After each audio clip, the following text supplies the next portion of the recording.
will go to Ryan. Hello there, Ryan. Preston, I feel so privileged to be chosen for the stupid question. Welcome aboard, please, Ryan. Tell me, what alien race is he? That is the Mon Calamari. That is correct.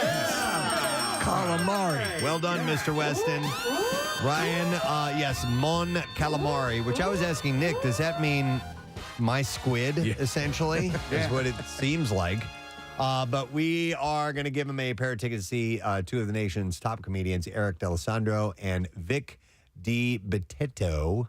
And they're together for the first time, and it's Friday, May 13th at Live Casino and Hotel Philadelphia.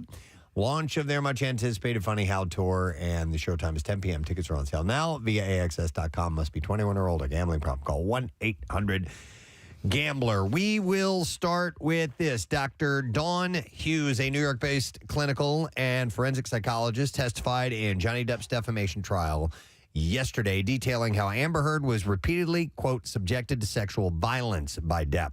She also said that Heard suffers from post-traumatic stress disorder as a result of this violence.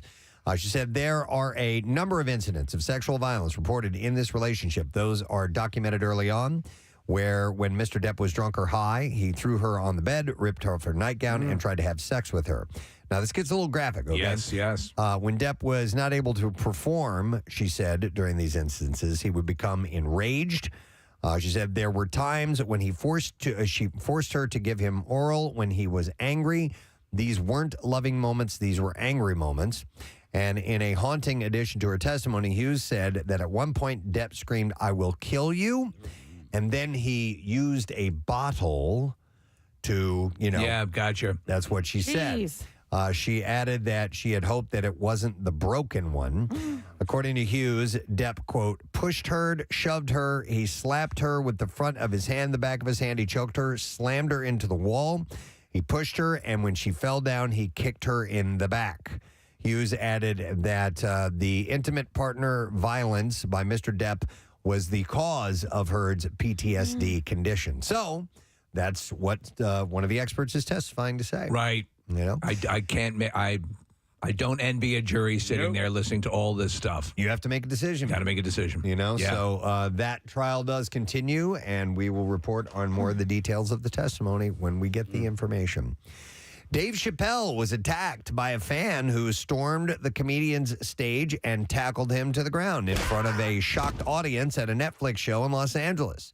A video from last night's Netflix is a Joke event shows a man charging on the stage and leaping on the star before getting to his feet and evading the panicked security as he fled off stage. Jamie Foxx, who was watching the show from the wings of the Hollywood Bowl wearing a sheriff's hat, rushed in to help detain the attacker, who was then reportedly subjected to punches and kicks from Chappelle's security once he was caught. So a quick question. What purpose does security serve if you can run up on stage? We had the question pertaining to the papers that were delivered to Olivia Wilde.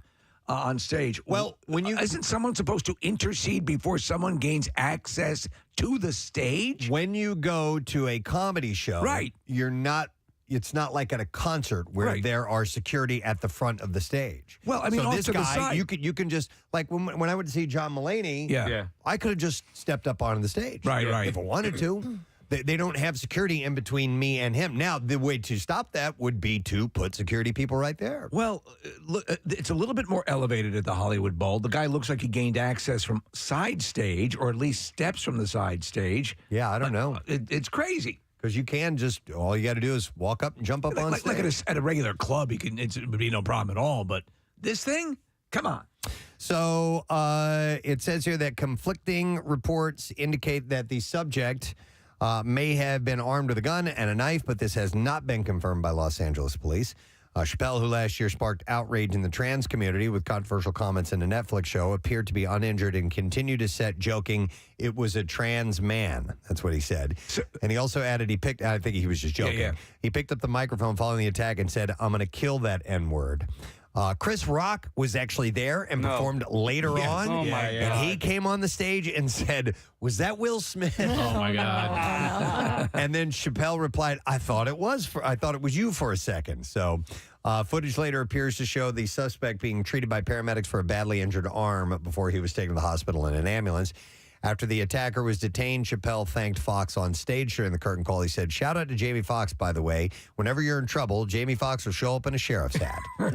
After the attacker was detained, Chappelle thanked Fox on stage during the curtain call. He said, "Shout out to Jamie Foxx." Oh, I already said that. Do you think for a nanosecond, if you're in the audience, you might have thought, oh, Chris Rock is on this show. Maybe they're having a little bit of fun. Yeah. In fact, I think Jamie Foxx commented to that. Right. I thought it was a part of the bit. Thing, yeah. I for me, I don't think I would have, because Dave Chappelle has created a lot of enemies in the world just based on his comedy. Yeah. Not that I'm casting judgment or I agree or disagree with any of it, but he has, he obviously has had controversial specials, and so I would not have. Well, that's why you might have assumed there would have been too much security or awareness of that for someone to get up on stage. Yeah, exactly.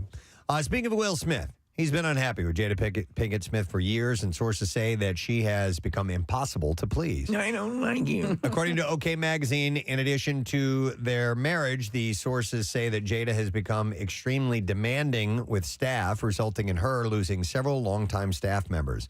One source said Will and Jada previously kept household staff for many years with no complaints, but within the last 5 years, Jada became extremely demanding, and they cycled through the chefs, security guards, and trainers. We can all speak to this. It's impossible to keep a live-in chef, isn't it? Oh, my God, yes. My security guards, oh, my God. they have finally learned to shut up Yeah. and just let me do what I'm doing. else. Yeah. They're not looking you in the eye. No, Still, of course are they? not, of All course right, not. No, good. but also Well, not for too long before they're handed their walking papers. it's not Taco Wednesday, by the way.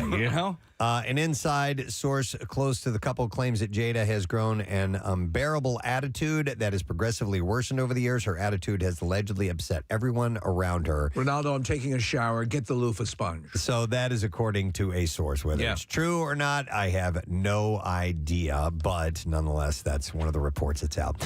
This was really disturbing news to see. Toddlers and Tiaras star Kalia Posey. I didn't watch the show. I'm not familiar with it, but she passed away unexpectedly at the age of 16. Her mother, Marcy Posey Gatterman, posted on Facebook to share the news. She said, "I don't have the words or any thoughts. A beautiful baby girl is gone.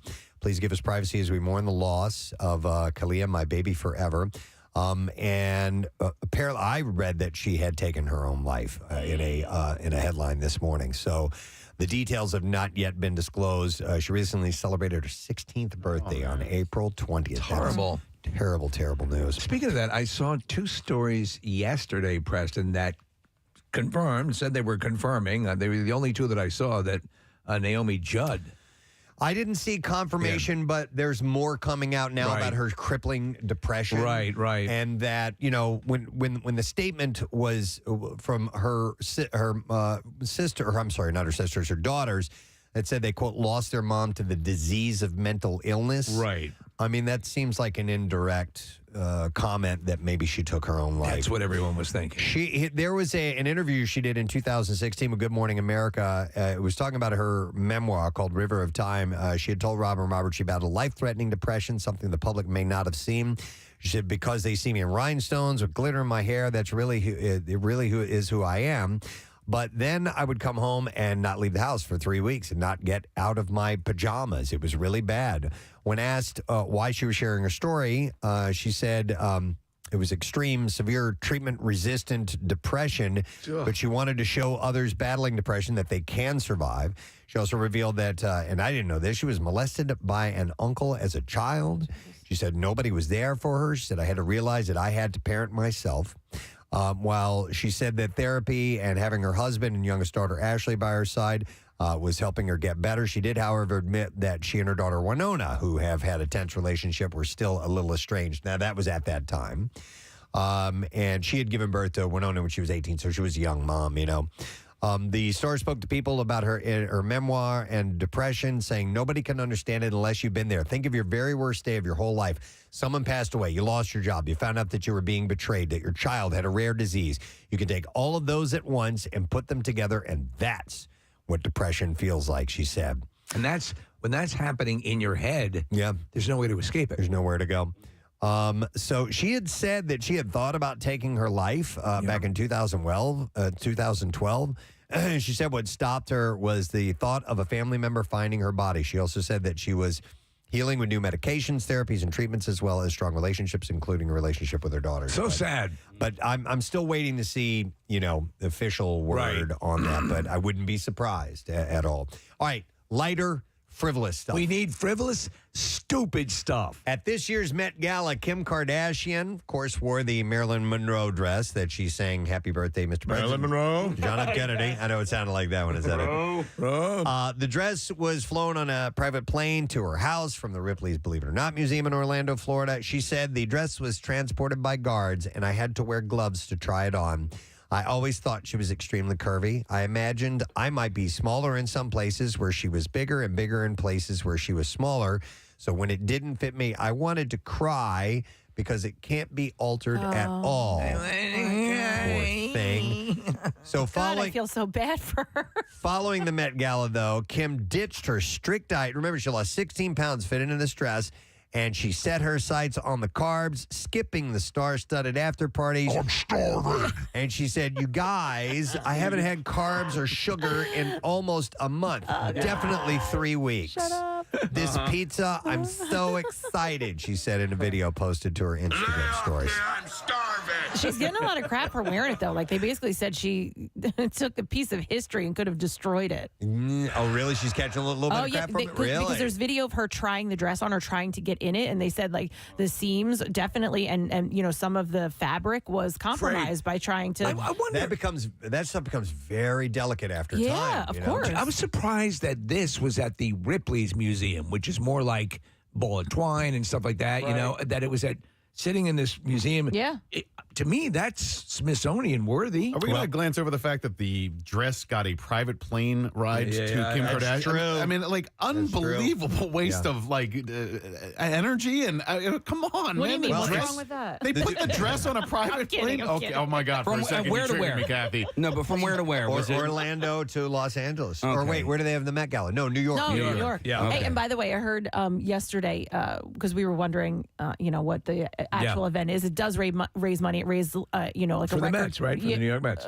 No. But they raised like the most they've ever raised before, and one ticket cost $35,000. Yeah. It's crazy. But Steve was wondering what they do. I mean, do they, are they playing bingo? No. So it goes towards. Hold on, I will look it up. The exact name. It's the gorgeous ladies of wrestling, Preston. I feel like there's food, maybe not a sit down, but somebody walking around with like pigs in a blanket and stuff. Probably. Yeah. Hang on, Marissa. I've never seen the inside of it until this year. Lizzo posted a whole bunch of Instagram stories from the inside. It just looked like a party. Okay. Like they were just Like Totino's wandering and around. stuff? Yeah, I don't know if there's a sit down dinner or not, but like they were just inside the All Met, right. kind of wandering around. Cool. By the way, Nick, I think that there could be and should be a campaign for there to never, ever be an empty private plane ever again. What they could have done is they could have found somebody through flight records or whatever that was flying from Orlando to New York and hit them up and go, hey, we got a plane ride for you. Yeah. We're gonna save you some cash. Hop on. You know what I Or mean? What about Like- another piece of clothing that couldn't afford the ticket? Like there's a pair of Yes. pants that wants to get to New York. Now, did I say that it was just the dress that was on the plane? I don't think so. I don't know. I got to believe that it's a $5 million garment. There have to be people that come with it. Well, Yeah, yes. that take it. There were Yeah. security Get on the plane guards. by itself. Yeah. They got security guards, but the intent of the flight was to put a dress on a plane to get it to Kim Kardashian. Yeah. You telling me a $5 million dress flies commercial? That's ridiculous. So it benefits the Metropolitan Museum of Art's Costume Institute in New York City. Okay, there we go. But I was just wondering what they do. Oh, at the actual event? Yeah. Oh, I'm sorry. I thought you wanted to know who it benefited. No, just what's going on in there. So They play Glocky. Marissa said Lenny Kravitz performed. Oh, nice. So they have entertainment. I heard they had a giant Jenga there as well, Preston. Well, that's awfully delightful, so why not? Yeah. All right, so speaking of Kim and company, Page Six reports that Blac Chyna's lawyer, Lynn Ciani, says that China is planning to appeal her case against the Kardashian-Jenner family, of course. She said two things. Number one, the jury found that China had not physically abused Robert Kardashian. Number two, the jury found all four defendants intentionally interfered with China's contracts with the E! Network. We will appeal the remainder of the verdict, she said. Okay. How about this? Speaking of legal stuff, New York Post reports that Dustin Heiss, the man who accused CNN anchor Don Lemon of assaulting him at a bar in Sag Harbor 3 years ago, has dropped the case and had released a statement that said, after a lot of inner reflection and a deep dive into my memory, I have come to realize that my recollection of the events that occurred on the night in question when I first met CNN anchor Don Lemon were not what I thought they were when I filed this lawsuit. Heiss said in a statement, Lemon's attorney, Caroline Pelosi, said that the case was a, quote, crass money grab from its inception. So that's weird. Yeah. Thought it. Yep. Okay, according to the New York Post, Bridget Loves Bernie star David Bernie died on Friday. You guys remember him? No. I saw a picture of him, and I'm like, I know that guy. Yeah. He died in Santa Monica at the age of 83 after battling Alzheimer's disease for 5 years. He married Bridget Loves Bernie co-star Meredith Baxter. Oh, that guy. She became Meredith Baxter I Bernie see. for a long time. They married in 1974. They have 3 kids together. They divorced in 1989. And the sitcom was them as a married couple. Baxter accused Bernie of emotional and physical abuse in her memoir Untitled, and there were accusations that Bernie called an appalling abuse of truth. In addition to Bridget Loves Bernie, Bernie held roles in shows and films such as The Addams Chronicles, Serpico, and Saint Elsewhere. That's right. He was on the Serpico TV series as well. Yeah. So Did she end up coming out? Yeah. Yeah. Okay. I thought. yeah, that's right. And she's been on the show. And she loves us. Yep, she does. So, Deadline reports that HBO Max is in talks with Viola Davis to star as Amanda Walker in a Peacemaker and Suicide Squad spinoff. It'd be pretty wild. Watchmen writer Crystal Henry is expected to write and executive produce the series. I don't have any other details other than that. So, you got to see Peacemaker to see how her character has evolved. You know, she's this tough as nails person, but there is a side of her that is more family based, which was weird. So I think they're going to explore that. But yeah, her character's pretty badass.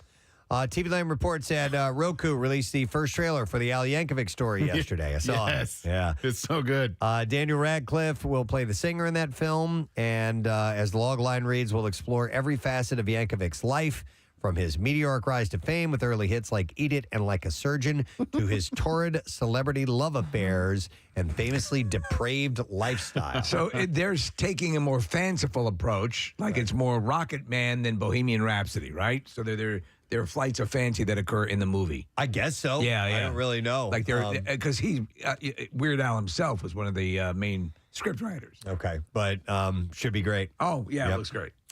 All right, and then one more thing. Meg Ryan is returning to the rom-com game. What? With another leading lady of the genre taking on related projects once more, a romantic comedy renaissance may actually be within our grasp. Ryan will star in the feature called What Happens Later, opposite of David Duchovny.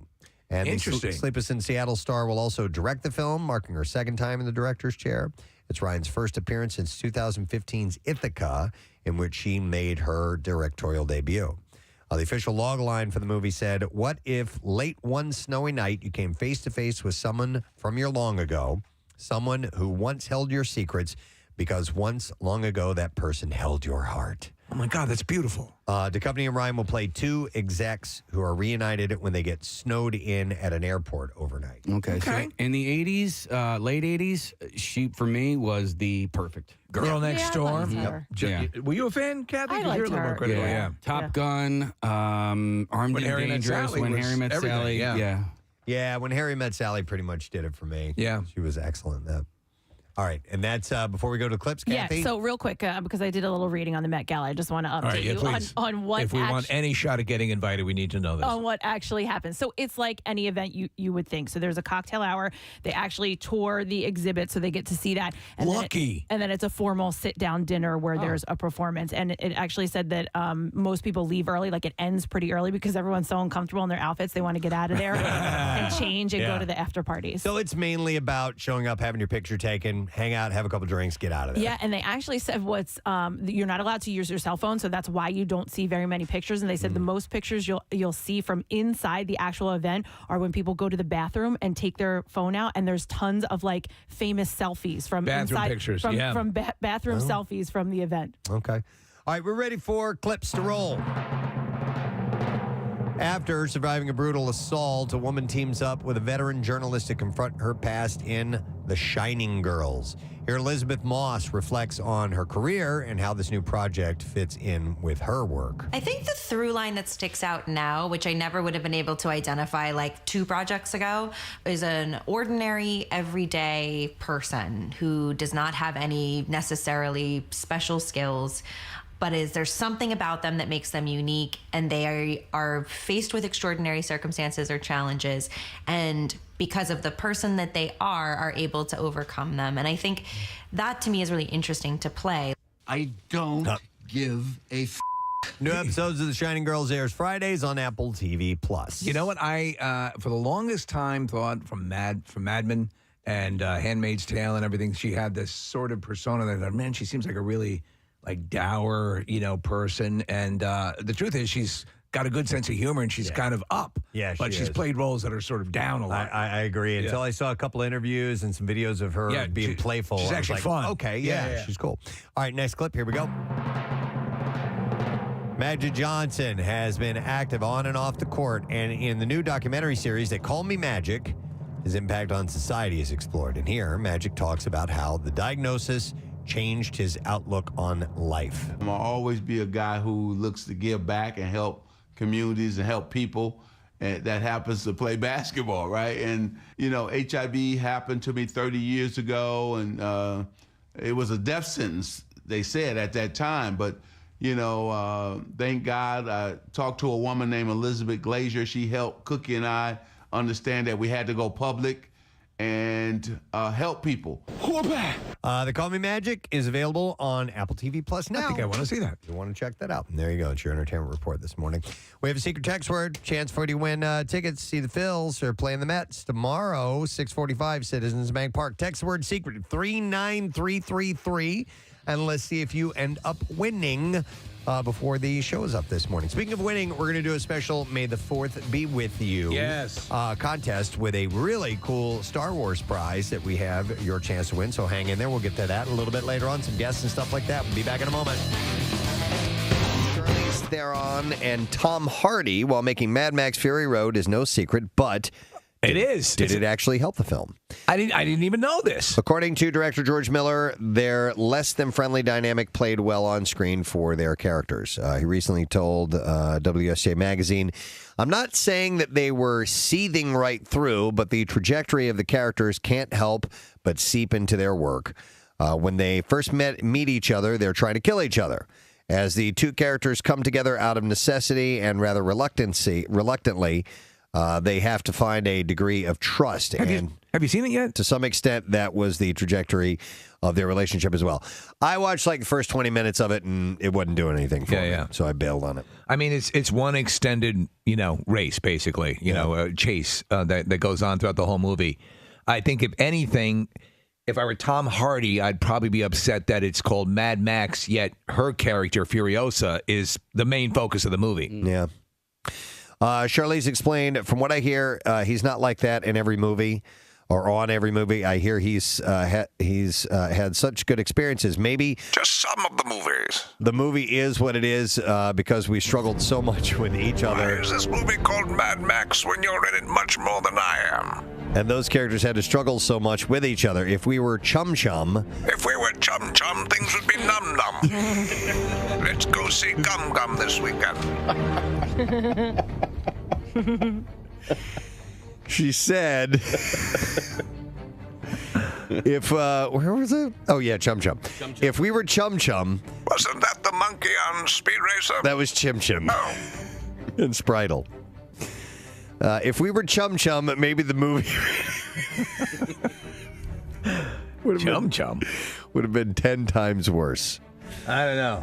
It certainly wasn't hurting for accolades. Nah, it did great. I guess I wasn't in like an action movie mood when I Yeah. started. And you watching better it. be, because it's 2 hours of action. You know what, Press? And because the texture of all the other movies I didn't care for, so I've never seen all the other movies. Oh yeah, None of them. Watch The Road Warrior. I've never seen any of them. I just, See, I pegged you for a Thunderdome kind of guy. maybe I should go back and, that's watch it. That's the worst That's of the lot. worst one, yeah. But I just thought Casey would like that one. Well, I mean, that Tina came, Turner. Well, it also came out at a time I was young and dumb. And full of gum. I knew that was coming. Full Young, of gum. dumb, and full of gum. Chum Chum. Chum My Chum. chum chum. I love them. where's my chum chum?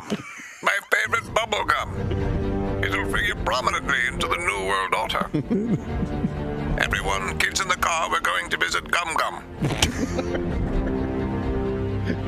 Gum Gum is a grandmother, right? Yeah, it's my mom. Bane years down the road, living in the suburbs. Time to go to Shady Hills to visit Gum Gum. Put on your best. We'll get ice cream on the way home. So I noticed over the week that, obviously things. Oh, yeah, I'm a noticer. I'm sorry. I didn't even realize that. Yes, I did notice this. Preston Elliott, the noticer. Is that obviously some of the plants are starting to bloom, the trees are starting to bud, and so forth.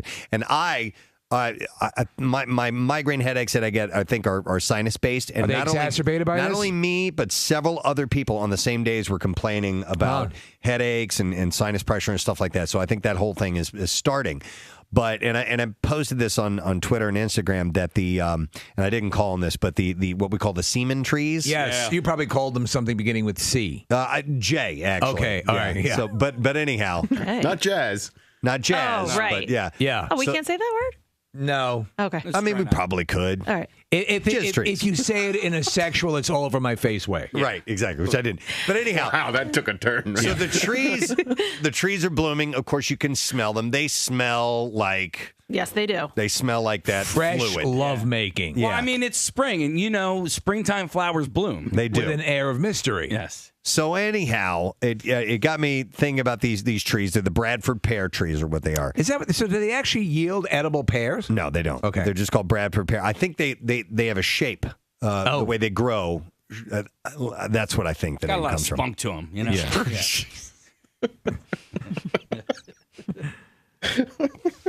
Yes, they have a lot of spunk to them. But anyhow, my wife, while we were talking about this, my wife found an article, and this is out of Missouri, actually, but I'm curious if this is the case around the country.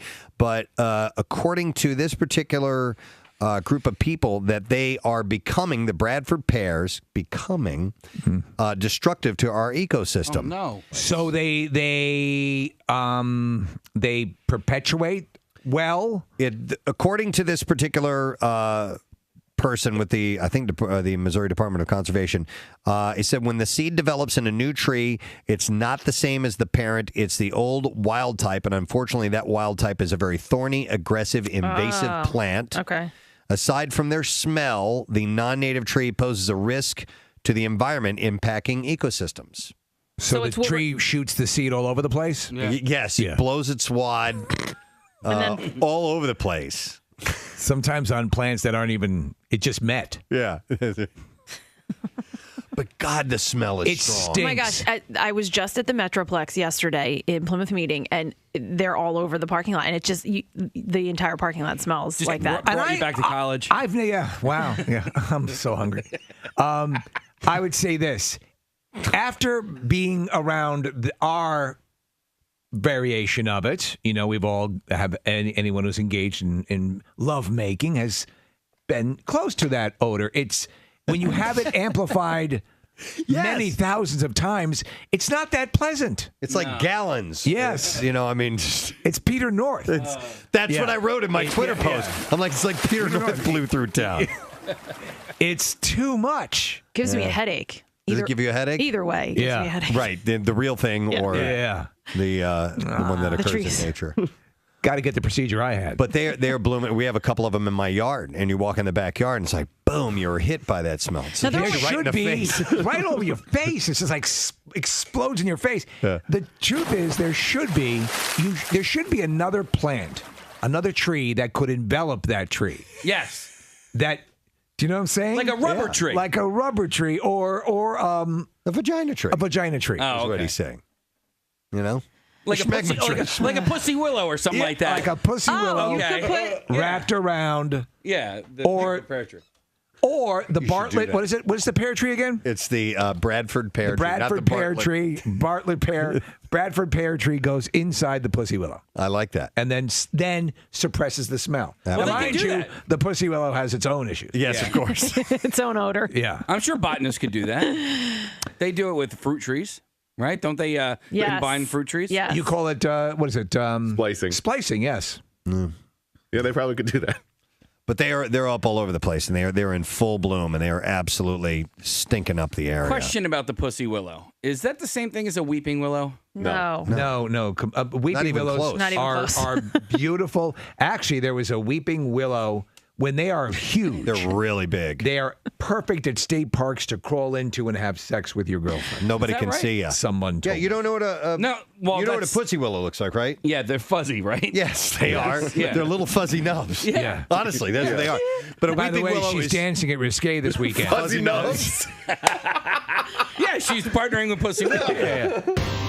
Kathy, I have a question for you. Yes. That time that you and Dennis had sex, how long did that last? That one time? Yeah.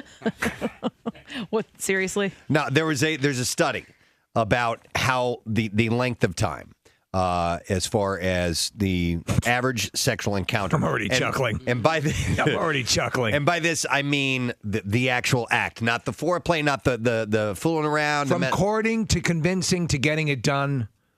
No. 5 minutes. No, not courting to convincing to getting it done. Okay. I'm talking about, How long it actually lasts? And literally that sound. Yeah. From when it goes there to when you're done. I think that it's going to be longer than what you guys expect. Nah, it's 5.4 minutes. There you go.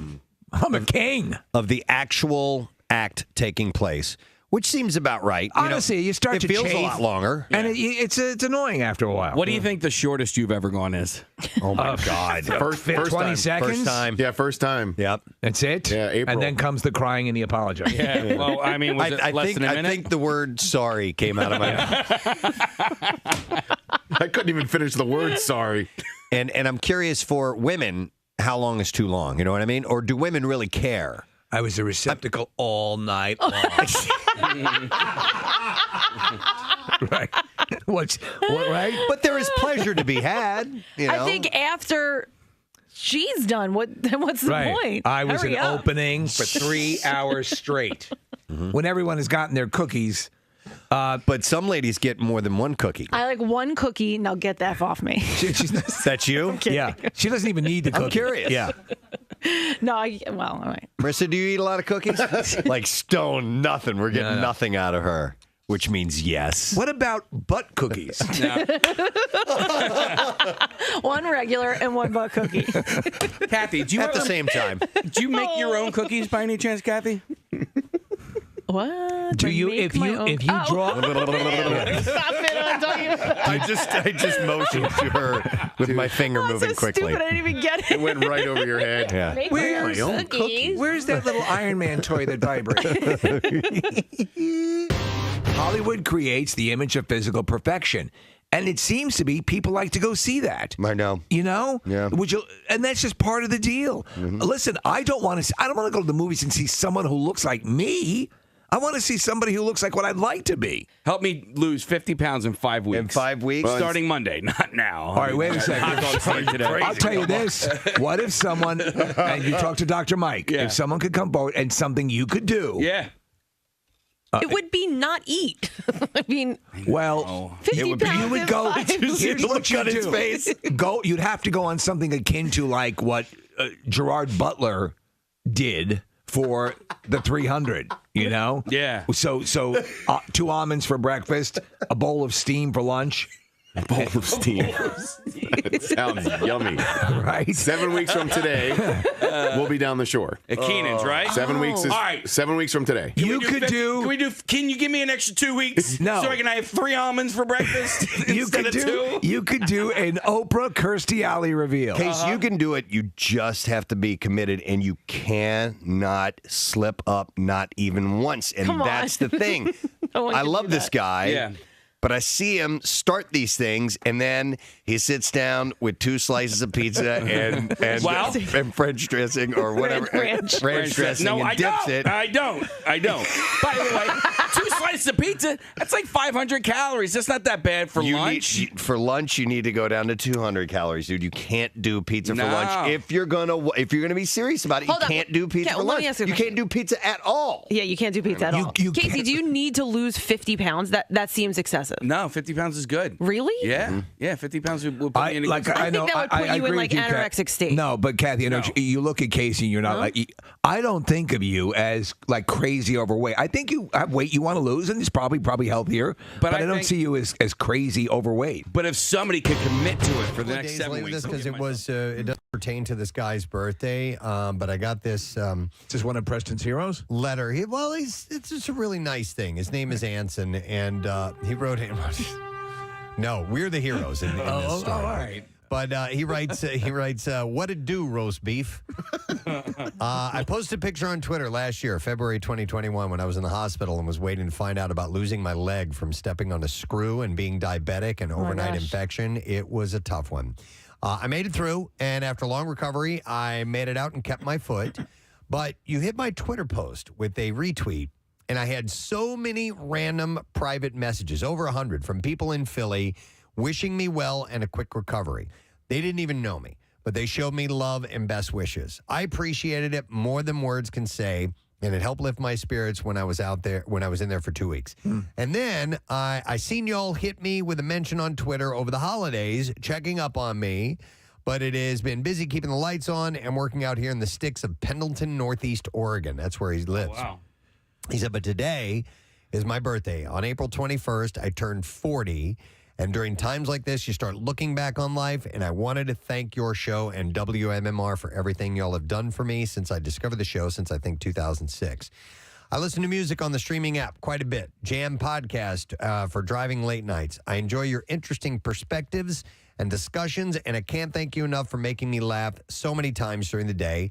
While everywhere you look, everyone's trying to one-up each other with the melancholy of life and keep it sullen, y'all keep it as joyful as possible and take my mind off my stress and day to day. So much more I want to say, but I know you're all busy. Love you all and keep up the good work. And you have lifelong fans in me and my 3 kids who also listen with me daily. He says, peace and love from your Native American listener in Oregon, Big Whisper. And from my 3 kids, Pork Chop, Fozzie Bear, and Chubba. So I just thought that was a really nice email, and I'm happy to hear that he's on the other side of that issue. And doing Absolutely. great. And a happy 40th birthday to you, man. He kind of nailed our what we all sort of decided to be our method of operation, which would be to be that respite from all the stuff that you go through. Yeah. And that was really really lovely the way you said it. Yeah, we try to avoid that. I mean, every now and then there's something that we may go into that's a little bit more on the serious side, but having fun is kind of our motto here on the show. Yeah. Try to do that. We're too dumb to do anything else. Then another quick one, because this ties in with today. This is from Jules in Birdsboro, and she says, hey, sorry to bother you at work, but I'd love to get a shout out for my brother Mike. His birthday is May 13th, but he listens to podcasts, so anytime between now and Ann Gorsky's next birthday would be great. He moved to the Scranton area a few years ago with his wife and twin 10-year-old daughters. He continues to spread the Preston and Steve love up there, even giving his twins hooked on Steve's Yoo-Hoo. If you could send him a juicy shout-out with some Yoo-Hoo attached to it, it would be the best birthday gift I could send him other than a Lou's Zepp or Corporalese tomato pie. Thanks bunches from Jules in Birdsboro. So...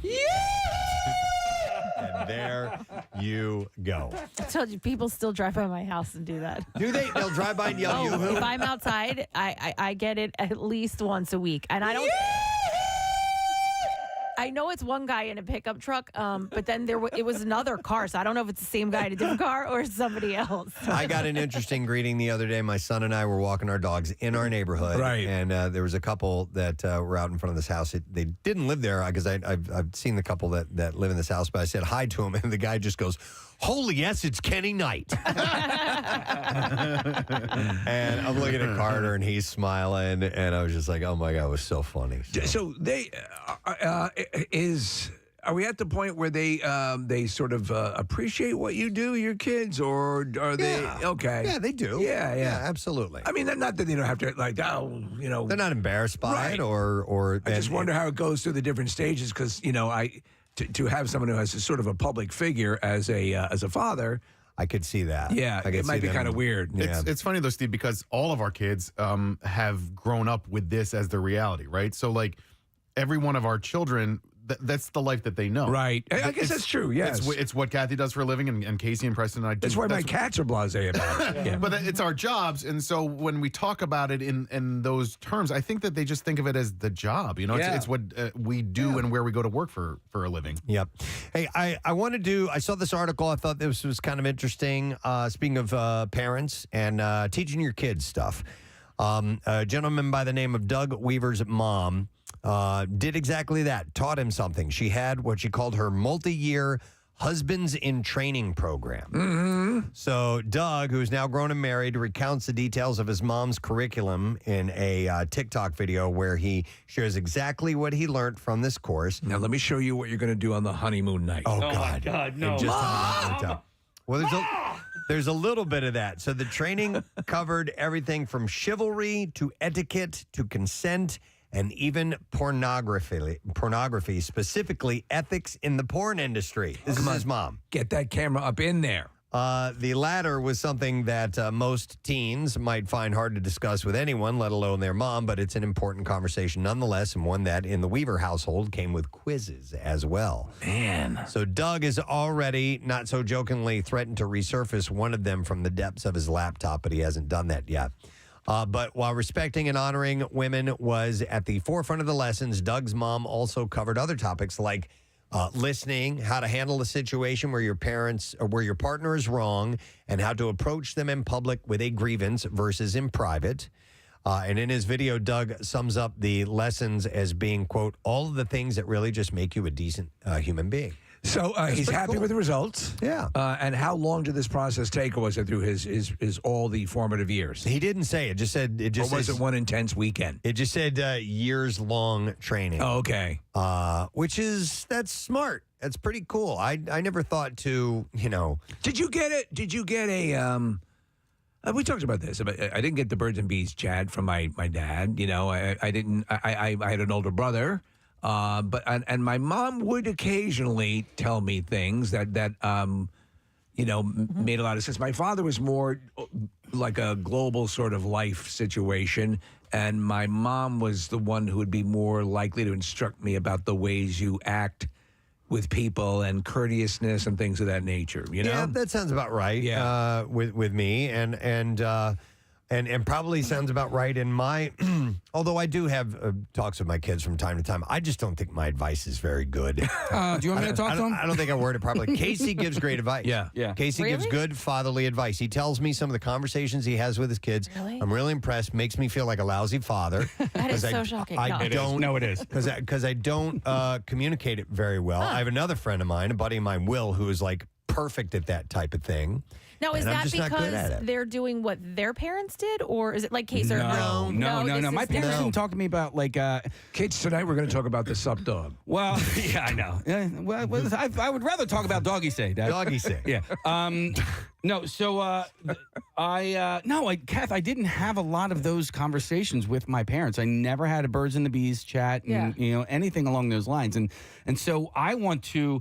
So you talk about birds and the bees. I want to have that conversation with my children. I think my wife should have the birds and the bees chat with my daughters, but I want to have a conversation with them that's just one step further. And if you want to take this in a direction, no, Steve, I'm fine. I'm listening. I'm giving you maximum clearance because I never felt like I could ever talk about that stuff with my parents. It was just not something that I ever, and still to this day, can't talk, and there's no reason for me to talk about that stuff with my mom. But Mom, Look I at have this. a question Look at this. for Look you. at this, Mom. but That's effed up, isn't it? Mom, can I talk to you for a second? so here's the main thing I want to. There's a sup dog on my penis. And it's real simple. This is just the main message that I want to extend to my children, Mother, my daughters and my son, is that sex is not something you do to somebody. It's not something that you have done to you. It's something you do with somebody, It's right? a job opportunity. So like you're. So make sure she's higher up in the No, company. because it's like, we all know that it's an enjoyable. for a minute? It's an enjoyable thing, but it is good, something that you share with somebody. It's something you do with and not to. We're Do you know what I talking mean? about something that is an issue because with now the access to pornography and listen, everyone has a mobile conduit to all of this stuff, and we talked about how many experts and specialists have said, don't take your cues from seeing that about how about intimacy with someone you love or care about, and that's a good example. How was that received when you? I haven't done it yet. Oh, you haven't done I it. mean, Dad, can I talk to you for a minute? they're not. My kids aren't there yet. As far as I know, and I don't think I'm. You're the parent. You make the call. Yeah. It's like you call it Tuesdays. I was never, ever comfortable. I'm still not comfortable talking to my parents about anything sexual, right? Dad, can I talk to you for a minute? All I want is to let my son know he can be comfortable talking to me. Yeah. And if, That's everything. and if he has a question or needs to come to me with anything, I'm there to listen. I'm there to help. Because I always felt awkward around my parents discussing anything sexual. So if I can reverse that a little bit, right. But I'm never going to put it on him to be like, hey man, we need to talk about this right now, because I know that it makes kids feel awkward. And What's the scene? I'm trying. Forgive me for not specifically remembering where it is, but the parent is trying to give the talk to the child, an adult child, or getting ready for getting married or whatever, and the quote unquote kid starts to take. What you want to tell me is that. And the parent starts nodding, and then they finish up by going, "I'm so glad we had this talk." No, I don't remember. What I do know is that based on the music that my son listens to is there's a lot of that stuff that's already out there. Right. And I don't necessarily like the way that sex is portrayed in the music that he listens to. It is really misogynistic. So he and I need to have this chat. My daughter and I are rewatching Stranger Things to get ready for the fourth season coming up. And in the third season, Hopper, 11 and Mike are starting to have a relationship, and they're kissing and they're making out and stuff. And he does not like that at all. No. And so Joyce, the Winona Ryder character, tries to tell him, here's how you need to talk to them. And the scene of him trying to speak to them, saying we need to have boundaries and so we can feel comfortable and open, and he just can't do it. He's just, for some people, it's really hard to express that or to speak in certain terms. And it's really hard to convey what you're trying to. And eventually he just bails. And he's like, your mom called. We need to go now because your grandma's going to die. He just lies just to get him out of there. It's got to be such a daunting thing. And it is, but man. I think what you said, Nick, and what you saying, listen, as much as you beat yourself up for not being able to be like other parents, Preston, I'm sure you're doing obviously look at your kids, you're doing a great job. So. I hope so. We have a very loving household, so I'm lucky in that regard. By the way, we can say the word discharge on the air, right? I mean, you can say not the whole thing. I think you can go up to discharge. Well, then I'm doing and it. then stop there. Dad, can I talk to you for a minute? I have a strange discharge. And that's it. From the hospital. From the hospital. Yeah. From the military. I have a strange discharge. Mother, I have a strange discharge. Dad, can I talk to you for a minute? I have a strange discharge.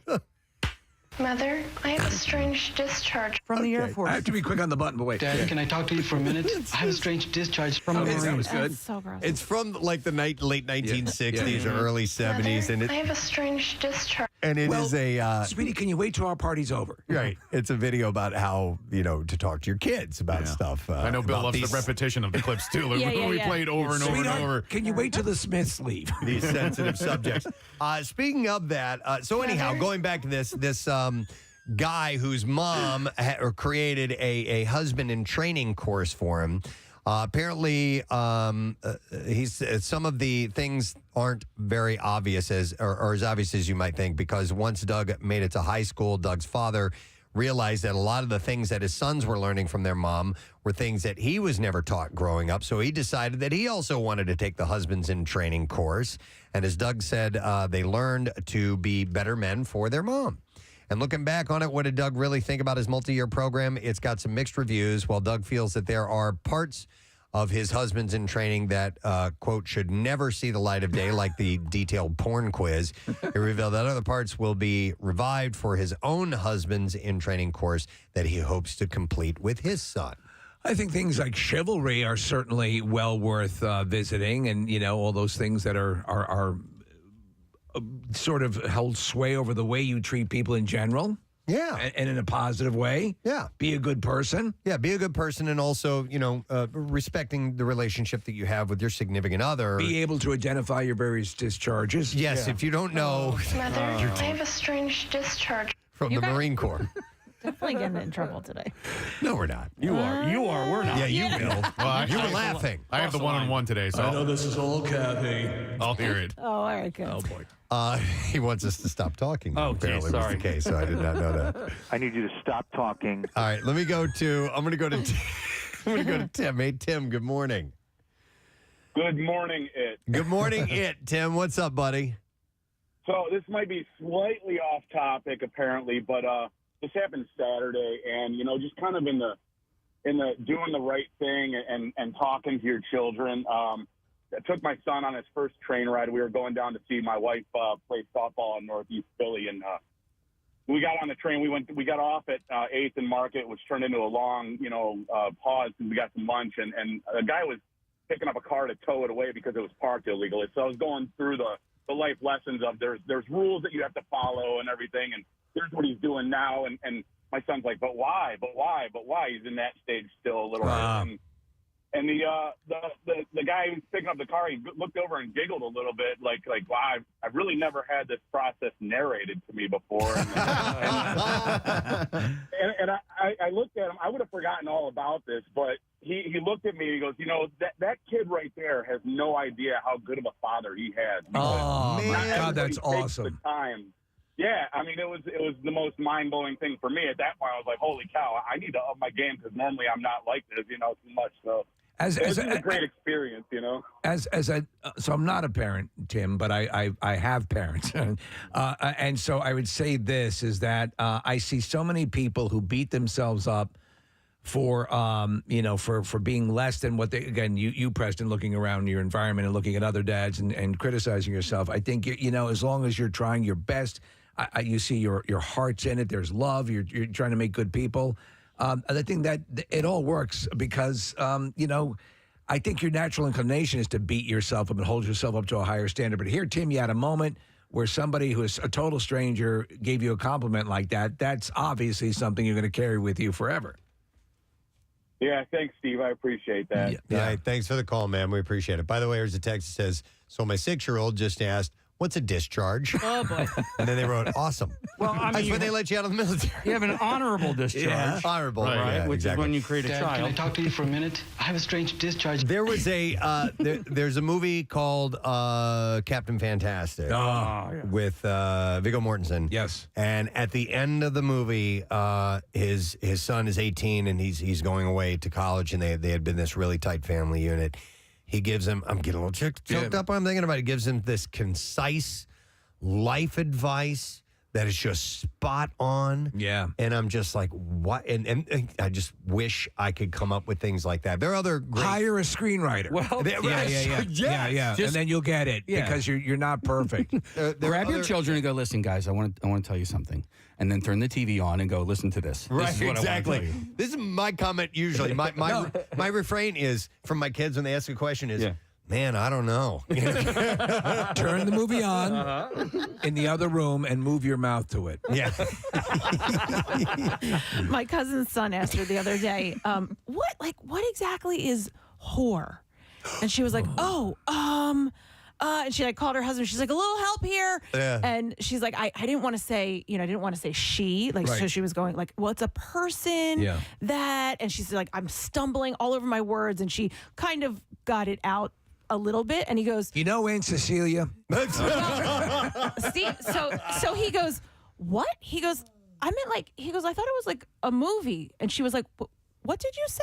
He goes, horror. Oh, a horror movie. my God. He asked what horror meant, and she told him what a horror meant. That's how we ended. That's how we ended up with the haunted horror ride. That's right. Yeah. Seriously? Yeah, that's literally what happened. Hayride. Yeah, it was a horror hayride, and it always sounded like a horror hayride. Oh my God, That's great. You guys, and now I'm thinking of other movie scenes where great advice is given. Kathy, I know you hate the movie Boyhood, but Ethan Hawke's character throughout that movie gives his son wonderful advice as he goes through. It's clear, it's plain, it's good. And I wish those things were at my fingertips. You know what I mean? So do you ever just read through like Bartlett's quotations? No. Yeah, because there's just it's and I believe it's categorized. You have that's the whole purpose of it. Why it's a stupid thing to say, but you can go to what great communicators have said before you, and obviously you build upon certain things, but you sometimes can get inspiration for guidance, and I think and it works. But listen, as long as you're speaking from the heart and they know you love them, you're ahead of the game. When I say, man, I don't know, that's really coming from the heart. I don't know. They would appreciate rather than you saying, how are your discharges? Yeah. Man, I don't know, Dad, but can good I luck. talk to you for a minute? Let's go to, hold on a second. I have Loretta. Hi, Loretta. Good morning. Hi. Hey, what's up, Loretta? Well, I might want to know how I explained to my son about tampons. Okay. He was 8 years old, and he came home and he goes, I'm never using a tampon. And I went, you're right, you're not. Yeah.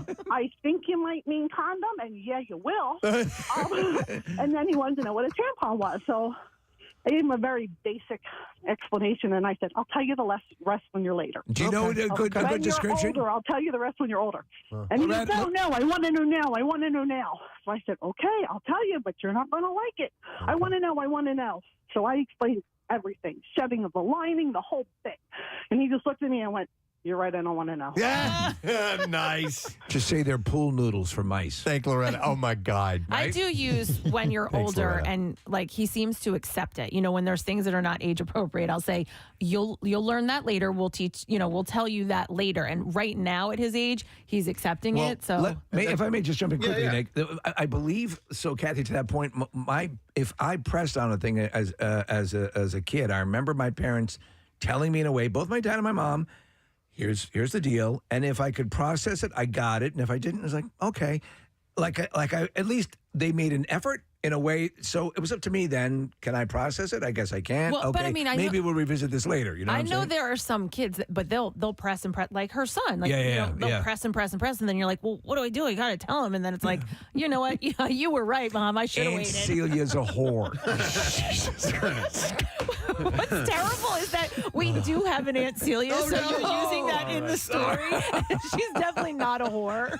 But Steve, you're absolutely right. There are kids of a certain age aren't able to process the information anyway. So you can tell them exactly what a period is or how to use a condom or whatever. But if you're like a 9-year-old boy who has no idea that how to grasp the concept of sexual relations, that's not going to make any sense to you. So you can explain it in as clinical terms or as empathetic terms as you possibly can. Okay. And it does. Yeah, it's like, all right, well, I'm going to teach you this again or tell you this again when you're 12 or 13 or 14. It's like there's a scene in the movie, the original Airport, where they're having to turn the plane around because there's a guy on board with a bomb, and so this kid who's very inquisitive and kind of a nerdy kid is, I think we're turning the plane around, and the pilot comes out and says, he goes, well, okay.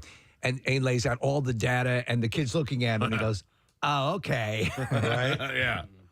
All right. Well, anyhow, I thought it's a nice idea to think about. It's not too early to talk to your kids about how to treat other people, maybe especially in relationships. And this mom created a husband in training guide for her son, and he appreciated it. I feel that, my mom and dad, my mom more on the civility and all that stuff. But I feel I got that training, and I'm thankful for that. Very much so.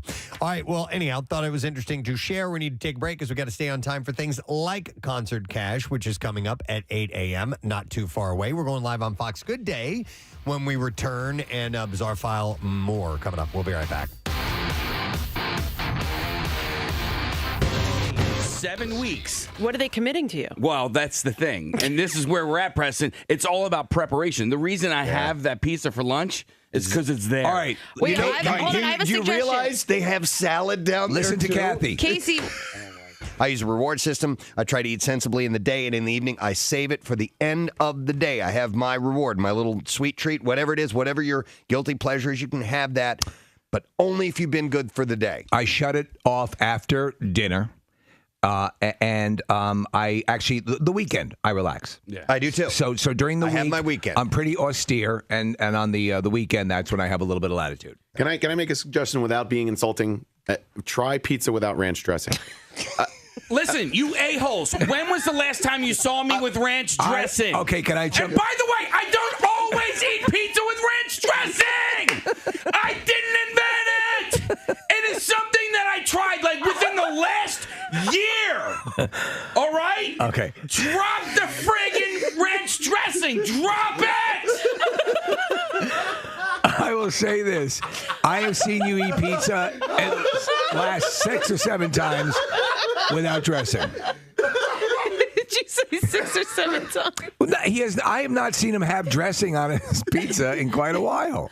And it's not something I invented. It was like I tried it because I saw a girl with a nice frame. As a matter of fact, trying to like ranch dressing on your pizza. All right, I'll try it. And then I did it like 6 times. And next thing you know, I'm making ranch dressing pizza sandwiches or something. Shut up! Nick, that was a good suggestion. Thanks. I love you. Well, oh my God. At least cut back on the drinking cheese. Okay. It's so good, though. I don't know that my morning can get any better. I don't think it can. Okay. All right. And it's only 7 a.m. Thank you for filling out the entertainment portion of the show. Please welcome to our show Jordan Peele and Method Man. Thank you, gentlemen. Welcome to Philadelphia. Thank you. This is the new duo. We're gonna do Meth and Peele. Oh, the new version. Yeah. I think that should work well. Because Key and Red are doing their own thing. Yeah, Key and Red Man are out there, but I think we're doing a little bit better. You think you guys have struck up a good chemistry? Yeah, we do. Yeah. Basically, I talk and sound like an idiot, and he mean mugs, and then the fans run away. He just mean mugs. That's it. Yeah. Well, the movie is hilarious. There you go. The movie's Keanu, and it is a parody, I guess, of John Wick. Correct? You know, it's funny. We wrote this movie before John Wick came out. Really? I kid you not. Yeah. No, when John Wick came out, and all of a sudden you have actual Keanu Reeves in an action plot where he's saving an animal, I was like, I'm done. We're done. This is either too good. See the light of day, right? Yeah, it's too good or too bad, right? But it worked out, and so yeah, if you're a John Wick fan, absolutely. I absolutely am. Yeah, love the movie and love the concept. All right, well, thank you. It's howlingly hilarious to watch in what are John Woo level action sequences. A kitten running from in the center in the shootout. It's pretty wild. He did all his own stunts. Oh, the kitten was no kitten stuntmen. No kitten stuntmen. Actually, there were about 6. Yeah, about 6 guys. Well, they all had K names too. Katrina. It's true. No, it's true. Seriously. So kittens tend to grow pretty quickly. Did you have an issue with the kitten at the beginning? Did you have to use this? Did you were able to use the same kitten? We had to trade out kittens in the middle of the movie. Yeah. But we had to do that with some of the extras as well. Did you spend the most amount of time with the kitten? Nah, they didn't give me too many scenes with the kitten. I was strictly there for intimidation, like now. Because your character ends up taking the cat. I mean, Yeah, pretty much. in the movie. I didn't Yeah. know if that was like your sidekick. It's throughout something the about the cat, though. You know, it's something that I don't know. It's like something about Mary, I guess. You know, it gets like that when you deal with pussies. Yeah, you know? Same sort of deal. Same sort of deal. No, there's nothing better than seeing Method Man with a kitten. I mean, it's just, I'm sorry, every time he's on screen, we're like, just can we get more? Can we get more of this shot? Yeah. Well, with it's adorable. A kitten and a do rag too was. Yeah, we got that kitten in the do rag. Yeah, I felt that was a bit much. But, well, you know, we have to. If you have a kitten, you got to dress it right. Yeah. And so what? Now the movie comes out, and you know, I assume you're hard at work on your next project. It's weird because you'll do a movie, and then by the time you get to promote it, you're already well into something else. What are you on now? Well, I just directed a horror film. Oh, straight horror film. Yeah, It's called Get Out. Thank you. My directorial debut. I'm very happy with it. Big fan of the genre? A big fan of the genre. Oh, I love awesome. horror. You can probably tell. straight ahead horror. Straight horror. Okay. I'm sure you could tell a lot of Key and Peele sketches go very dark. Yes, they do. Very fast. Yes. So it's not a comedy. You know, there's funny things in it. We got some. Is it slasher horror? It's not slasher horror. I can't tell you too much about it, but it is very scary. You wrote it? It's called I wrote it. Oh, awesome. And yeah, I'm editing it right now. Get Out made me automatically think of Amityville Horror. Yeah, a little reference there. It made me think of Eddie Murphy, actually. Me too. Yep, the Eddie Murphy Too bit. bad we can't stay, baby.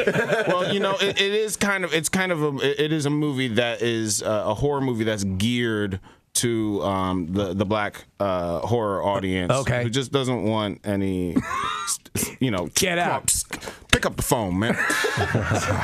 No. Get out. Yeah. So it's an elevated horror film. It's not a comedy. I know it sounds like a comedy, but it should satisfy the audience member and all of us that just wants people to do smart things. I love there's an element to a lot of horror movies where you are just, it kills it for me when they are so astoundingly stupid. Exactly. In their reactions. It will ruin a movie. Give me a little bit and I'm in, but if they are staggeringly dumb, I can't watch it. Exactly. I don't like jump scares personally. Yeah. And it's a cheap shot. Cheap shot. Yeah. I do have a question about something because Method, you played Cheddar, who's the head of the 17th Street Blips. They were the people that got kicked out of the Bloods and the Crips. That's right. The Blips.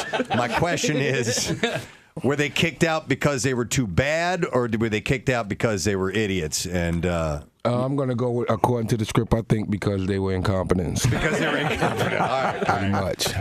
They probably wore plaid or something. Right. You can't wear plaid in the Bloods of the Paisley, Crips. pretty much, yeah. You guys are going to be out and about today for a little bit? Yeah.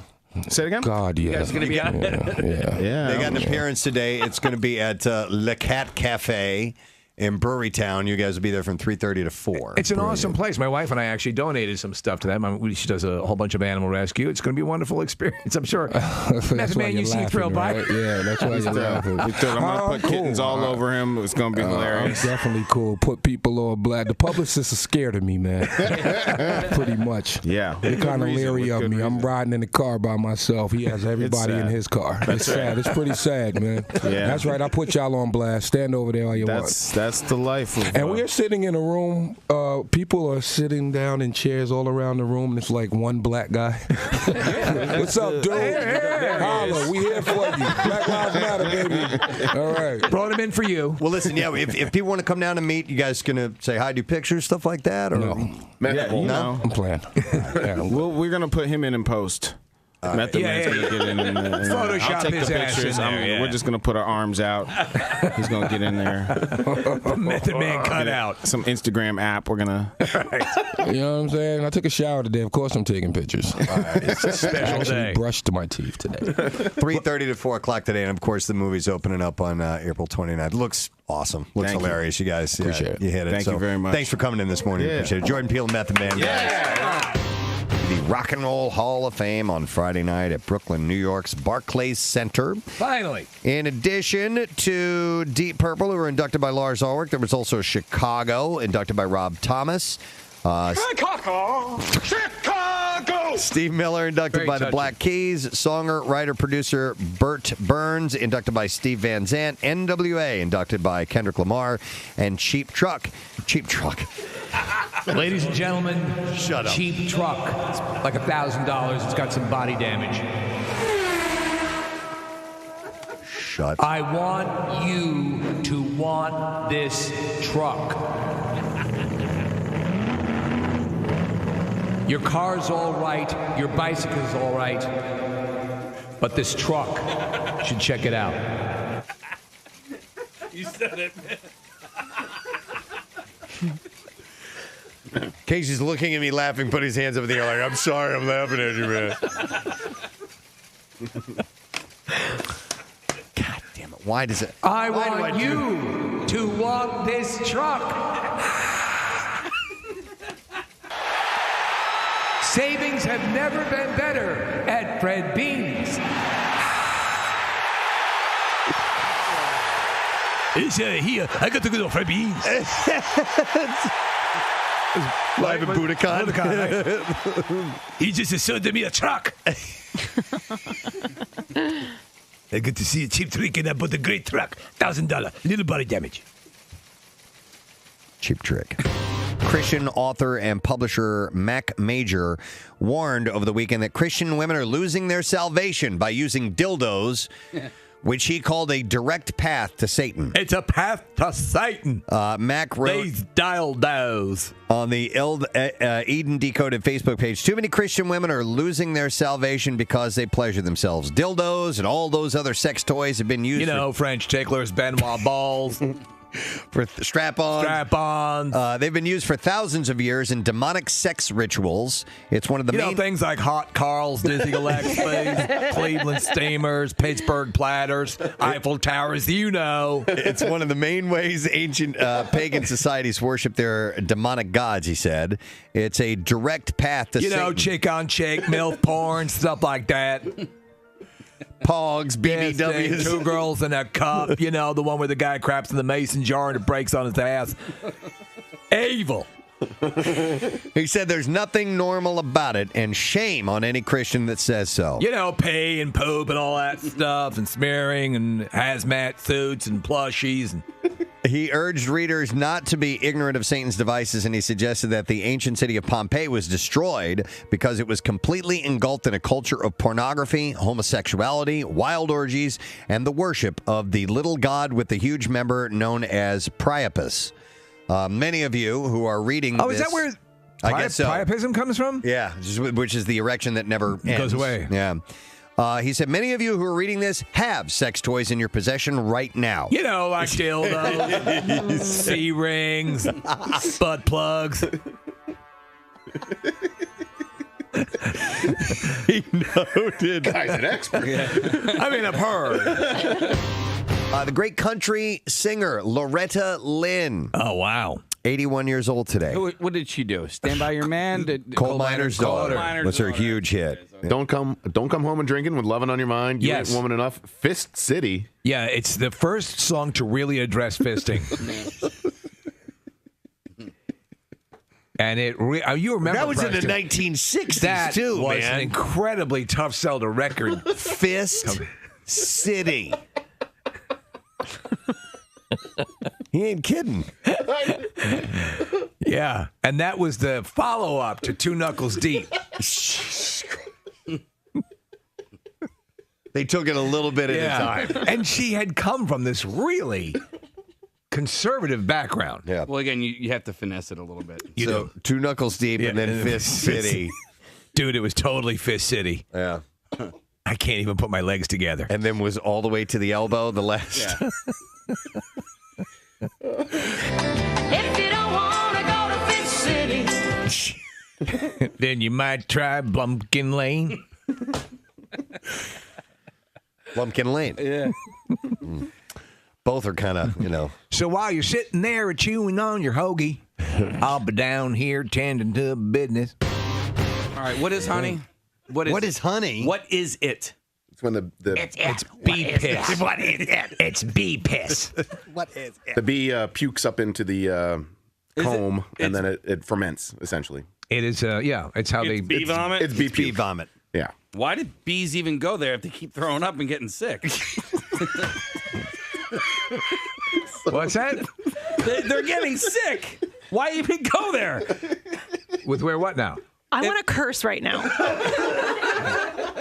Oh, you're saying if it's so good for you, why are they getting sick? Well, no. Why do they keep going back if they keep getting sick? It's a not vomitorium. A honeycomb is a bee vomitorium. No, they're not. They're vomiting too. They're actually when they seal up they create a wax too. It's not an unpleasant thing for them.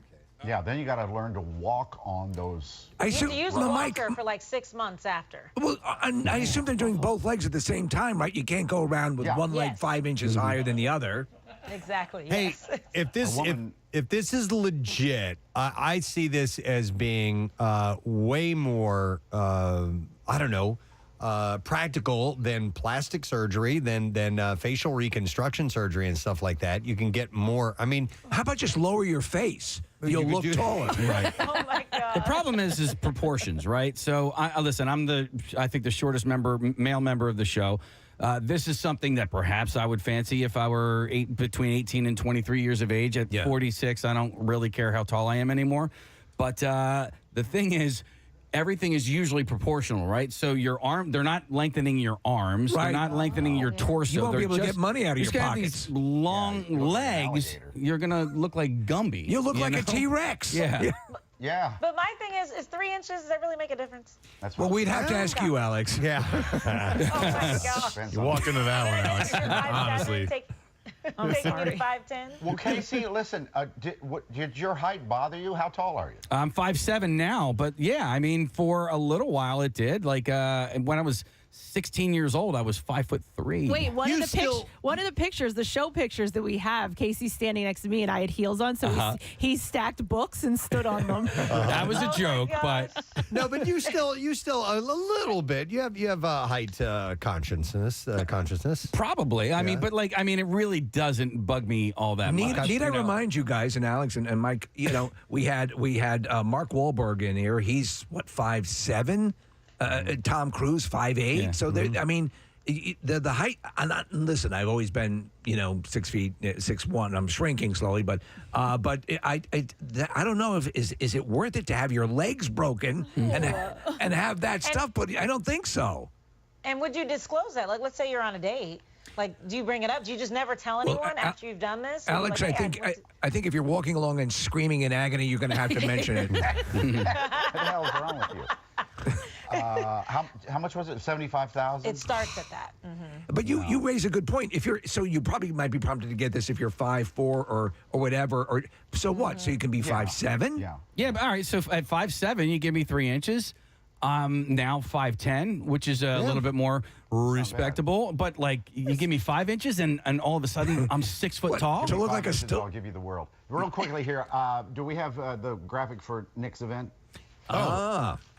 I believe we do. I know we do. It's a week from Sunday, isn't it, Nick? Yes, it is. And Mike, thank you for agreeing to come. Alex, I know that you can't make it, but thanks for giving it a plug as well. Yeah, it's basically the Team LLS Leukemia and Lymphoma Society. I'm running for Man of the Year. I've been nominated. It's a fundraising event. So May 15th, which is a Sunday, it's going to be at Urban Saloon in Philadelphia, 2 p.m. to 5 p.m.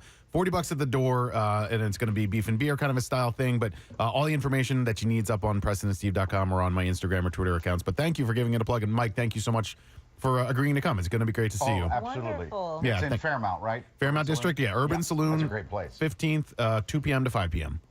Nick, thank you for what you're doing there. Yes, that's a great event. Thank you, guys. Thank y'all. We'll see you next week. All right. Good day. It is Wednesday, May We'll the see you 4th. guys. All right. By the way, it's 8 o'clock. We got to do this.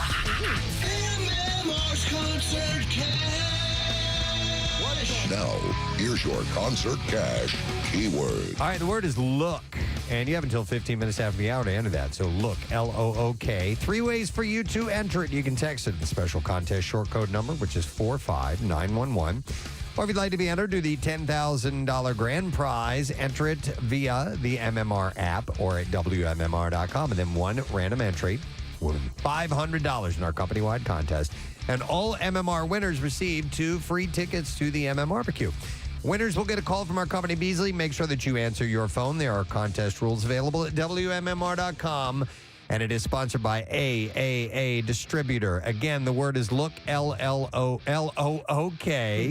So make sure you enter that correctly, L-O-O-K. Good luck to you. Let's take a look at traffic, see what's up, Kathy. What you got for us? An accident on the Pennsylvania Turnpike. It's now off to the right shoulder, so they have been able to reopen the lanes. Westbound, you are jammed from Willow Grove to the Mid-County tolls where the right shoulder is blocked. On the Schuylkill Expressway, eastbound, you're slow 202 into Belmont, the Boulevard to the Vine. Westbound, past Young to the Vine, the Boulevard to Gladwin, the Blue Road out to 202. Blue Road northbound jams 95 to the Media bypass. And then on the southbound side from Broomall to Media. Dad, can I talk to you for a minute? Oh, my God. In 422 eastbound jams from 29 to Trooper. There's an accident there off to the right shoulder.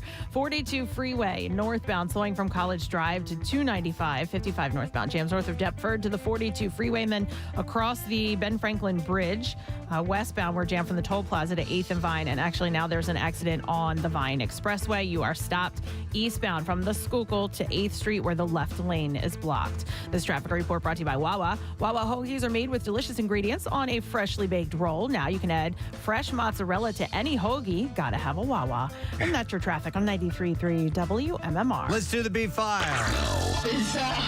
WMMR presents Preston and Steve's Bizarre File. Brought to you by Mulch Works of Aston. They offer the highest quality mulch and topsoil that's manufactured on site. Delivery or pickup, residential and commercial markets. You can visit mulchthis.com. Well, this is always interesting to see when something like this happens. A Ford GT owner in Boca Raton, Florida, crashed his recently purchased supercar into a tree on Friday evening because he was, quote, unfamiliar with how to drive a stick shift. Oh, geez. Why? Why? By the way, the car cost $704,000. Oh, God. And he doesn't know how to drive a stick. The driver, 50-year-old Robert J. Guarini, told cops that he lost control after downshifting while leaving his housing development. This led to a head-on collision with a palm tree. Guarini then told a nearby security worker that he did not have his phone and needed a ride back to his house, where he spoke to authorities via landline after leaving the vehicle unattended. Though the police report says that Guarini told officers the crash was caused by inexperience with the manual transmission, the Ford GT owner told Road and Track over the phone that there was more to the event. He claims that old tires, muddy pavement, and fresh detailing were all factors causing him to the 550 horsepower supercar to swing out and hit a tree. Preston, you know how hard it is to keep control of a car when it's been detailed? Please. I mean, it's so clean. The driver also told Road and Track the crash occurred as he shifted up into second gear from first, not downshifting. He said, I don't want people to think that I was racing at 90 miles an hour. I was going at 35 miles an hour. Out of the community. And photos from the crash site show that the damage is limited to the front third of the car. The hit was substantial enough to trigger multiple airbags, disable the vehicle, and cause the GT to slide far enough after hitting the tree that it blocked a nearby sidewalk. It was not registered, he was not insured when the crash occurred. No. Excellent. Guarini claims the car was covered under an umbrella policy and that he just didn't have the documentation available when the crash happened. Police report listed the VIN indicated that the car was purchased at Barrett Jackson Auction in Palm Beach in early April for $704,000, which is about the going price for a 2006 Heritage Edition GT. It's gorgeous. That would make a replacement a very expensive endeavor. By the way, Guarini was issued a citation for driving with a suspended license and a warning for operating an unregistered vehicle. But it kills me because he did everything right. Wow. Yeah. I mean, this is a little less than that, but I know somebody who borrowed somebody's very expensive car. I forget what it was. It may have been a Lamborghini, something like that. And they're low to the ground, so you kind of have to know what you're doing when you're driving. And when he parked, the curb was like, a little bit higher and slid. It was like... and then was like, oh my God, and you have to back up, and backed up, and like the whole front of it and like underneath was just destroyed. It cost the owner of the car, just for him to park the car, it was like $20,000 to fix. God. Wow. You got to be careful in those things. A woman pronounced dead after a car crash shocked mourners at her funeral by banging on the coffin and showing signs of life. Rosa Isabel Cespedes Kayaka. Is anyone out there? Interrupted her own funeral with stunned family members hearing a noise from her coffin at the service in Peru last week. She had been announced as a fatal casualty after being involved in a catastrophic crash, which also took the life of her brother-in-law. Her 3 nephews were left with serious injuries following the incident. And following the tragedy, Rosa was placed into a coffin ahead of her funeral last Tuesday, but mourners gasped when they heard noises at the start of the service. Her relatives, who had lifted the coffin onto their shoulders, immediately lowered it and opened the lid to find her alive and peering at them. Wow. It's like an Edgar Allan Poe story. The cemetery caretaker, Juan Segundo Cajo, commented, she opened her eyes and was sweating. I immediately went to my office and called the police. So we assume they didn't embalm her. No, her family picked up the coffin and took her to the hospital. With Rosa still inside, medics put her on life support after they noticed she had weak signs of life, but sadly, she died a few hours later, right? Our family are calling on healthcare bosses for answers to find out why she was declared dead in the first place. Rosa's relatives believe she may have been in a coma after the accident, which could be the reason medics thought that she was dead. Police in Peru are now investigating the incident. I have another similar story to that coming up a little bit later on. A restaurant that served a Boston suburb for decades has been forced to permanently close after an oil delivery driver's mishap led to a large amount of heating oil being dumped into the basement. This happens. Arms Cafe in Belmont made its goodbye announcement via Facebook. The restaurant was a breakfast and lunch spot known for its Armenian food that first opened in 1987. The restaurant owner, Aram Podsaljan, said that he was working the grill in late January when he heard a flushing sound and discovered an unfamiliar reddish liquid flushing underneath the stairs in his basement. An Arms Cafe customer who works at a gas station across the street identified the liquid as heating oil. Before he knew it, he said approximately 75 gallons of BioHeat Super Plus, a combination of biodiesel and heating oil, had flooded into his basement. He told newspapers that the fuel tank was removed from his restaurant years ago when the building was converted from oil heat, but the pipe from the outside to the basement had been left in place. But you're right. Sometimes this happens with home heating oil as well. Sometimes this is a situation, but that's just a nightmare. He said somehow whoever disconnected the tank forgot to cap the pipe from the outside. The owner of the company involved in the incident, Cubby Oil, admitted that one of his delivery workers made a mistake by delivering the fuel to 85 Trapello Road, the address for Arms Cafe, instead of 81 Trapello Road. They should have capitalized on it and made it a thing so that with each meal you get like a quart of oil, and instead of chopsticks, you use dipsticks. Owner Charlie Ugiledo said that the worker entered the address into the GPS system. It took him to the wrong building. If the worker's truck had been on the wrong street, it would not have allowed him to pump the oil until he confirmed the current location. In this case, a warning did not come up because the GPS led the truck to that location. I just did a quick search. What's the quintessential Armenian dish? Oh, I don't know. Okay. I'm sorry. Not familiar with Armenian food. But he said, I want to apologize to Aram for the mistakes we made. I certainly take full responsibility for everything. Sorry. For everyone that works for me here. No one did anything intentionally. It ruined about $60,000 worth of merchandise and did a lot of damage to the building. And so he had to shut it down, which is too bad because of that mistake. And that is what we have in the bizarre file. Nick, do you find anything about Armenian food? Lamb, eggplant, bread, also known as lavash, basic features of the Armenian cuisine. Lavash. I love lavash. Yeah. Armenians traditionally prefer cracked wheat to maize and rice. Ah, there you go. My roommate in college was Armenian, and her family owned a cheese company. And I don't know if that's known or whatever, but it was some of the most delicious cheese I ever had. Really? We lived on this Armenian cheese, yeah. Okay. There was a 90s band, the Armenian Cheese Factory. I love it. All right, you have about 5 minutes left to enter the word look. It is our concert cash keyword right now. So get that over to us. You can text it to 45911 or you can enter it via the MMR app or WMMR.com. So the word is look, L-O-O-K, by the way. When we return, it's May the 4th. We have Star Wars-related stuff to give away and non-Star Wars-related stuff. But we also have a May the 4th special contest that we're going to get to when we return. And you really don't even need to know Star Wars in order to win. We'll be back in a moment. Stay with us. Preston and Steve on 93.3 WMMR. Test 1, 2. Be splooge. All right, so you want to see me make pipe? Yeah, go ahead. All right, real easy to do. Oh, yet. Preston Elliott, the bong maker. So you, no, it's not a bong, it's a pipe. It's not a bong, it's a pipe. So you pinch it like this. Okay. Pretty easy to do. Then, Like so. Then you can take something like a paper clip. Right. And then you poke holes in it. Kathy, you loving this instructional I'm doing for all the kids? I actually, you know what? What's the best way to cook meth? Yeah, here we go. Yeah, seriously. Next. After the break. Hi, I'm Kathy Romano, and I'm in the meth kitchen. A pin works better, but you can use this. I recommend injecting between the toes. It won't leave track marks. Almost done. There we go. And then you put a little supercharger in the side. There you go. Right, Case? Steve, I wonder if Bill's going to think of this. Supercharged. I'm not a fan. You're promoting drug abuse. Done. There you go. Wow. Bam. All right, let's see. Can I see it? Because I don't even really.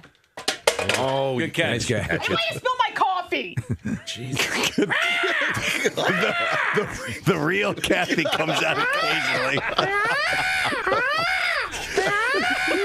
I physically felt that sitting next to you. Shut up. I've seen Kathy leave the building from the roof and attack field mice. All right, now what do you... Not that you needed additional instruction, but what do you do with this now? All right, so you put your tobacco. You question why your life has gotten this bad. This is me talking like I work at a head shop. You put your tobacco there. Where the little dots are. Yeah, and then you put your tobacco. And then you put your finger over that. That's right. And then you put your mouth over the hole in the drinking part. Your perfectly legal tobacco goes here. And then you light it, and then when you get enough, you let go of that with your finger, and it clears it out. Oh, okay. Steve, do you want to add this to the Batman collection? Nah. Getting totally stoned tonight.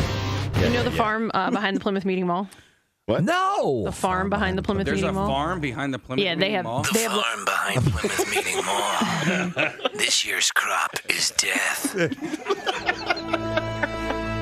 I didn't know there was a farm back there. Oh, yeah, it's been there for about 20 years.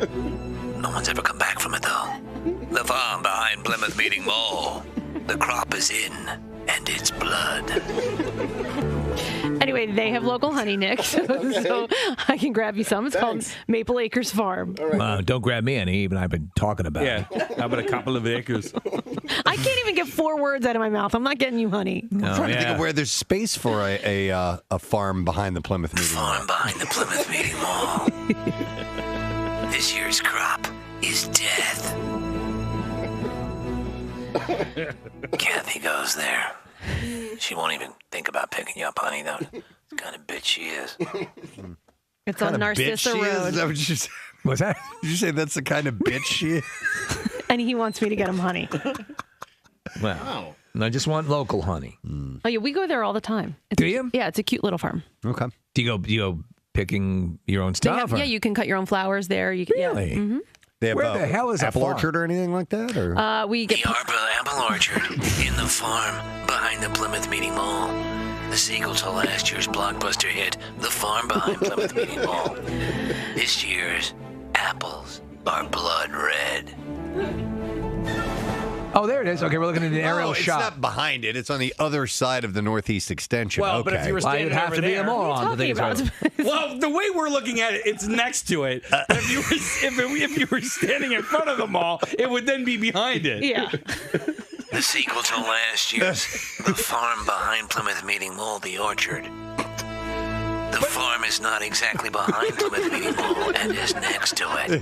Wait, Steve, you know where you would know where it is. You know that pet hospital back there, Hickory? The sequel to last year's Come on. The farm is actually next to the Plymouth Meeting Mall. It's now near an animal hospital. But if Do you know that you Hickory. you took one of your cats there All before? the time. It's a 24-hour facility. Okay, so It's not exactly behind the farm. It's behind the Plymouth Meeting Mall. if you passed that, it would be after that. It'd be right after that. But you'll never make it because no one ever comes back from the animal hospital. It's next to the farm where the apple orchard is, sort of behind Plymouth Meeting Mall. Hey, Press, your leather jacket, which I love, by the way. It's Is that really, really warm? Like in the winter? Is it just? It's not like below zero warm. It's not. But I will wear it through the winter. Okay. Yeah, I got lucky finding that thing. I was just I went by like a Wilson's Leather, and I walk in, and they were having some kind of sale. I remember. I normally don't buy a leather jacket, and I was like. It kind of reminded me of Wolverine? Wolverine's leather jacket. Yeah, it's a motorcycle type jacket. I'm like, I think I will take that. Were you trying it out, standing in front of the mirror going, whooshing, snicked. What was that, sir? I said, swing, I'll take it. That's how they write it in the comic books, by the way. Snicked. When his claws come out. Just took a hairy schnicked. Snicked. S-N-I-K-T. Snicked. Snicked. Let me see here. Hang on, I want to cut it. Snicked. I'm sorry, sir. I'm going to cut you up. Snicked. A Wolverine. Security. It's just a guy yelling snicked. Snicked. Oh my God. What was that? It sounded like that clip we had. Did you see his face when he did that? Just buy the goddamn coat. Get out. Just get out of here and buy the coat. You have an appearance next door to an amusement park. You know what pissed me off about that coat is somewhere in it, damn it. And I know, and they've looked. There's one of those freaking alarm indicators. Oh, really? I had and for one the of those. longest time, every store I would try to leave. In fact, I'd be with Rochelle, and I'd be like, you ready? All right, You let's know go. what? Beep, beep, beep, beep. It I might- just stand there and wait. It might not be that. It might be something that the jacket's made with. I have a purse that does the same thing, and there's no tag still on it. It's just whatever is on that purse is making those go off. After like a year, I took it back to the same store. They dug through it all, and they couldn't find anything. You might be right, Kathy. Yeah. But I'm not getting rid of it because I love that jacket. I'm not getting rid to of my be honest, purse. you'll see the larger tags that they remove that are the security tags, but they're also very tiny little adhesive metallic strips that do the same thing. You know what, though? So it happens to me when I carry that one specific purse, and somebody has said, a security guard said to me, he goes, oh, it's one of those purses. It happens all the time. Okay. I usually turn around and just go, snicked. Snicked. What was that, sir? Cut you up. Snicked. I'm Wolverine. Get out. A Barbie doll inspired by Misty Copeland was unveiled on Good Morning America on Monday. She is like the prima ballerina. That's my understanding. Of the U.S., and she is just gorgeous. Her body is absolutely flawless, phenomenal. She's very muscular and everything, but she is, those top level ballerinas are in you ever seen phenomenal like shape. those still photography when they're jumping in the air and their bodies and just all these unbelievable positions. She does this ping pong ball trick. She's beautiful. Shut up. Stop it. Because of the muscle control. You ruin everything. Because of the muscle control, Yeah, of I'm course. just complimenting her physical ability. Oh my Juggles God! them, right? Yeah, she actually beat Forrest Gump in a game of ping pong.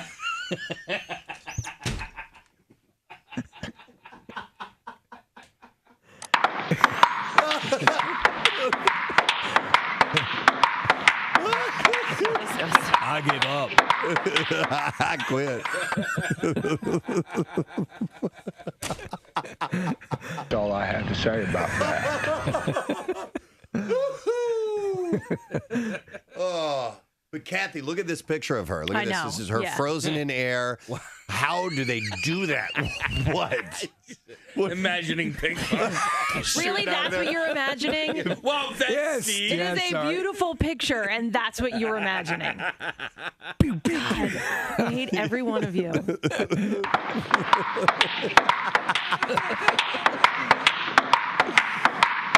Oh my God. Game. Ready, fire. Game, you moron.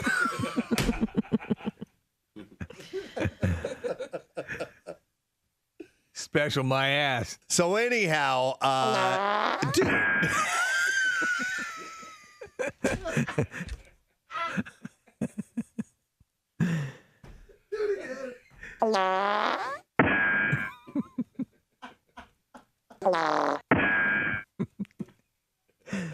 It's uncanny. Yeah. Only the best ballerinas. Wow. Nah, the short one. Oh. So the two of them are meeting in front of the mariachi band, and Bert is kind of sashaying over. And you can watch all this. We have it live on streaming video. He has taken her hand, and now they begin the traditional dance. Oh, I'm gonna cry. I know. Oh my! And Bert's dancing. He's wearing his scrubs. Yes, he's wearing red scrubs today. Wow, Bert has some nice moves. A beautiful song. So dancing a waltz. And Bert, from time to time, will go. Oh, the hips are getting in now. It's turning into salsa. They've gone double time as they move back and forth. Bert is now down on his knees, holding his hand out, allowing Kathy to turn and move and use her dress. Living in the moment of this transformation from girl to... And now Bert is taking his shirt off. He's unbuttoning his shirt.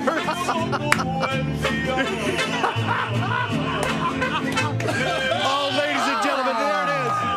And there it is. The shirt is The Godfather shirt has come off. He has slammed it on the ground. And now he's moving it to wrap his shirt around her neck and pull her in, Magic Mike style, as he is now grinding on this young woman, blossoming into womanhood. And he is now backing his hiney up, and she's spanking him as well as he gyrates and pops his butt back and forth. This is unbelievable. Knowing what Kathy thinks about sweaty shirts, this is... Oh, my God, she's hugging it now. She is. And he's taking kind of a matador type of stance, and they're back to the traditional waltz.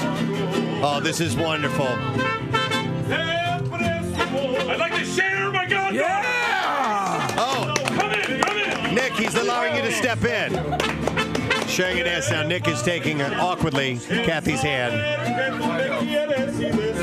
Gorgeous. Bert, you have some moves on you.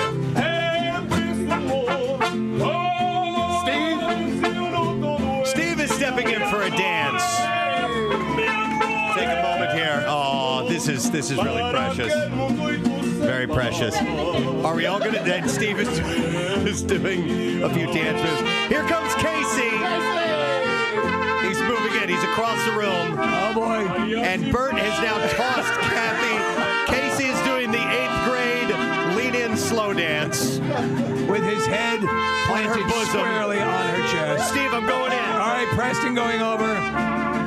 By the way, we've all tasted Bert Kreischer's sweat off of Kathy. Preston, clearly the paternal figure for Kathy here. Dancing, lovely. Saying goodbye to the young lady. Soon to welcome the adult woman. Kathy gyrating. It's beautiful, Preston. Well done. So wonderful. All right. Wow. Oh, ladies and gentlemen, Mariachi Flores. Yes.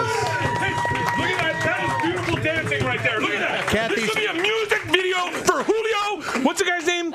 Iglesias. Today is May the 4th. So may the Gorsky with you, my friend. No, we're gonna explain the whole Gorsky thing here in a second. Marissa found the origin of that. The Gorsk is the force that ties the universe together. It is. Yeah. It is, absolutely. So with May the 4th being May the 4th be with you, Star Wars Day, we are going to do a contest.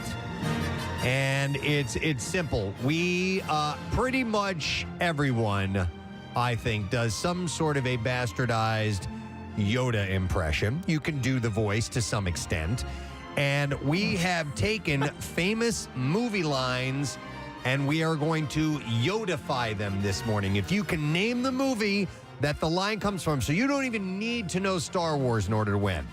If you just are a fan of movies, you might win a prize. So Yoda's known for his unique speech patterns. Yes. Like a lot of His times syntax. the predicate will sit before the subject. So 215-263-WMMR. We will Yodify famous movie lines, and you'll get it once we start to deliver these to you. And if you can identify the movie, you win a prize. And we do have up for grabs, Casey, a couple of cool things. Yeah, I think first and foremost, we have these tickets to give away for The Man, and they present Star Wars Return of the Jedi live in concert on August 11th, and that is the Philly Pops are going to play the Oscar-winning composer John Williams' iconic musical score live as the film is being projected on 3 giant screens, and That's you can get all awesome. the information you need at mancenter.org. I've never been to one of these events, but Nick, you have, There's and so you much rave fun. on them. And the movies that you've seen a million times, it's just different. They're emotional, and the music, obviously, the John Williams score is just incredible. To hear it done live by the Philadelphia Orchestra is an incredible They do a thing. great job. They do. Like I've seen that, and I've seen the Carl Stalling project they did with the Looney Tunes. Yeah. And see a full orchestra do that. I saw the Zelda one where they did to the game. So, yeah, it's excellent. It's amazing. Mhm. Yeah. All right, so call right now. Let's get you on the list for Star Wars Day. Star Wars. 215-263. Star Wars. WMMR is the number. And you just need to know movies. And each one of us, by the way, on the show is going to deliver a line in our own unique Yoda way. Even Kathy, which I can't wait to hear. We might even have a surprise guest who will do one as well. Now, before we do that, while we're getting callers on the line, we also say, outside of May the 4th be with you, we say, May the Gorsky with you. And for those who may not know the whole Ann Gorsky saga, I don't even remember all of it other than I had forgotten to send a birthday wish or something like that. Marissa found the audio of the origins of Ann Gorsky. Think of how many things we observe and celebrate these days that we really don't know the origins of. Add this to the pile. So I'm going to play a little bit of this, and I don't know if we'll get to all of it, but this will sum it up. Here we go. I would like to apologize to Ann Gorsky of Pottstown, Pennsylvania. What'd you do to her? Well, I did do something to her, unbeknownst to me. So let me explain this. I keep stuff in my briefcase, and sometimes I get a little too cluttery in the briefcase, and I forget that things are in there. And I'm like, I wonder what these two envelopes are in my briefcase. So I pull them out. They're sealed. They have postage. They're addressed to Ann Gorsky in Pottstown. And I'm like, well, how the hell? These are not to me. Yeah. How the hell did I get this? I'm not Ann Gorsky. And you know what? I opened one. And I'm like, I'm just going to open it and find out why I have this, because otherwise this is just a mystery. And I open it up, and you'll see there's a card, and it says happy birthday on it. No. And then I open it up. my It God. says, hey, happy birthday, Ann. Thanks for listening. Preston, Steve, and we all signed these. Oh, no, you didn't. And I was so confused by this. There's two of them. There's another one here. And this one says, happy birthday. And it says, Ann, happy 40th birthday. No sad bro, Casey boy. Oh, man. And then Marissa signed that one. And I'm like, well, how the hell did these? So I came to Marissa, and I'm like, Marissa, help explain this to me. How did I end up with these? And she goes, maybe somebody sent you these with self-addressed stamped envelopes, and you were supposed to sign them and get them back in the mail. All right, so that was what that was about. Right. And now, how did Ann Gorsky Day come across? Hold on, Marissa, yes? I let this one roll out, and it'll explain the next one. Oh, so I continue? All right, all right, here we go. Yeah. And they were going to arrive to Ann Gorsky, unbeknownst to her, because whoever sent these to me gave me the address and the postage with their name on it. Here's the deal. They're postmarked May 4th. There you go. So I've been sitting on these for months. And so whoever sent these to me must think I'm the biggest dick in the world. So Ann Gorsky of Pottstown, Pennsylvania. First of all, happy birthday. Yes, on May 4th. And second of all, I am sorry that I did that. All right, so May 4th, 2021 is on a Tuesday. And so I just wrote down, we're going to remind you next year, we're going to wish her a happy birthday. Yes. On her birthday. Well, I don't know if it's actually her birthday, because this is when they paid for the postage that this was sent to me. But anyhow. Yeah. You Ann always Gorsky. pay for the postage on the birthday. Okay. And so then That makes complete sense now. Then that is how the birth of Ann Gorsky Day. And then Marissa, hold on. Yeah. And then, so that was July 21st, 2020, and on May 4th, 2021, Nick goes, guys, it's Ann Gorsky's birthday. We have to wish her a happy birthday. And then Ann Gorsky calls in. We ask her if we ever sent the cards. We never sent the cards. We never sent them. Even after all that. All right. Yeah. Anyhow, that's how. And the legend is born. Yes, Ann Gorsky Day was born. So may the Gorsky with you. Yes. All right. So we're going to play this game, and we are going to Yodify some Star Wars, or actually movies. we're going to deliver these movie lines for you from famous movies in a Yoda way. And if you can identify the movie from the movie line, you win a prize. All right. And we have a variety of things to give away: the Star Wars experience and also some beers and so on. I can't do that. You're going to try. You can. You're going to try. So let's go to Danny. Hey, Danny. Hey, sorry to bother you guys at work. Nah, man, we're doing a contest. It's all good. Are you ready to play?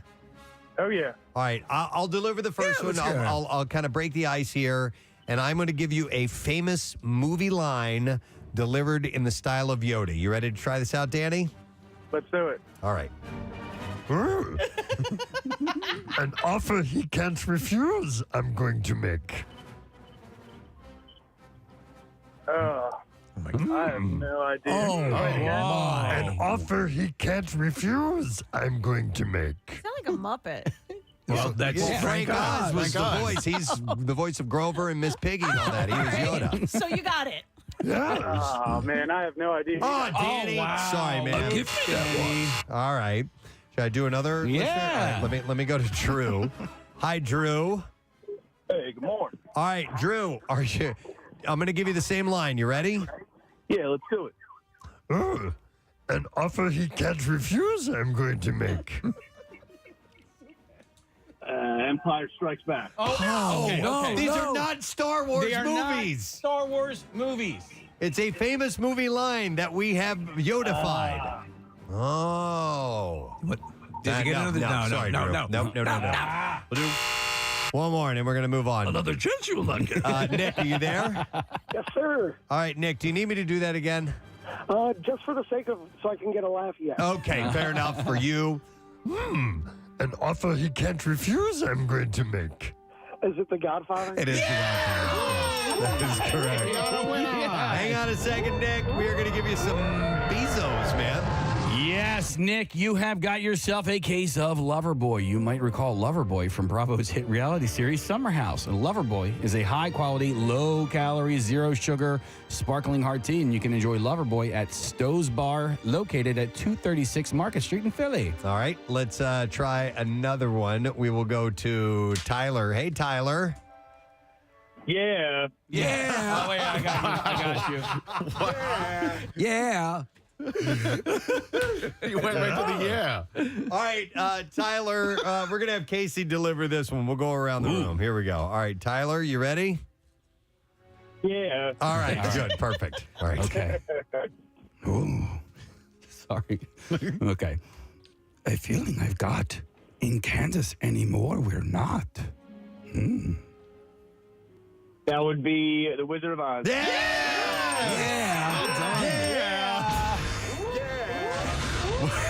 Well done. Hang on, Tyler. Here's what we got for you. You got a case of Loverboy. You might recall Loverboy from Bravo's hit reality series Summer House. And Loverboy is a high-quality, low-calorie, zero-sugar sparkling tea.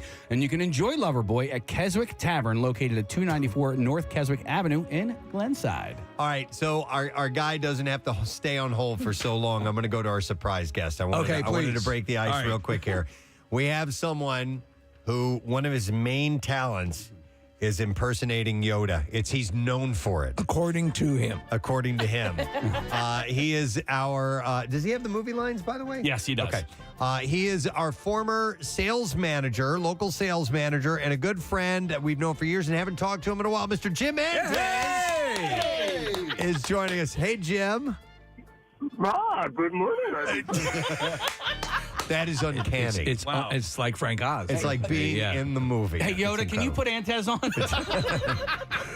All right, Jimmy, you going to give us a hand here? Yeah. Okay, yes, he's not going to break character at all. All right, what I'm hoping is that our listeners will be able to hear it. So we're going to try this out. I'm going to get listener Joe on the line. Hey, Joe, are you there? Yeah, I'm here, Gatsy. All right, Joe, our special guest Yoda is going to give you a movie line. You ready to try this? You got it. All right, go for it, Jim. Talking to me, are you?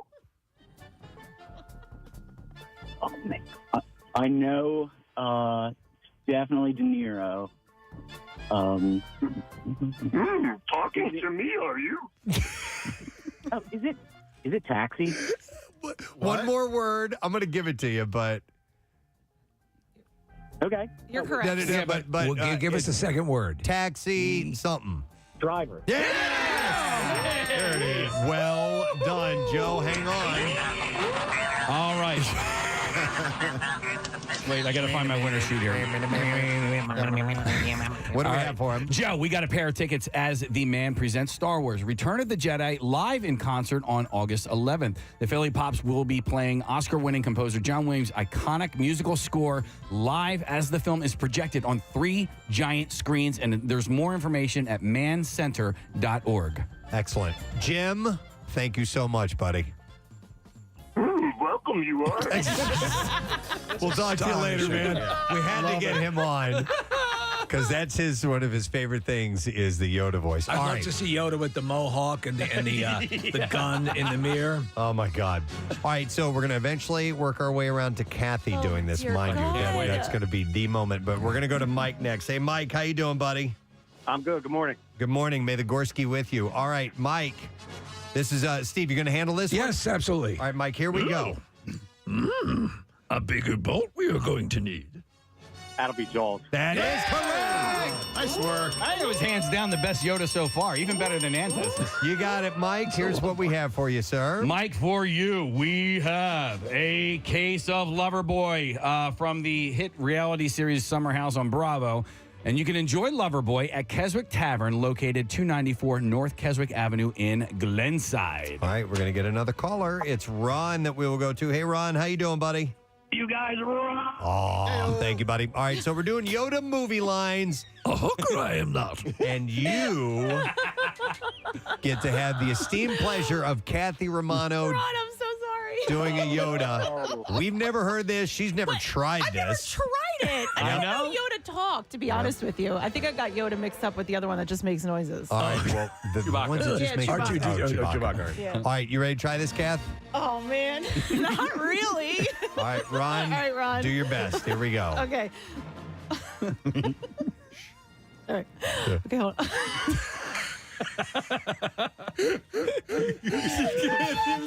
I'm so excited. I am so excited. It's usually best to start with a.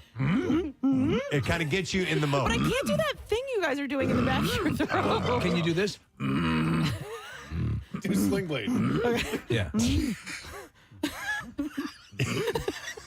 Okay. The truth you can't handle? The truth you can't handle? That's Yoda's mom. That's good, right? That was like That's the Yoda's mom. Yoda's principal. Terrible, but it was a few good men. Oh my God. You got it, Ron. Here's what we got for you, so Ron. good, Ron got it. Spot on, man. Ron, you, for that, won a pair of tickets as The Man presents Star Wars Return of the Jedi live in concert August 11th. The Philly Pops will be playing Oscar-winning composer John Williams' iconic musical score live as the film is projected on 3 giant screens. And all the information can be found at mancenter.org. And by the way, the man is spelled with 2 N's. Yes. MANN center.org. All right, and I think we're going to get Marissa to do this too. Okay. Does she have movie lines? She's got movie lines. All right. Next is going to be Nick, though. We'll get Kristen on to play with Nick. Hey, Kristen, good morning.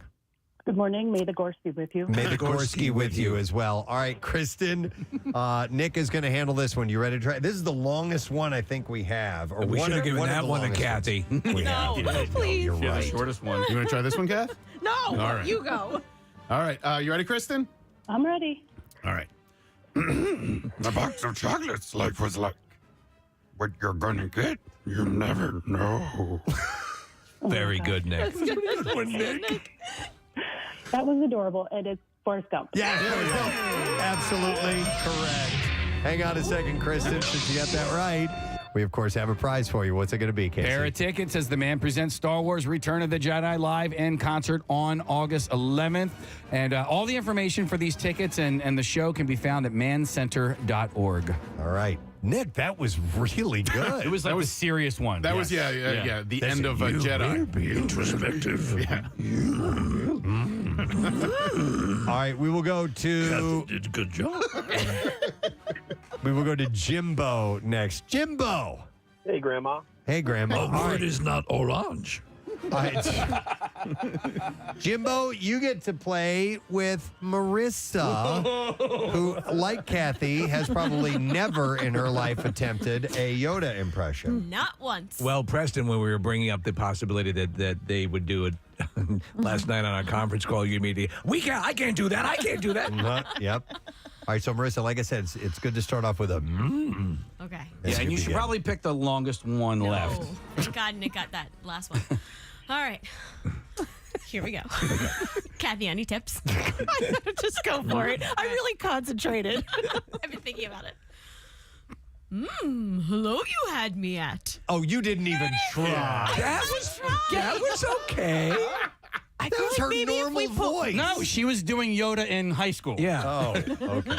Try to really dig down there. Hello, you had me at. Can you put a little... Her voice is so high, it can't go down low. Can you just growl at all? Yeah. Like, here you go. Okay. Yeah, perfect. Hello. Hello, you had me at. You can do it. You did it. All right, Jimbo, do you know what movie that's from? Jerry Maguire. Jerry Maguire. Hey, absolutely correct. It was so good, Jim got it right. That's it. All right, what do we have for him, Case? All right, Jim, for you, we have a pair of tickets as the man presents Star Wars Return of the Jedi live in concert with the Philly Pops playing the iconic musical score live as the film is projected on 3 giant screens. And you can find all the information at mancenter.org. All right, we're taking movie lines and we're Yoda-fying them, not only with the impression, but with the speech pattern as well. A strange discharge I have. Yes. For a minute, can I talk to you, Dad? Let's go. A strange discharge I have. Let's go to JR. Hello there, JR. Will the Gorsky with you? Yes. May the Gorsky with you, sir. All right. I'm going to deliver this line to you. Tell me what movie it is. You win the prize. Are you ready, JR? Yeah. Yeah. Okay. My man. I love My it. man. I love it. Yeah. Mock. All right. Yeah. Here we go. To my little friend, say hello. Say hello to my little friend Scarface. Yeah.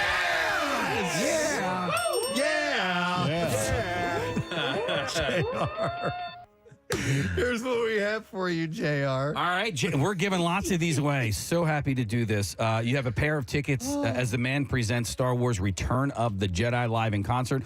On August 11th, the Philly Pops will be playing Oscar-winning composer John Williams' iconic musical score live as the film is projected on 3 giant screens. All the information is found at mancenter.org. All right, we have a few more to go here. I will pull up Chris next on the phone lines. Hi, Chris. Good morning. Good morning. Happy birthday, Ann Gorsky. Yes. With you. Yes, Thank you. all of that. Love it. All right, so Chris, we're going to have Casey deliver a Yoda-fied famous movie line. You identify the film, you win. You ready, sir? Yes, sir. All right. This one is tough, by the way, I think. Okay. Great. A throne of lies you sit on. Can I hear that again? A throne of lies you sit on. This is a hard one. It's a classic for the.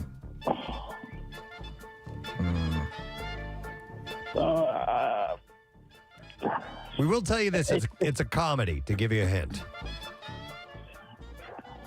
It's right on the top of my head. I just can't get the words out. All right. Sorry, man. We got to go to somebody else.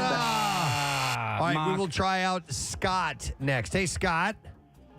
Hey, fellas. May the Gorsky be with you. Yes, may the Gorsky with you, sir. All right. Do you need to hear that line again? I know, but I just love hearing Casey. All right, I do too. Go ahead. A throne of lies you sit on. Okay. What is it, Scott? Elf? Yeah! All right, Scott. All right, Scott, hang on. Here's what we have for you, sir. All right, we got a case of Loverboy. You might recall Loverboy from Bravo's hit reality series Summer House. And Loverboy is a high-quality, low-calorie, zero-sugar sparkling hard tea, and you can enjoy Loverboy at Stowe's Bar. That is Stowe's Bar, located at 236 Market Street in Philly. Yeah. All right, let's get another caller. Who was that? Who was that caller? That was Scott. Yeah. Okay, so we're going to go to Grant next, and I have him on the line. Hi there, Grant. Hey, may the Gorse be with you. Yes. All right, Grant, we're doing Yoda-fied movie lines. You ready to try this out with Steve? Yeah, go for it, Steve. All right. The wrong week I picked, it looks like. To quit sniffing glue. Airplane. Yes! Yeah! Yeah! Yeah! All right, Grant. Here's what we have for you. All right, we're also going to hook you up with a case of Loverboy, which is a high-quality, low-calorie, zero-sugar sparkling hard tea. And you can enjoy Loverboy at Keswick Tavern, located 294 North Keswick Avenue in Glenside. All right, we have, let me see here, 1, 2, 3, 4 more. So that means both Kathy and Marissa get to do this. In fact, Kathy is going to be next, and we're going to line her up with John. Hey there, John. Oh, man. Sorry for bothering. I blew it. Bothering at work, I'm sorry. I'm sorry for bothering you. Do it again. Bothering you at work, I'm sorry. All right, John, we're going to have Kathy try this one out. You ready? I was really good last time, so you're probably going to get this. All right, ready? Here we go. So there's a chance you're telling me.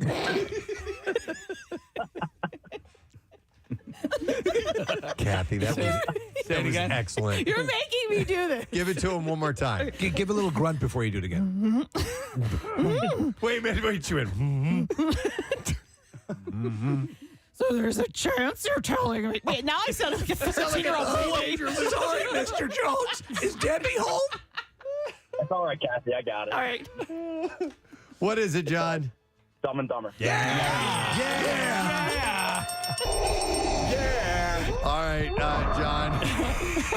Here's what we have for you. All right, we got a case of Loverboy, a high-quality, low-calorie, zero-sugar sparkling hard tea, and you can enjoy Loverboy at Stowe's Bar and Grill, 236 Market Street in Philly. All righty. It's another John that we will pull up on the phones. It's John M. this time. Hey, John, good morning.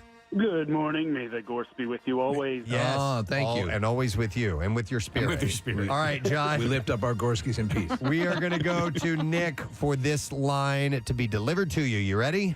All right. All right, John, here we go. Here we go, John. A rebel, a loner I am, Dottie. No, that's no. I'm doing it again. It's like bottom It's down at hard. the end. Come on, It's Black, hard trying to do it sometimes, again. man. A rebel, a loner I am, Dottie. Is that Pee-wee's Big Adventure? Yeah. Nice.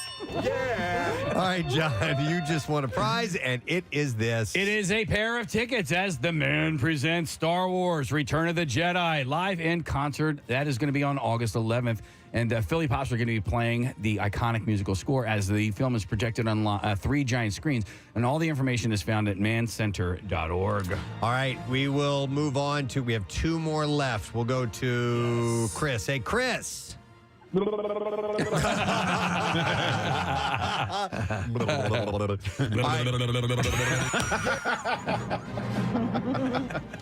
could actually be a Star Wars sound in the hallway. Yeah, that's not bad. All right. Sorry. No. Hit both. Okay. That's the ship flying through the sonic black. All right. Who's next? This is Marissa, and it's a long one. Marissa is next with a very lengthy one for you, Chris. You ready to try this? Lucky me, yes. This is a tough one, too. Good luck, Chris. Dig All right. deep for this one. It's a comedy. It's a comedy. All right, it is a comedy. Here we go. What year? Early 2000s. 3 times bigger than this. This building has to be at least. That was a little better, Marissa. Thanks. That's pretty good. I used your tips, Preston. Was that the whole thing? Yeah. That was a long Do one. you want Yeah. more? You don't want more. Give it to him one more time. I want to hear it one more time. If you can, read it slightly right. angry, because that's how it was delivered. 3 times bigger than this. This building has to be at least. Oh, well done. Yeah. Thanks, Steve. All right, I think I have it. Is it Zoolander? You got it. Hang on, Chris. We got some beer for you, Yes, my man. we do. We got some, what do you call them, Press? Beezers? Bezos. Bezos. A Bezor is a clump of hair from your a stomach. goat or something. We got Jeffrey Bezos. we got Loverboy, a high quality, low calorie, zero sugar sparkling hard tea. And enjoy Loverboy at Keswick Tavern, located at 294 North Keswick Avenue in Glenside. All right, we have one more to do. I think we should have Kathy do it. I agree with you. It's One a more shorter to do. one, too. And It is a short one. both she and Marissa have been stepping up big time. They could team up because there is a line after this one. Give it to her. Yes, you are correct. Let's all of us give the response. Well, I think the ladies. All right, okay. I think that would be great. So we're going to go to Elias for our last one. Elias, good morning. Good morning, fellas. All right, you ready to try this? I'm ready. It sounds like you're giving me the hardest one for last. No. You get both ladies in this one, all right? All right. Elias, It's a threesome. Same time. It's a Yoda threesome. Daisy chain we will. Ready we are. Cups there are 3. Now they're getting it. You guys are finally getting it. I love it. All right, here we go. Elias. Marissa, best friends did we just become? Yeah.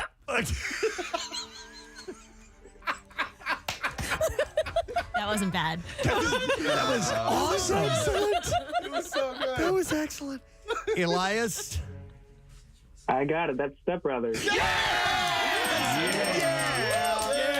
Absolutely. All right, Elias, we got the final prize for you, and it is this. That is a pair of tickets as the men present Star Wars Return of the Jedi live in concert on August 11th. The Philly Pops is going to be playing this iconic musical score live as the film is projected on 3 giant screens. All the information that you need is found at mancenter.org. And how about that, gang? Our May the 4th contest this morning. I want to thank Casey, came up with the idea for that. Yes. I want to thank people who stepped out of their comfort zone this morning to try out their very first Yoda ever. Were the best performances. I have to give it to Marissa, to Kathy and Marissa. I agree. Yeah. I agree. They got it. As they got warmed up, and you nailed it on that last one. Nailed it. Yes, you did. And may the Gorsky with you. Oh, that's fantastic. All right, we're going to take a break. We have coming up a little bit later on after Rory Culkin on the program, and we have more concert cash and tickets to give away, so don't miss. We will be back in just a sec.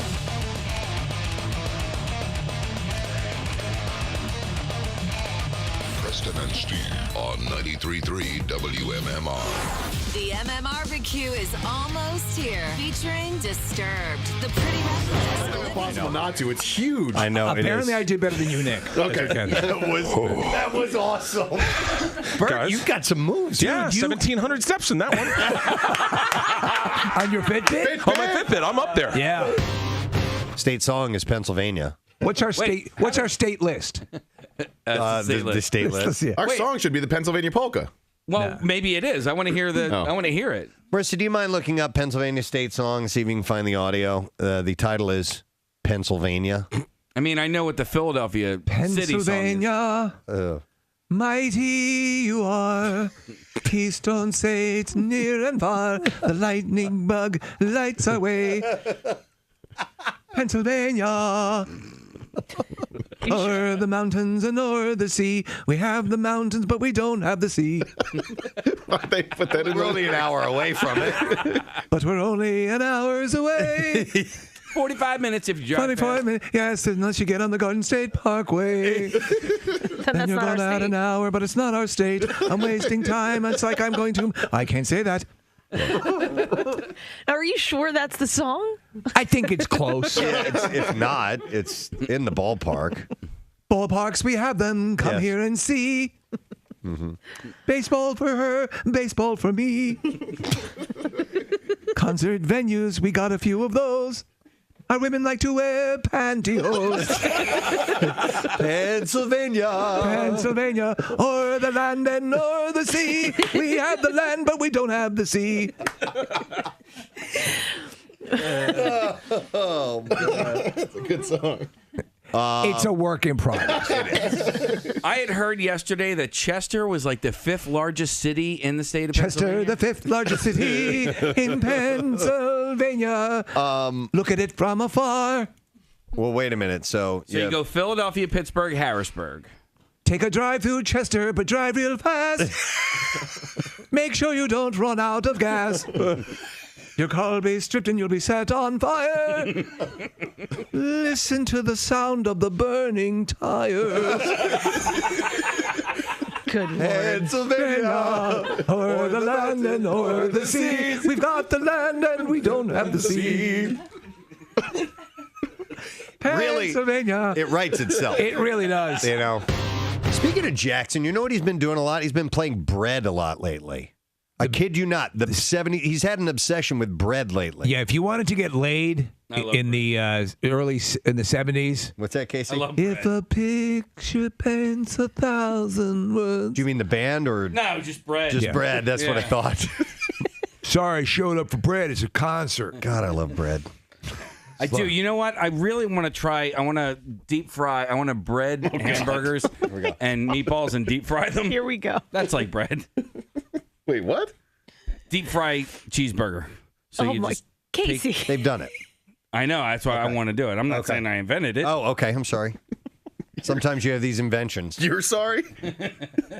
Sounds like you just woke up out of a coma. Give me a bread song. If a picture what's the name of that? paints 1,000 Baby, I'ma want you. Baby, I'ma want you is one. Baby, I'ma need you. But I don't know what the name of that picture. If a picture paints 1,000 words, then why can't I paint you? Yeah, I that's don't know another bread song. I don't know the title of that. Do you know? If a picture I don't know. can paint 1,000 Words. Dot. Why can't I? Dot. Paint you. You know what Greg. bread song I like is the theme to Sunbeam Bread. Do you guys remember that one? I like bread and butter. I like toast and jam. I like the taste of Sunbeam bread. It's my favorite brand. Yeah. I don't know that part of it. I don't remember that. No? But it's I like bread and butter. I like toast and jam. It's a riff on a song. What's Yeah, that? it's a riff on a pre-existing song. Yeah. Or the other way around. I don't know.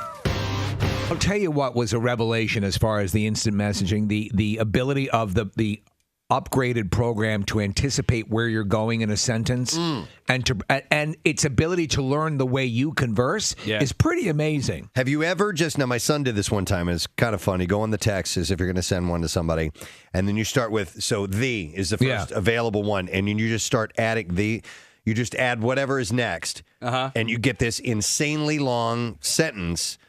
So I have like the fact that you are so cute Oh, you better send that to Matt. and fun to play with me, and you can get it right away with my friends and family members to be able to that's T-O-O-O. Hold on, I went T-O. No, you corrected it. Be able to get the chance to win a free agent or kick. Which kick. Free kick from my house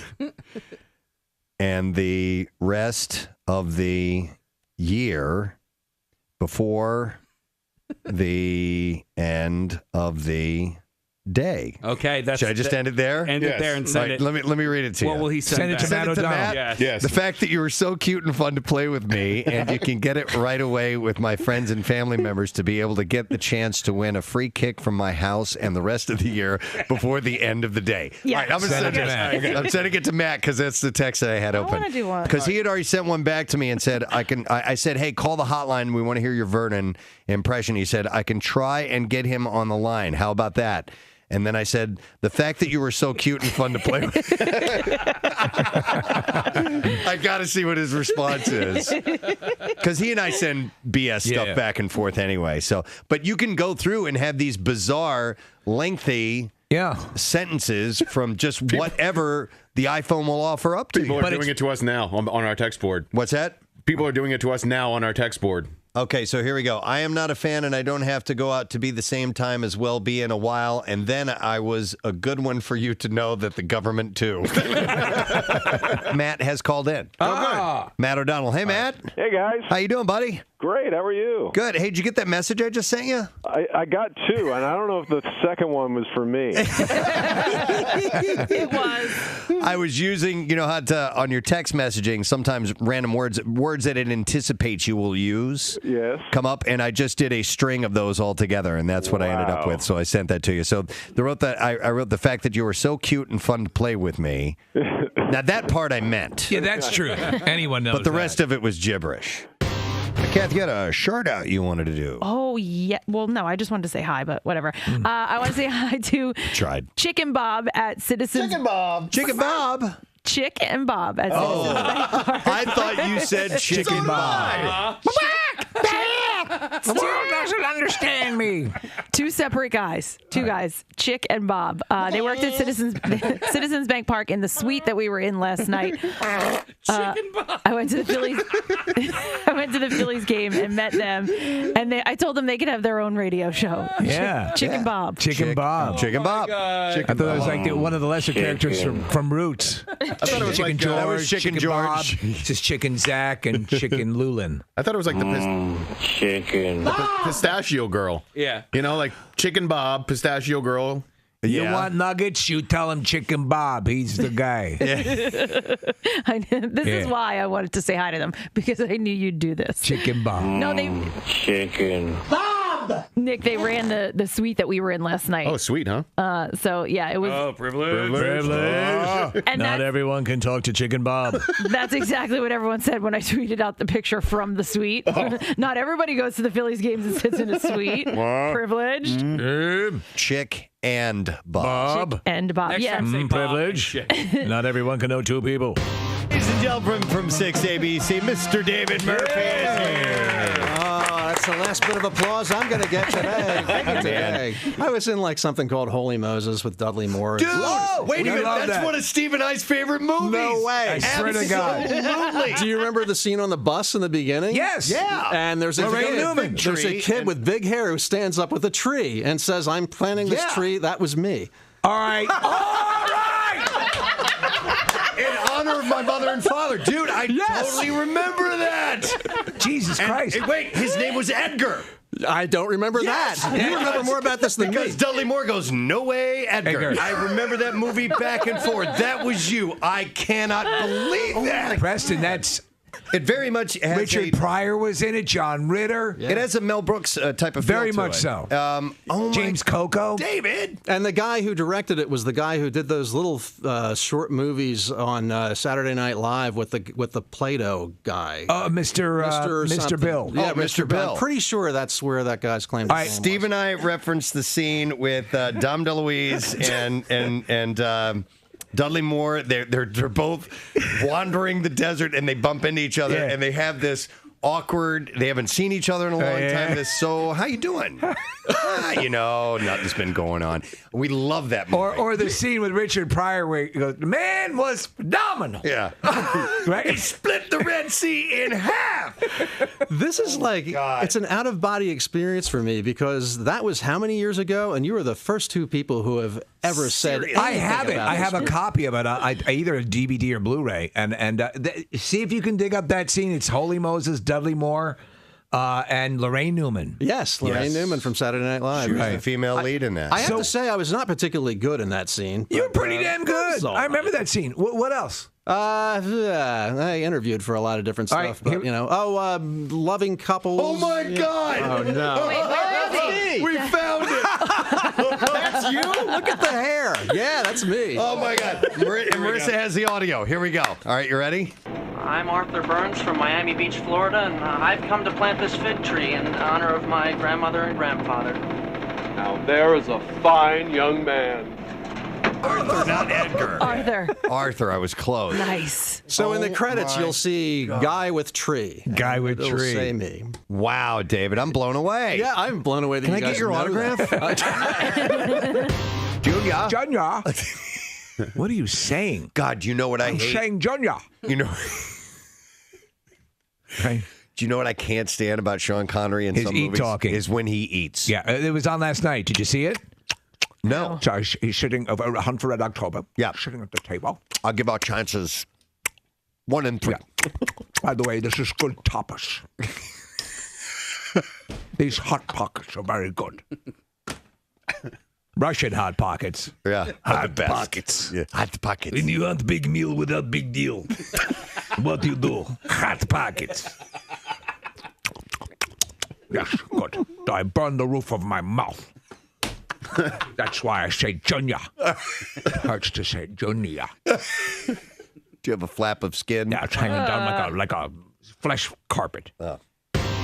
Angelina Jolie is taking on a new role as a visiting professor at the prestigious London School of Economics. That's where Mick Jagger went. The actress and what he was a student there? Yeah, before he was in the Rolling Stones. I don't like this. This is boring. He wasn't a very good student. What's his iron roll in this? I want to sing with Lisa Fisher. I see, Mick sitting there with his hand raised, and teacher calls upon him. Can I have the bathroom pass? Thought you had the answer, Mr. Jagger. I have to go pee-pee. It's boring. This is boring. Lisa Thomas Laurie from 6ABC has retired. She's been in with since 1978. Casey, did you watch the 12 o'clock noon news on 6ABC, like especially during the summer and stuff? No, but in my house, it was always, we had a little black and white TV in the kitchen, and that was on when we would eat dinner. Yeah. And then, like, Tic-Tac-Toe would come on. With the Wink Martindale. Tic-Tac-Toe, yeah. But they would have the... Wait. That's the theme song? Yes. And wasn't it like that? To the news? Yeah, no. Yeah, it was Jim Gardner sitting on. I'm sorry we couldn't afford a musical package to intro the show. But it was awesome. Keep doing that. This just in, we're at war. Where is it? It's right here. Hold on. You'll hear that part coming up.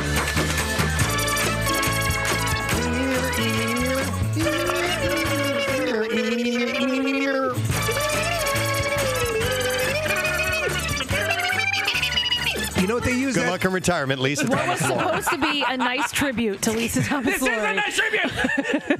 Well, she's going to get Turned a into 21 salute. Yeah, it turned into 2 grown men playing with their lips. Well, listen, better that than women.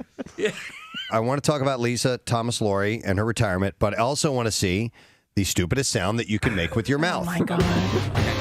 I got it. Going to reveal the results of the inductees for the Rock and Roll Hall of Fame. Oh, amazing. Just announced moments ago. But first, we need to go to somebody who's some very important news for us. It is this Catherine that's on the line? Yes, it is. Good morning. Hi, Catherine. Good morning to you. You have a special reason for calling us, and that is? I just won $500.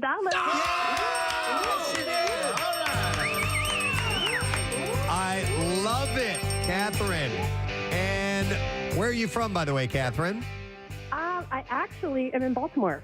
You're in You're in Baltimore. Baltimore. What are you doing in Baltimore? Well, I live here, but I've been listening to you guys forever, and I listen through the app every morning. Oh, that is fantastic. Well, you know that means, Preston. Well, did you enter through the app? I did. That means you're registered for $10,000. Whoopah! The grand prize as well, which is fantastic. But that is awesome, Catherine. Do you get back up to Philadelphia from time to time? Oh, all the time. Yeah. Love it. Wonderful. Well, listen, you got to come up on May 27th because you are going to the MMRBQ. We are going to give you tickets to that, and you get $500 to boot. How about it? Fantastic. Thank you, guys. Thank you, Catherine. We love you. that. Congratulations. And right, like I said, next time coming up at 10 a.m., and that'll be here before you know it. But ladies and gentlemen, stop the music, clear the phone lines. I give to you right now, as we speak, Ann Gorsky. Good morning, Ann Gorsky. May the Gorsky with you. Oh, it's Ann Gorsky Day. It's not even your birthday. When is your actual birthday, Ann? It is June 30th.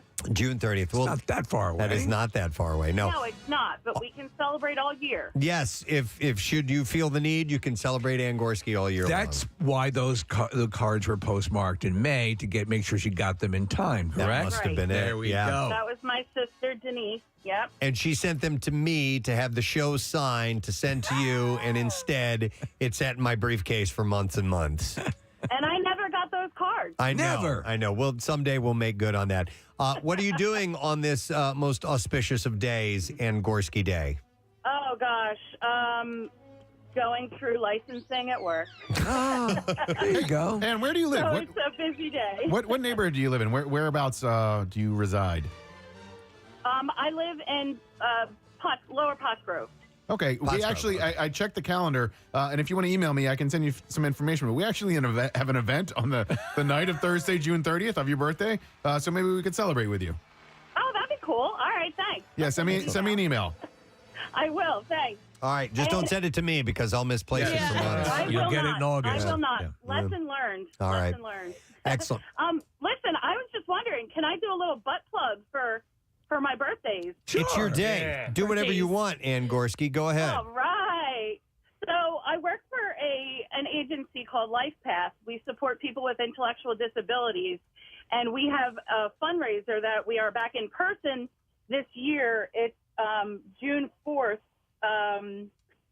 at DeSales University.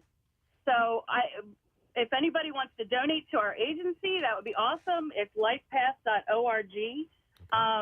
But yeah, we would love any support that we support for these guys. And the event is on June 4th? June 4th, yes. What is the event? Is it a dinner, It's a a party? walk. It's a walk. Okay. Yes. Okay. Yes. A Excellent. fundraiser walk for our company. All right, yeah, and you know what? If you can email the specifics to Nick, we'll make sure that we pop that up onto PrestonandSteve.com and help spread the word about it. Awesome. Thanks, guys. Excellent. All right, thank you, Ann. May the Gorsky with you. We love you. There she goes, the one and only Ann Gorsky on the Preston and Steve Show. And a quick shout out and hello to our friends, Steve Wilson from Wilson Secret Sauce. So today is his and Kelly's anniversary. They got married on May the 4th in Vegas. Their son's name is Luke, so they must love Star Wars. They have to, right? Yeah, and as a matter of fact, the first time I think I had ever met them, she was pregnant with Luke. And so we love those guys. They're really great people and great for the community. So congratulations and happy anniversary. Yeah. We definitely want to send a big happy to you guys. All right. Rock and Roll Hall of Fame inductees are in for the 2022 ceremonies. And I'm taking a look at these. I'm going to reveal what these are. And I'm telling you now, this is probably the least rock and roll series really? I've ever seen. Yeah, there's some good stuff in here, but it's a lot of the rock has been sucked dry from this particular. You would not want too much of that at the Rock and Roll Hall of Fame. At this group of inductees. But there's some that I'm really happy about. And we'll start with one that I'm thrilled about, Pat Benatar. Pat Benatar is going to be inducted into the Rock and Roll Hall of Fame. She certainly deserves it. Absolutely. And her husband is super talented, a good guitarist, and a good songwriter. Yep. So she was one I was really pulling for. So when she gets it, does the band get it? Because was the band, it was Pat Benatar. It was always Pat Benatar, but... Yeah, I don't know who's stuck with her. I think it would be just her, to be honest, okay. and her husband. But I mean, who actually gets one of those statues? That's pretty thorough. All right. That's big. All right, you ready? Yeah.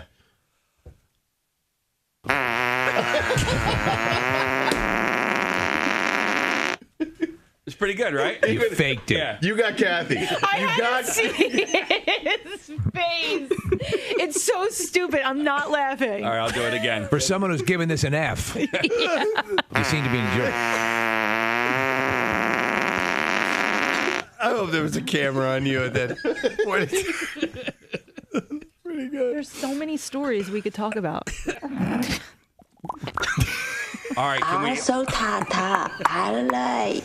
at the same time? All at the same time? All right. 2, 3, 4. I don't have a noise. Try to make a noise. Don't worry if it's not good enough. All right, hang on. This is all your idea anyway. Kathy, you know what? If we could all maybe do the tic-tac-toe theme song together, you could be the... No. It's got to be with the face. She slaps herself in the face. Can you do Chewbacca? No. Try Chewbacca. Is there not one sound you could do that's kind of goofy or fun? Try it. I'm not really all that fun. Do a Harry Callis impression. I can't do Chewbacca. Give me something else. How about R2-D2? Yeah. I don't. What is that? He whistles. He whistles. I can whistle. How about I whistle? Okay, let's hear you whistle. Do it. Oh no, I want to do it with everybody. All right. 2, 3, 4.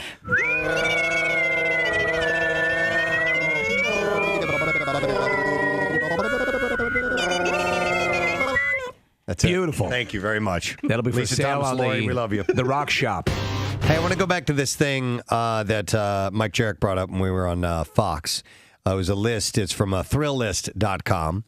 And they made a list of the most angry American cities and ranked them. And it's clickbait type stuff, you know. I mean, What they did is as with any of these lists, they make Philadelphia the worst, and then they go backwards. Do you think we come out angry? I don't. I think that we allow ourselves to get angry because of stupid ass lists like this. You know what I'm doing? I'm looking through this list, and I'll explain this way. I'm looking at a lot of these. I've 11 cities on here, and I think that what we don't have in common with most of these cities is being kind of a trip destination. Yes.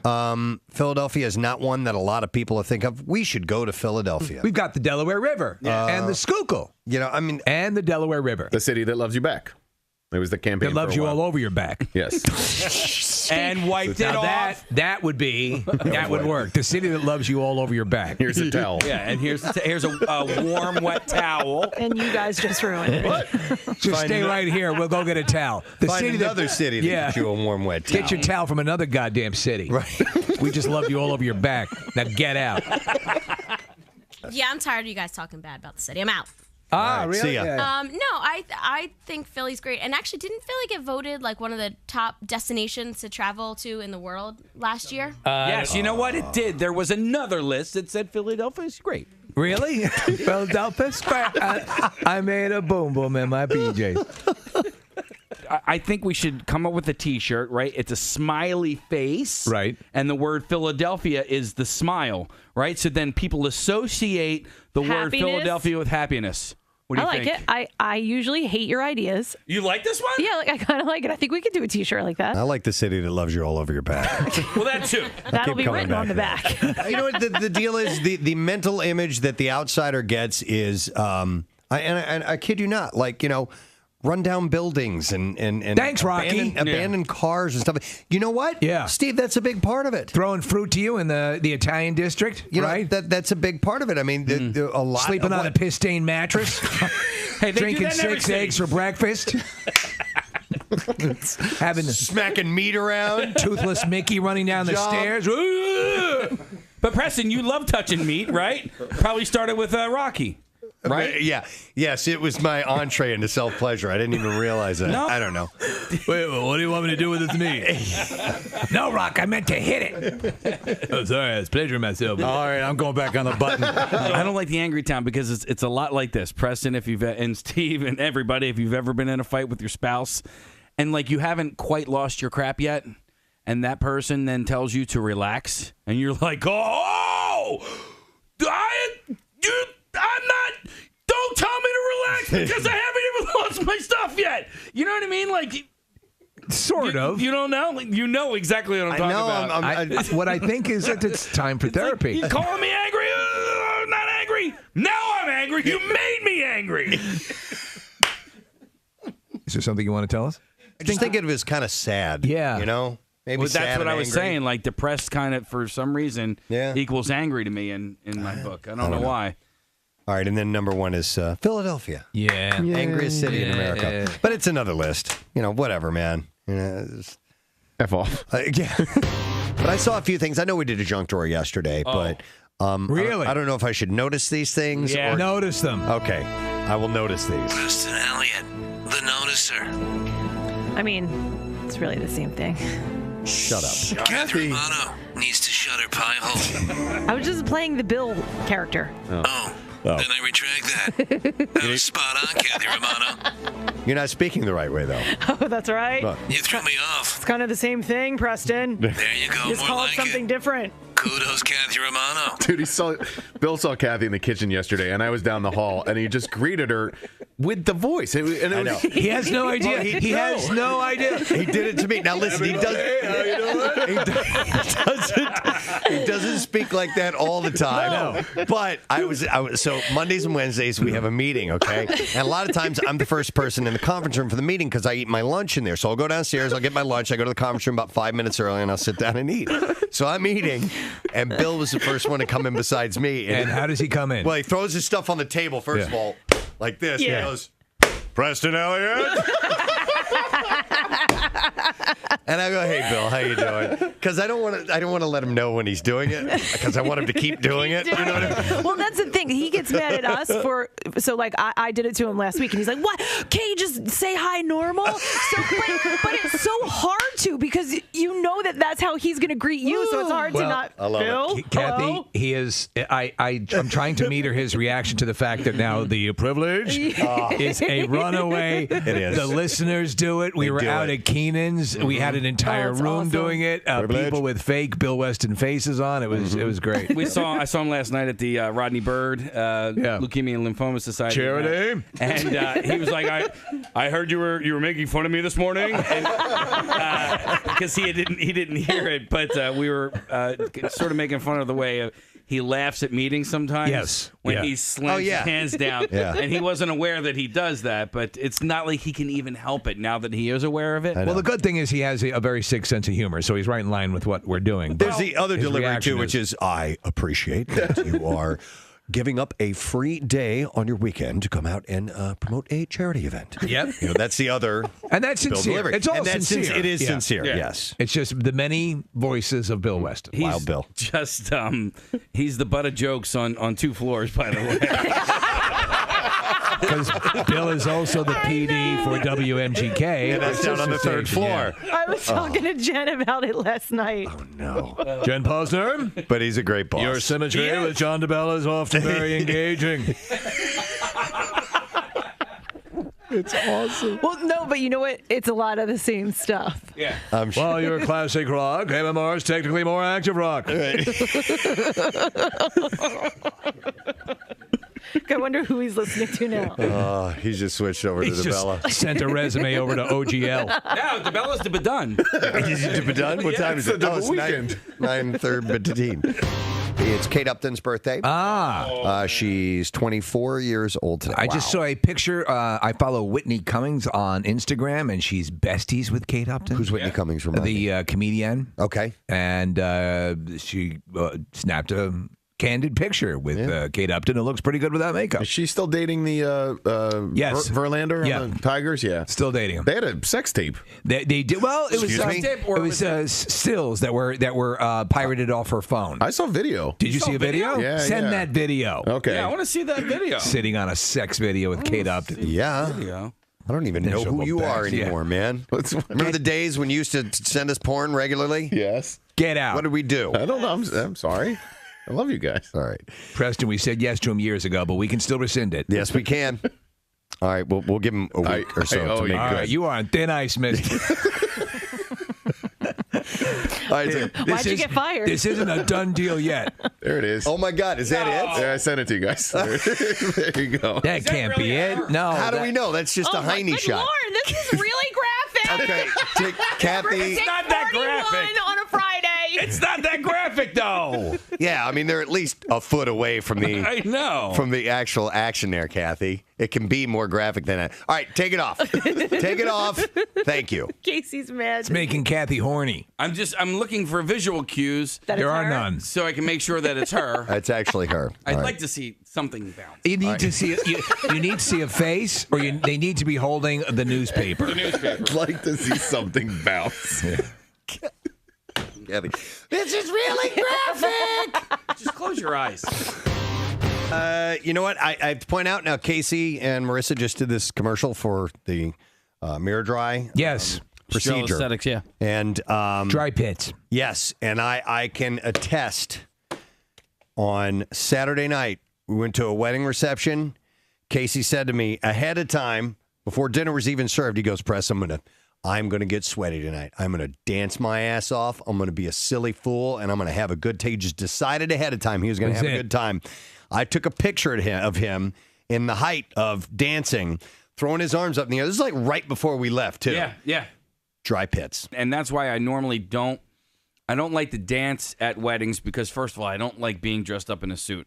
Secondly, if I'm going to be dressed up nice in a suit, I don't like to sweat. And if I dance, I sweat. It was Beth Gardner's birthday, but her wedding. Which happened to coincide with her birthday. Well, your birthday. Yeah. No, but anyway, it was, she used to be in our video department with Nick Murphy. And so we went, and I'm telling you, you want to have a good time, go to a wedding with Casey. I agree. Yeah. I had more fun at the wedding because you were there. Oh, there was a moment at the wedding where they announced that the ice cream bar was open. Ooh, an ice cream bar. By the way, Casey immediately, ooh, yeah, it's just he comes back with a bowl full of ice cream, and Casey, they were playing a Backstreet Boys song, and apparently Beth and her now husband Tim were huge Backstreet Boys fans, and the whole wedding party is out on it.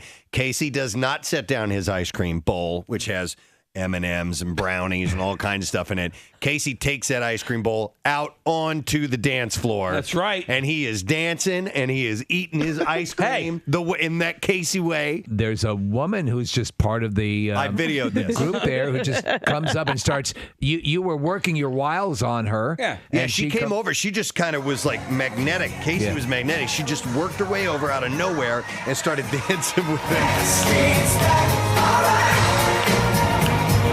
And the next thing you know, Casey is feeding her ice cream from the spoon. And she's like, while dancing. The spoon goes out, and she's like, oh, no.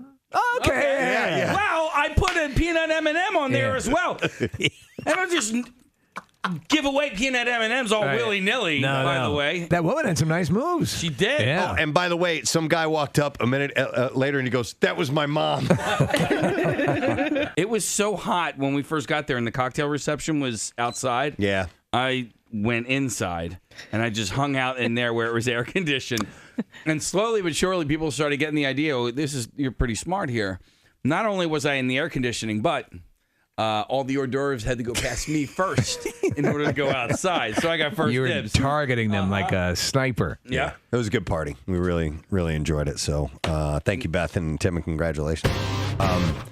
iPhones, they're making Siri smarter. Yeah, they just rolled out. Tim Cook did. I forget where. It must have been in New York or maybe wherever they had the rollout yesterday. I just was peripherally reading the article, but making Siri more responsive.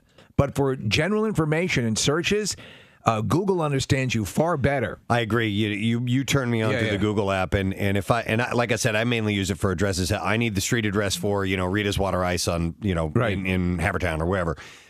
Instead of just bringing up the generic website, which is what Siri does, right? It will bring up that address. Yeah. Okay, that's what I'm looking for. You can get right to Eagle it. Road and all of that in Havertown. What's that? Eagle Road in Havertown. Is that where it is? Okay, Is that where it is? It's on Eagle Road in Havertown. Yes. Okay, thank you. I think that needs a song. We should have we should have an app called Casey. K-Siri. Casey. Yeah. Hey, Casey. Casey. Where's the Rita's Water Ice in Havertown? Well, Preston, it's on Eagle Road. It's just a couple of doors down from Mike Kabuchi Formal Wear. See how informative a Casey app would be. Mm-hmm. Casey, what? Only really works in Delco, though. Yeah, I know, right? Well, yeah, it would be Delco. A stuff. Delco That's specific. fine. Yeah. You know what? In fact, call Casey right now with your questions, and we'll try and say, "Hey, Casey." Hey, Casey, what's the trashiest part of Delco? Oh, damn, dude. That would be the part where Kathy Romano is. Yeah, that you left yourself wide open for that. Kathy wants to know where all the trashy people are hanging out. Let me go to hi, Dave. How you doing? I'm good. You want to try out the new Casey system? Casey, find Midgetville. Wow, that's a tall order. No pun intended. Midgetville is located on Chester Pike in Ridley Park. I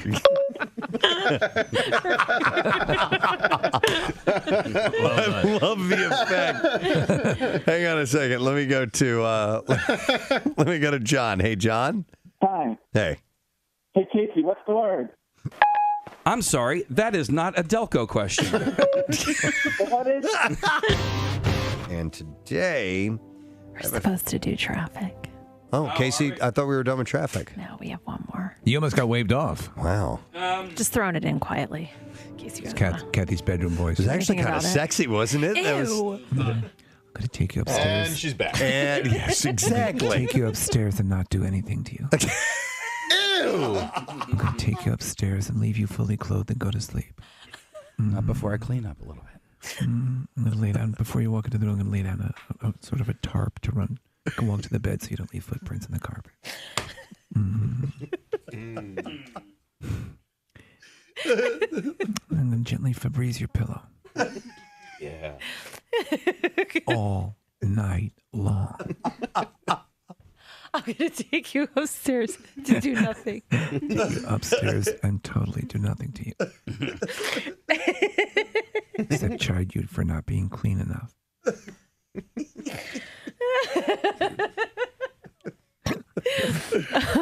Oh my God, I'm crying. God, ow. My side hurts. Oh. Okay, all right. Do the damn traffic then. There are more than 285 million people in the world who are blind or visually impaired, but not many porn websites cater to the blind. How would a porn website cater to the blind? I guess you just hear the audio. Yeah. You know, I mean, because on the videos there are audio tracks. So, yeah. There you go. Fortunately, Pornhub has just created a new category of porn called described video. The female narrators fill in the details for visually impaired viewers. We should have Kathy do that. Ew! Oh, no! No way, Jose. Thank God you're blind. Oh, my God. You are lucky you're blind you can't see this, and I bet it smells. Oh, especially in there? Why the hand? What could that possibly do? How could that even feel good? Be pleasurable? It's so stupid. It's just a hand. It's just a hand. It's not the real thing. God, you're never going to give it up, are you? No, it's dumb. Never. I'm 37. I think it's stupid. I'm not The going to mouth, change. you use that to eat and sing. Eat and sing. That's not, well, it's just not the, I don't get it. Like, why don't you just give in on the hand thing? It's a good thing. Steve learned to love salmon, right? Steve came around on a new dish in his life, and it's I rub salmon all over my junk. And it's not for you to get enjoyment out of. It's for the other person. No, I so know, what if you don't understand it or not? It is pleasurable. Right. I understand that. I don't understand.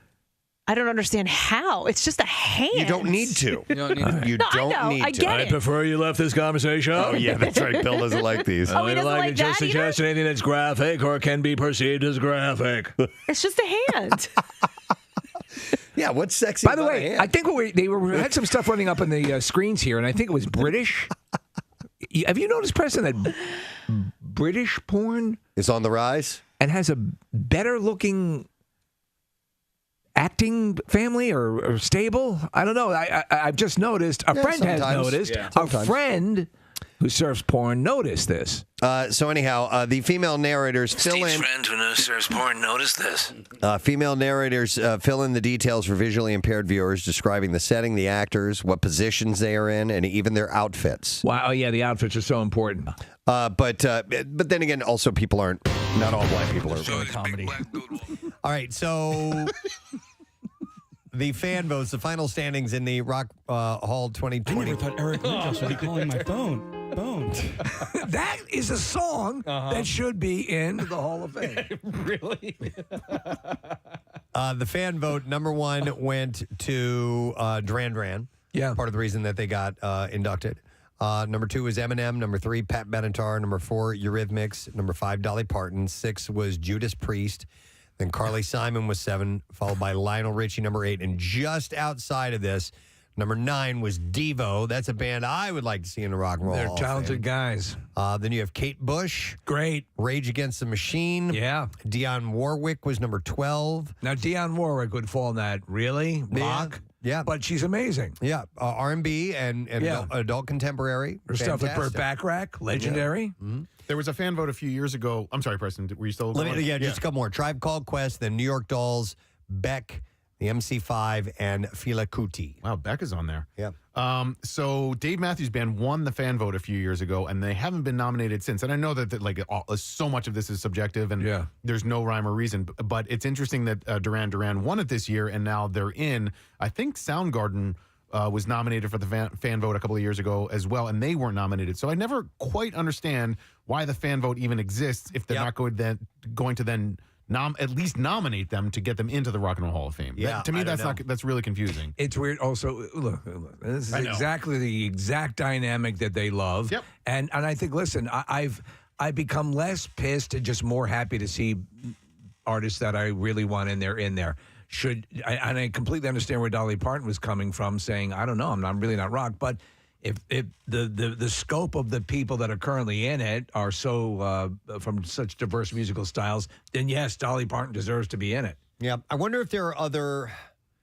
Well, I mean, there's a Rock and Roll Hall of Fame. Is there the R&B Hall of Fame? Is there a Hip Hop Hall of There's Fame? a Country Hall of Fame. They just had the induction ceremony. Do they, from time to time, put rock artists in that Hall of Fame? I'd like to hear who. Yeah. You know, is Judas Priest in the Country Hall of Fame? I'm wondering if any of this, goes the other way as well. But I guess rock and roll is kind of looked at its origin as taking influence from rhythm and blues music and country music and as well, and putting those together to make this combination, because you had music that was country flavored, like skiffle, that was part of the rock umbrella. Skiffle. And then obviously you had deep blues is where rock and roll came from. I mean, that's where that stuff was created. That's why Jagger and Lennon and McCartney were huge fans of the blues. Yeah, exactly. I'd like to create a Preston and Steve Hall of Fame. I think that would be a lot of fun. I don't know. It'd be like the Ripley's Museum. I know. Hold on, Marissa. Nick just pulled up a video. You need to get audio. No. Carly Simon and James Taylor both discussed this morning about the Rock and Roll Hall of Fame. They did Mockingbird. Yeah. I think they had a huge hit with it. They did. Yeah. Yeah. Which is where that comes Mockingbird. And they were singing on stage all the time. Yeah. Everybody have you. Radio? Who needs radio? And I also love the version in National Lampoon's Vacation. Oh, That's right. Clark and Beverly D'Angelo and Chevy Chase singing it. Yeah. Yeah. Back there singing their version of the duet that Carly Simon and James Taylor did. Yeah. What were you guys? What were you guys talking about right before I interrupted you? Preston and Steve Hall of Fame. Yes. So, what kind of categories would be in the Preston and Steve Hall of Fame? Gum. All right. Best gum. Best gum.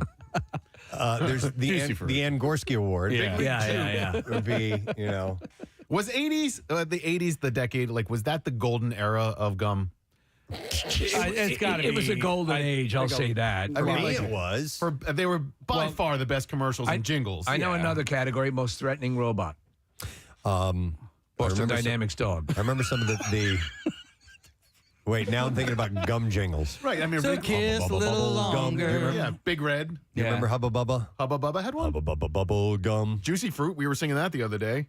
Yeah. Does he say get your skis shined up? Because they were doing Juicy that. Fruit. Yeah. You're gonna move, yeah. And what was the Big Red?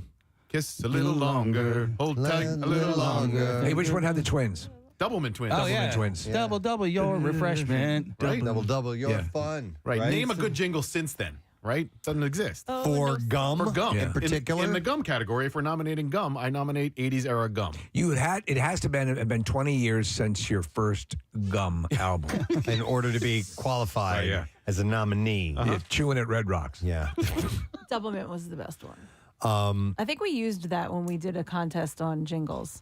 Doublemint. I had to guess the. Yeah. And they were the legendary. Well, the people wanted to audition. They had a big nationwide search for Doublemint twins. Mm-hmm. The movie Inside Out did a nice riff on the gum jingles. Triple dent gum. Oh, that's right, yeah. It was the earworm. Yeah, it sticks in your head. It kept coming around. We're still singing Big Red. You know, to this day. It's a classic. Look at us. We really need to take a break, though, because we have a guest coming up in 10 minutes. We just created an award show. But we do have Mockingbird, so let's just run that real quick. All right, here we go.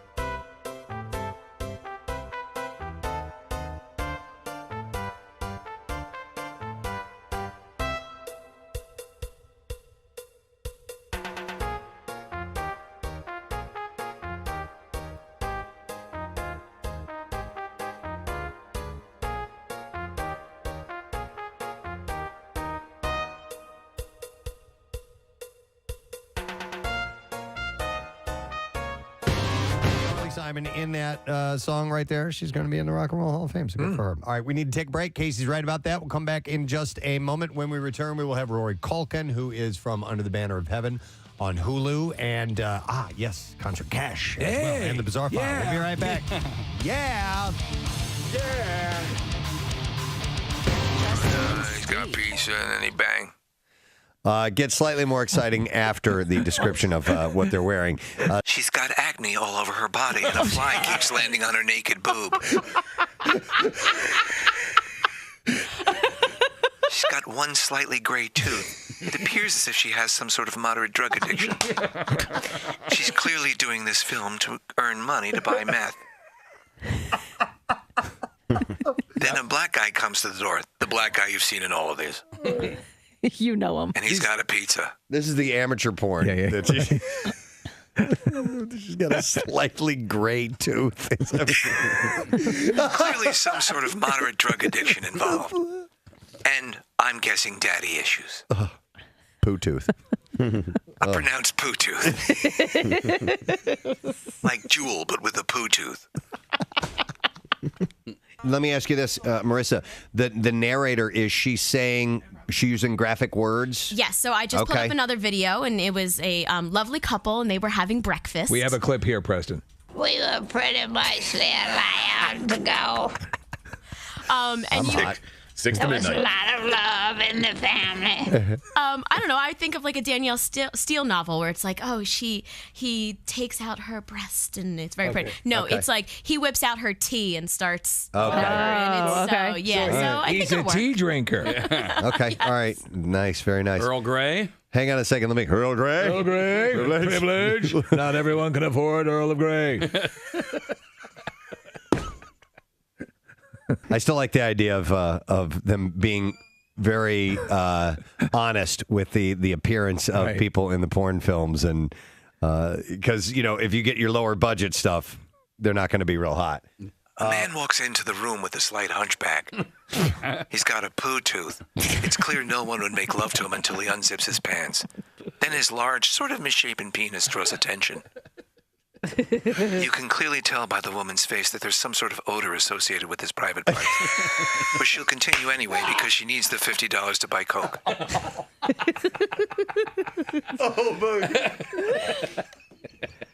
Seems to be a director yelling at her off screen. There's an odor. A pronounced odor. You can tell by the look on her face. As her face draws closer to his privates, her eyes start to tear, as if she was cutting an onion.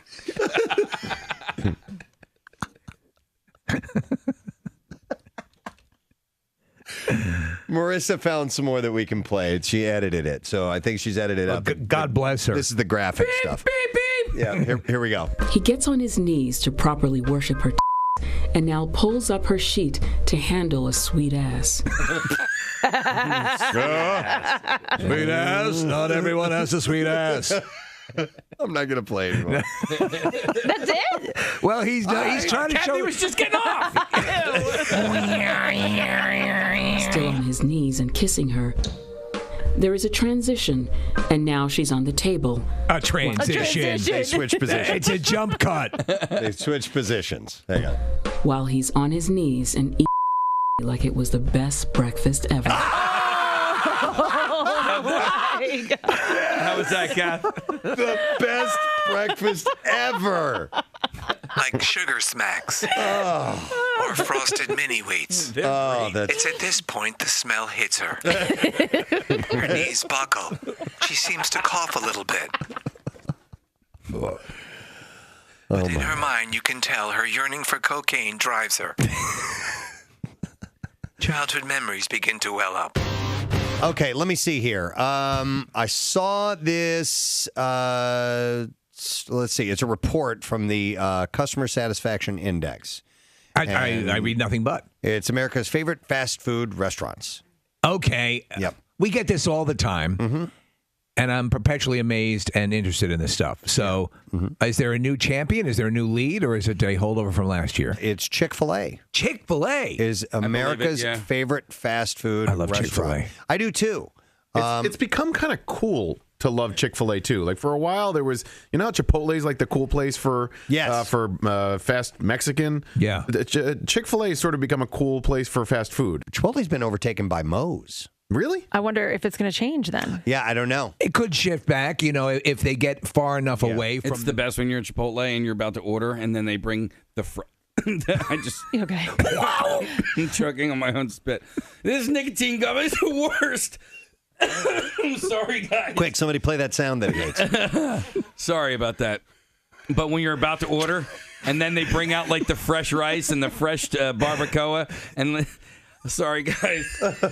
I know, it's okay. This is the most bizarre radio I've ever heard.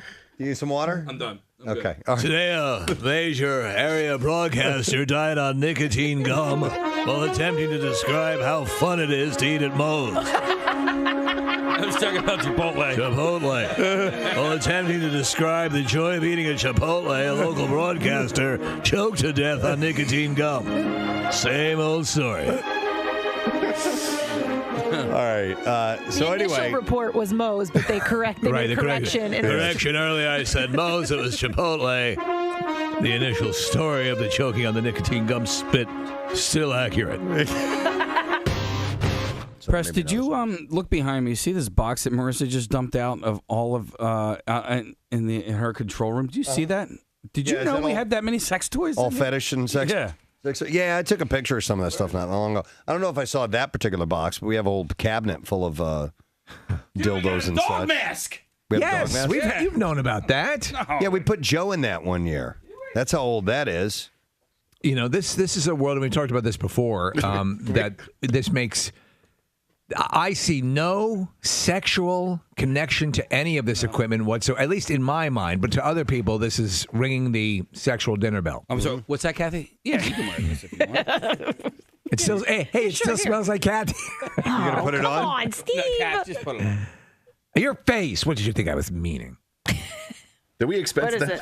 It's a dog mask, but it's leather. You're gonna put it. You're gonna put it on. I love it. Good God. Wait, let me get my camera. Again, how am I going to explain this in like 5 years? Don't worry about it. Don't worry about it. Don't worry about that in 5 years. It's a long time from now. Did they worry about the Nazis? And that turned out. Yeah, exactly. We could be under a totalitarian regime by then. What the hell is that? Oh, those are spikes? Put in a picture of this. Wow.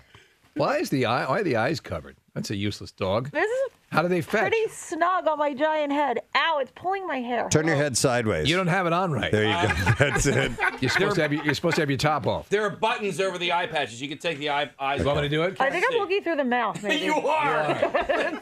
You're like a bad S&M mascot. No, I don't want to wear that ever. Oprah Winfrey's empire is all over Greenleaf, a show that she stars in, executive produces, and runs on her television network. It's about otherworldly empire, the Black shut up. Oh, what is it? The Black Megachurch. I was going to say megachurch. I thought it was some foreign name. Like a creature. The Magat Church. Yeah.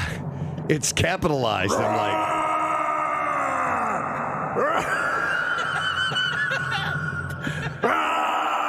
The Magat Church!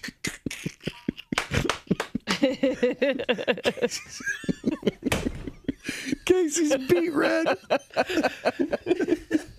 You get a cramp. That sucks. Look at Casey. Now it's making me. I love you're like, oh man. I can't even breathe through my nose. The God Church. We all experienced that at the exact same time. Oh man. Oh, that was so great. I don't know if that's. I think it's better. It's a black McGod Church. Is that better than Silversia? Is that Silversia, Silversea. Or nut rice. Nut rice, new trees. Nick, Casey, you guys have been raving about this show. I will be getting on board. Yes. Because it is right in my wheelhouse. Absolutely. The book is called Under the Banner of Heaven. It's based on a John Krakauer novel. And it's on Hulu. You can catch it every Thursday. And we have one of the stars of the show. Please welcome Mr. Rory Culkin to the program. Good morning, Rory. Hey, Hey, I love it. I love it. Well, number one, congratulations on getting on board with a show that apparently is very compelling. Did you? How did this come across you? This project? The project's been around for maybe 10 years. I guess Ron Howard had been trying to put it together and get it made. So I've known about it for years. And then when I heard they were making it, I just sent a tape from my bedroom, just sent them an audition tape, and they invited me up to be a part of it. The rest is history. It's a very large cast and a great cast. A lot of really solid, tremendous actors. And you're part of this very large family. And I don't want to give much away here, but they're at the center of a lot of things that appear very nefarious. So as you were doing this, was this actually being done during the lockdown, during the pandemic? Yeah, it was the second half of 21, so I guess sort of. Yeah, yeah, I guess. But so you're working with all these people, and where was it shot? Because it looks like it's actually shot on location. We shot it in Calgary, Alberta, Canada, but we were cheating. It's Utah. Yeah, but it's just one of the story. My wife and I sat down, and we didn't, and I love this. We didn't really know what to expect, and it is based on a true story, but it also has a historical element to it. And as with the book, which I have not read, it ties them both together. Have you since read the book, or had you read the book prior to doing the project? Yeah, I read the book as soon as I got the role, so it was kind of a cramming session. But yeah, there's a lot to bite into in the book. There's a lot. All right. Well, I've not had a chance to dive into it yet. A few of the people here in the studio have, but how would you explain it, Rory, to those who have not had a chance to sample it?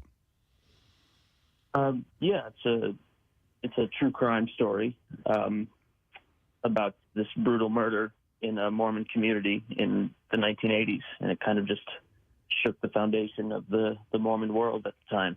You know what's interesting about it, Rory, is that you could, instead of painting in stark, white and black, and there's nuance, and there's a case where you're seeing, obviously, when sometimes religion can cause people to do horrible things, and yet there are other aspects of it where people such as Andrew Garfield's character and his family are getting a lot of solace and comfort from it.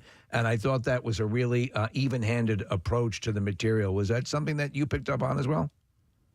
Yeah, I mean, they're both sort of living off of the same text, but one is being used to justify a murder, and the other is used to pray with your family. So, yeah, it's really interesting. It's just sort of about examining your own belief system, your own foundation, and yeah, it's a strange one. It's funny is because you have there's such a mystery, I guess, as an outsider to some level to the LDS Church and. And the history, if you take, I think the first Sherlock Holmes novel involved, the church as really? well. Yeah. Okay. So, so there's this long-standing mystery that is just you can't help it. It's incredibly intriguing. Have you done a deeper dive on it since doing the project, or did you get your fill? Yeah. I mean, I just sort of got my fill. We had we had consultants on set too who were formerly LDS, and they were willing to speak openly about it. And there's nothing more interesting than having a frank conversation with someone who once truly believed. Sure. So that was probably the most informative, just talking to people. Well, I'm on board. I watched the first 2 episodes, and I'm on board for the rest of the ride. Rory, I would switch gears real quick because I know that you're on a tour right now and you're talking to a bunch of different radio stations. I don't know if you are familiar with this radio station. You're talking to Philadelphia right now, and you spent some time here almost 2 decades ago when you were filming Signs, and I wasn't sure if, you were a younger guy at the time. You're probably about like 10, 11 years old. Do you have any recollections, any memories of your time spent in and around the Philadelphia area? Yeah, I really enjoyed it. I was curious. Do you know if M. Night Shyamalan, does he still shoot exclusively in Philadelphia? Yeah, he's right now. Announced a new film that he got started on the other day. The only one he did Old, and that was on a tropical location away from here. Obviously, you couldn't do that here. But yeah, he keeps shooting here, and the show Servant is shot here in Philadelphia. Oh, cool. Yeah, I would like to make my way back there one of these days. Tell M. Night to hire me again. He's a friend of the show. So Yeah, we talk to him fairly often, so we'll make mention of that, Rory. Yeah, speaking of visiting certain places, I've been to northern Arizona and southern Utah, and I read the Crack Hour book Under the Banner of Heaven, Rory, and I found it fascinating that places like that exist to this day in this country. It really seemed like almost like a foreign land, like Sharia law almost, and Saudi Arabia or whatever. But they're in our backyard. Have you ever spent any time in that part of the United States, in northern Arizona or southern Utah?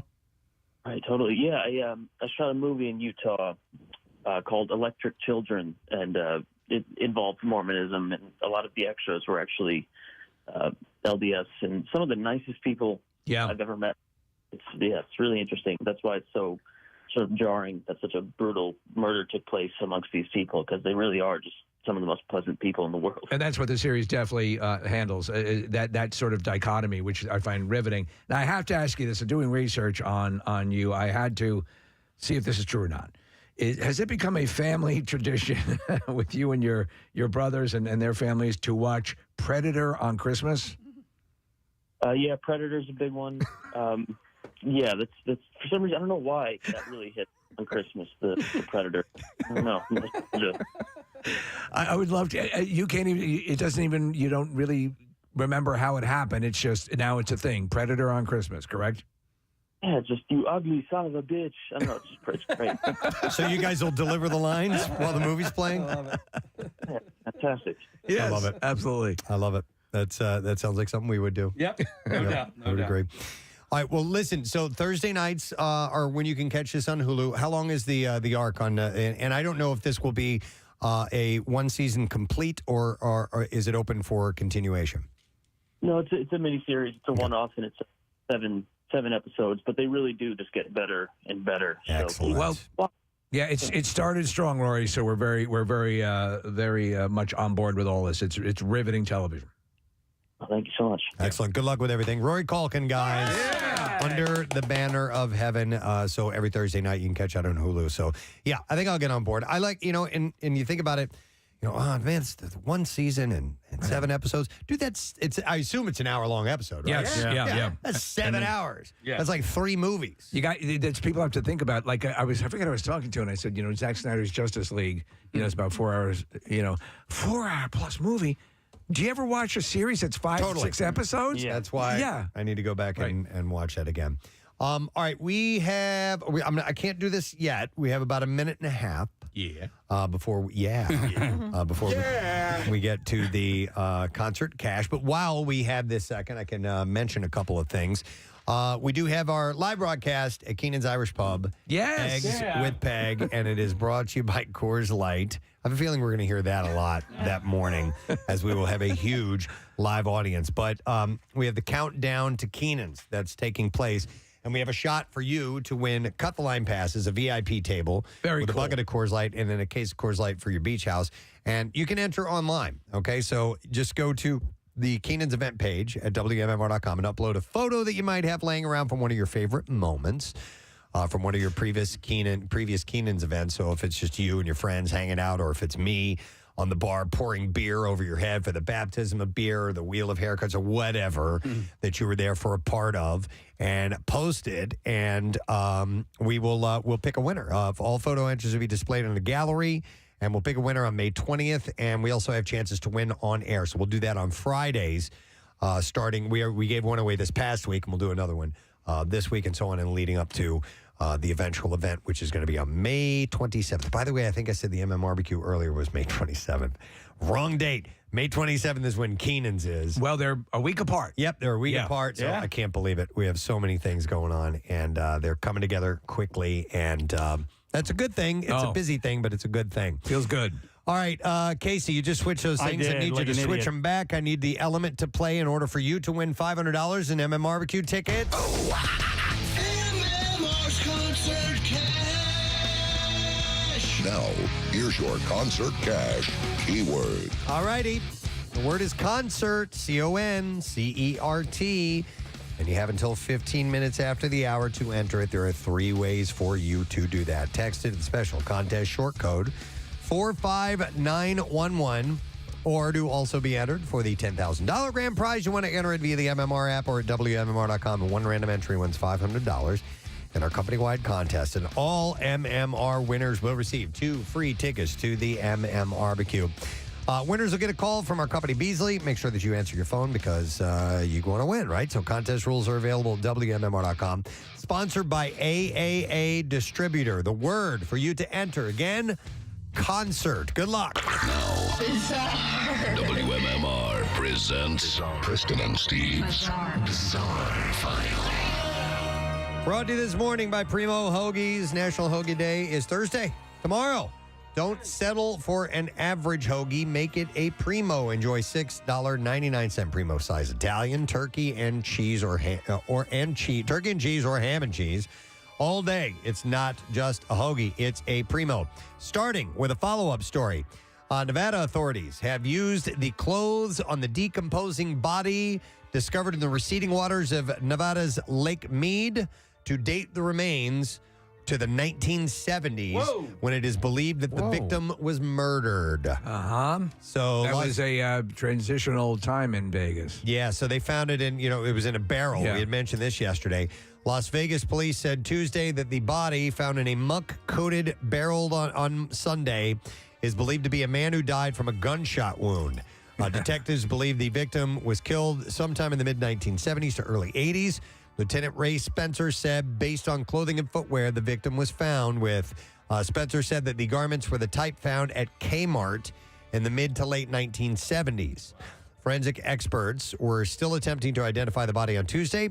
Rising temperatures, slighter snowpacks, and ongoing drought have caused Lake Mead to shrink by 1 or 2 feet every year, according to a Monday statement from Spencer, who added that he expected further grisly discoveries to soon be pulled from the lake's former depths. I said there's probably tons of bodies in Lake Mead. You have to imagine, because you know that there are tons of people who are buried out in the desert. And it's a standard thing. Yeah. It's just it's so barren. It's that they can go and stash stuff. Same thing with the water. How about this? This is a nice story. A 100-year-old Brazilian man broke the Guinness World Record for the longest career in the same company. Walter Orthman first worked at Industrials Renault SA, which is now known as Renault View.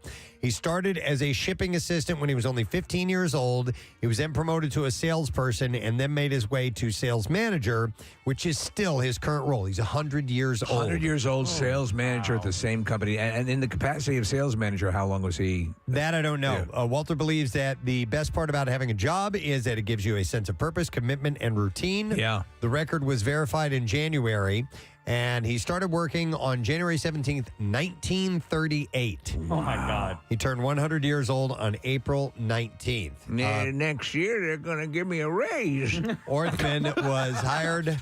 He's been holding out. He was hired at such a young age because of his strong ability to speak German. He was born in Brusque, a small town in Santa Catarina, Brazil, which has a large German population. Orthman was able to travel to multiple places for his job, which he explained it is what made him fall in love with it. So Yeah, it's pretty wild. He's been It's there. amazing. So long. They better give him more than just a cookie with his name written on it. Didn't a lot of Nazis flee to, to Brazil, right? Yes. Was In it fact, the book The Boys from Brazil. Yeah. Was it? Why South America? I Just think 'cause it they was had so more far away? lax extradition issues. Okay. I think so. All right. An elderly Shanghai resident was mistakenly declared dead and taken to a morgue in a body bag. Earlier, I had the story about the woman waking up in a coffin, Oh, my God. banging on the coffin. Video footage shot by a bystander shows the moment several workers dressed head to toe in protective gear recoil as they realize the man is still alive. The footage has since gone viral on Chinese social media, sparking horror and outrage. The video posted on Sunday shows the head of the man, a nursing home resident, appearing from the yellow body bag as the workers lift it from the vehicle. The person filming the video can be heard saying the nursing home is such a mess. They've sent a living person on a hearse and said they were dead. The Undertaker's staff said that they were still moving. It is irresponsible, really irresponsible. On China's Twitter-like platform Weibo, many pointed out that the man could have been buried or cremated had he not been discovered alive. The district government responded to the incident on Monday, saying in a statement the elderly man was now in a stable condition. God almighty. Yeah, right? A couple claimed to have found bones in their 150-year-old house as they renovated the property, ready to flip it. They think they're human bones. Oh, Mom. The young married couple have been sharing their do-it-yourself journey to their TikTok page as they explain their first-time buyers and flippers. The pair thought that to be based in Canada picked up a bungalow for $25,000 with plans to turn it into a 3-bedroom, 2-story home. Hey, guys, we found a rotting corpse in our bungalow. As they set about renovating the home, they shared quirky finds in the property, which they've estimated is 150 years old. There's a newspaper from 62, photos from 1998, a sardine tin from the 1890s. And they're still good. Coupons, which expired in 64, a TV guide from 1963. Layers of wallpaper and old clothes are among the treasures that they have uncovered. Wow. But in a shock, they believe they had found bones underneath the house. A clip was captioned, "Renovating is all fun and games until you find bones." They filmed someone in what appears to be a crawl space under the floorboard, zooming in on dust and debris and what appeared to be bones scattered about. Parks Canada said the accidental discovery of human remains triggers a complex series of legal requirements under both federal and provincial laws. If human remains are accidentally discovered, police will determine whether it is an unrecorded but non-criminal burial site or an archaeological site. Wow. And then we'll do one more story. The Bellevue, Nebraska Police Department is reporting an unusual call from its overnight shift. Officials said on Twitter they were called to a burglary in progress. But when officers arrived, the situation wasn't quite as scary as it was made out to be. They say a family reported hearing footsteps from someone moving around upstairs. Officers instead found a Roomba robotic vacuum scooting around, presumably doing its job, and they thought it sounded like somebody walking around the house. I can see that. It's like me and my automatic cat box scraper thing. Did they get a shotgun as well? I pulled a loaded shotgun out for. All right. That's what I have in the Bizarre File. I have good news for you, friend. Oh, yeah? Tonight is the screening of Marvel Studios' Doctor Strange in the Multiverse of Madness. Oh, my God. I'm going to give away the last of our tickets. We have 8 more slots available for this exclusive screening. It's at 7 o'clock at the UA King of Prussia, and I will take the first 8 callers and give them to you. You will see them before almost anyone because the movie doesn't open until Friday, and everybody's excited about this one. Apparently supposed to be loads of surprises popping up in this thing. 8 callers now. 215-263-WMMR. Let's give you those tickets, and we'll see you tonight at the show. Now, while you're calling in for those, if you haven't entered the word for the concert cash, you can do that too, because concert is the word for concert cash, and you got yourself about 6 more minutes or so to get that over. We're going to break. We'll be back. Don't forget, we have a secret text word today, too, and we have lesson, question, trash, and music news. Those things are coming up.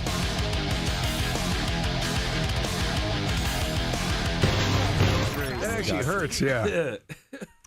One of my favorites, though, was when I was doing a Bizarre File story and I was saying the cough E. That's right. Do you remember that? Yeah. It was the C of E, the Church of England. C of E, yeah. Right. The cough E was capitalized.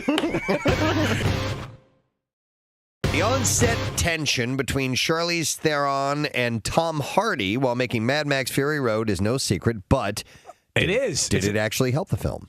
I didn't even know this. According to director George Miller, their less than friendly dynamic played well on screen for their characters. He recently told WSJ Magazine, "I'm not saying that they were seething right through, but the trajectory of the characters can't help but seep into their work.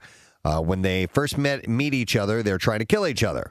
As the two characters come together out of necessity and rather reluctantly, they have to find a degree of trust." Have you seen it yet? To some extent, that was the trajectory of their relationship as well. I watched like the first 20 minutes of it, and it wasn't doing anything for me, so I bailed on it. I mean, it's one extended, race, basically, chase that goes on throughout the whole movie. I think, if anything, if I were Tom Hardy, I'd probably be upset that it's called Mad Max, yet her character, Furiosa, is the main focus of the movie. Yeah.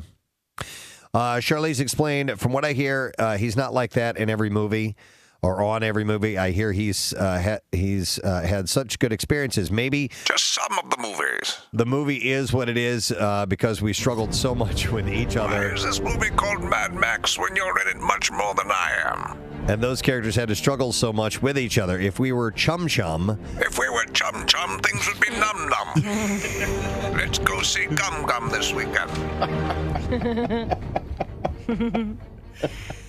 She said, "If where was it? Oh yeah, Chum Chum. If we were Chum Chum, wasn't that the monkey on Speed Racer? That was Chim Chim. Oh. And Spritle. If we were Chum Chum, maybe the movie would have been 10 times worse." I don't know. It certainly wasn't hurting for accolades. It did great. I guess I wasn't in like an action movie mood when I started And you watching better it. be, because it's 2 hours of action. You know what, Press? And because the texture of all the other movies I didn't care for, so I've never seen all the other movies. Oh, yeah? None of them. Watch The Road Warrior. I've never seen any of them. I pegged you for a Thunderdome kind of guy. Maybe I should go back and watch it. That's the worst That's of the lot. worst one, yeah. But I just thought Casey would like that one. Yeah, well, I mean, that Tina Turner. Well, it also came out at a time I was young and dumb. Yeah, and full of gum. I knew that was going. Full Young, of gum. dumb, and full of gum. Chum Chum. Chum Chum. Chum Chum. I love them. Where's my Chum Chum? My favorite bubble gum. It'll figure prominently into the New World Order. Everyone, kids in the car, we're going to visit Gum Gum. Gum Gum is a grandmother, right? Yeah, it's my mom. Bane years down the road, living in the suburbs. Time to go to Shady Hills to visit Gum Gum. Put on your best. We'll get ice cream on the way home. So I noticed over the week that, obviously things... Oh, yeah, I'm a noticer. I'm sorry. I didn't even realize that. Yes, I did notice this. Preston Elliott, the noticer. Is that obviously some of the plants are starting to bloom, the trees are starting to bud, and so forth. And my migraine headaches that I get, I think, are sinus based. And Are they exacerbated by not this? only me, but several other people on the same days were complaining about headaches and sinus pressure and stuff like that. So I think that whole thing is starting. But and I posted this on Twitter and Instagram that and I didn't call them this, but the what we call the semen trees. Yes, you probably called them something beginning with C. J, actually. Okay, all right. Yeah. So, but anyhow, not jazz. Not jazz. Oh, right. But yeah. Oh, we can't say that word? No. Okay. I mean, we probably could. All right. If you say it in a sexual, it's all over my face way. Yeah. Right, exactly, which I didn't. But anyhow. Wow, that took a turn. So the trees are blooming. Of course, you can smell them. They smell like... Yes, they do. They smell like that fresh fluid. lovemaking. Well, I mean, it's spring, and springtime flowers bloom. They do. With an air of mystery. Yes. So anyhow, it got me thinking about these trees. They're the Bradford pear trees, are what they are. Is that so? Do they actually yield edible pears? No, they don't. Okay, they're just called Bradford pear. I think they have a shape. The way they grow. That's what I think. Got a lot of spunk to them, you know. Yeah.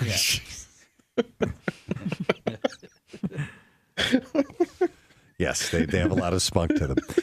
But anyhow, my wife, while we were talking about this, my wife found an article, and this is out of Missouri, actually, but I'm curious if this is the case around the country. But according to this particular group of people that they are becoming, the Bradford pears, destructive to our ecosystem. Oh, no. So they perpetuate well? According to this particular person with the Missouri Department of Conservation, he said when the seed develops in a new tree, it's not the same as the parent. It's the old wild type, and unfortunately, that wild type is a very thorny, aggressive, invasive plant. Okay. Aside from their smell, the non-native tree poses a risk to the environment, impacting ecosystems. So the tree shoots the seed all over the place? Yes, it blows its wad all over the place. Sometimes on plants that aren't even, it just met. Yeah. But God, the smell is strong. Oh my gosh, I was just at the Metroplex yesterday in Plymouth meeting, and they're all over the parking lot, and it just the entire parking lot smells like that. Brought you back to college. Wow. Yeah, I'm so hungry. I would say this. After being around our variation of it, we've all anyone who's engaged in love making has been close to that odor. It's when you have it amplified many thousands of times, it's not that pleasant. It's like gallons. Yes. It's Peter North. That's what I wrote in my Twitter post. I'm like, it's like Peter North blew through town. It's too much. Gives me a headache. Does it give you a headache? Either way, it gives me a headache. Right. The real thing or the one that occurs in nature. Got to get the procedure I had. But they're blooming. We have a couple of them in my yard, and you walk in the backyard, and it's like, boom, you were hit by that smell. Now, there should be right over your face. It's just like explodes in your face. Yeah. The truth is, there should be another plant, another tree that could envelop that tree. Yes. Do you know what I'm saying? Like a rubber tree. Like a rubber tree or a vagina tree. A vagina tree. Oh, is what he's saying. Like a pussy willow or something like that. Like a pussy willow wrapped around. Yeah. Or the Bartlett. What is it? What is the pear tree again? It's the Bradford pear tree. Bradford pear tree. Bartlett pear. Bradford pear tree goes inside the pussy willow. I like that. And then suppresses the smell. Well, now, mind you, the pussy willow has its own issues. Yes, of course. Its own odor. Yeah. I'm sure botanists could do that. They do it with fruit trees. Right? Don't they combine fruit trees? Yes. You call it, what is it? Splicing. Splicing, yes. Yeah, they probably could do that. But they're up all over the place, and they're in full bloom, and they are absolutely stinking up the area. Question about the pussy willow. Is that the same thing as a weeping willow? No. Weeping willows Not even close. are beautiful. Actually, there was a weeping willow. When they are huge, they're really big. They are perfect at state parks to crawl into and have sex with your girlfriend. Nobody can see you. Someone told you don't know what you know what a pussy willow looks like, right? Yeah, they're fuzzy, right? Yes, they are. Yeah. They're little fuzzy nubs. Yeah. Honestly, that's what they are. But a by the weeping way, willow she's is dancing at Risque this weekend. fuzzy nubs. Yeah, she's partnering with pussy willow. Yeah. Kathy, I have a question for you. Yes. That time that you and Dennis had sex, how long did that last? That one time? Yeah.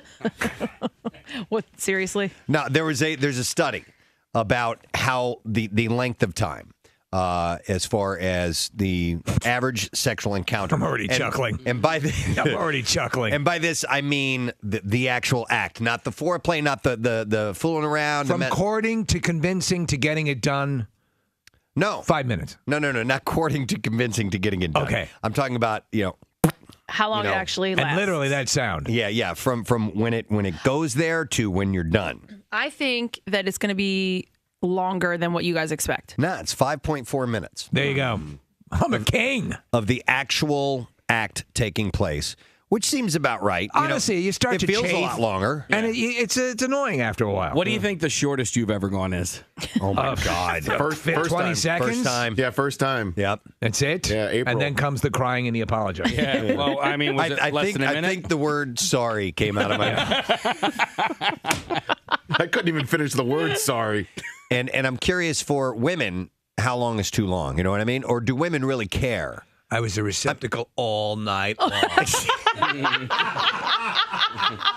Right. What, right? But there is pleasure to be had. I think after she's done, what's the point? I was Hurry an up. opening for 3 hours straight. When everyone has gotten their cookies, But some ladies get more than one cookie. I like one cookie. Now get the F off me. That's you? Yeah. She doesn't even need the cookie. I'm curious. Yeah. No, well, all right. Marissa, do you eat a lot of cookies? Like stone, nothing. We're getting nothing out of her, which means yes. What about butt cookies? One regular and one butt cookie.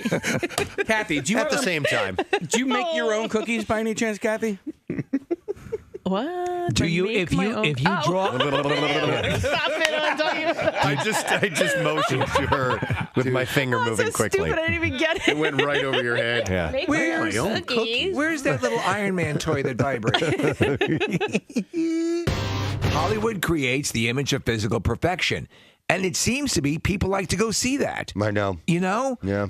And that's just part of the deal. Listen, I don't want to go to the movies and see someone who looks like me.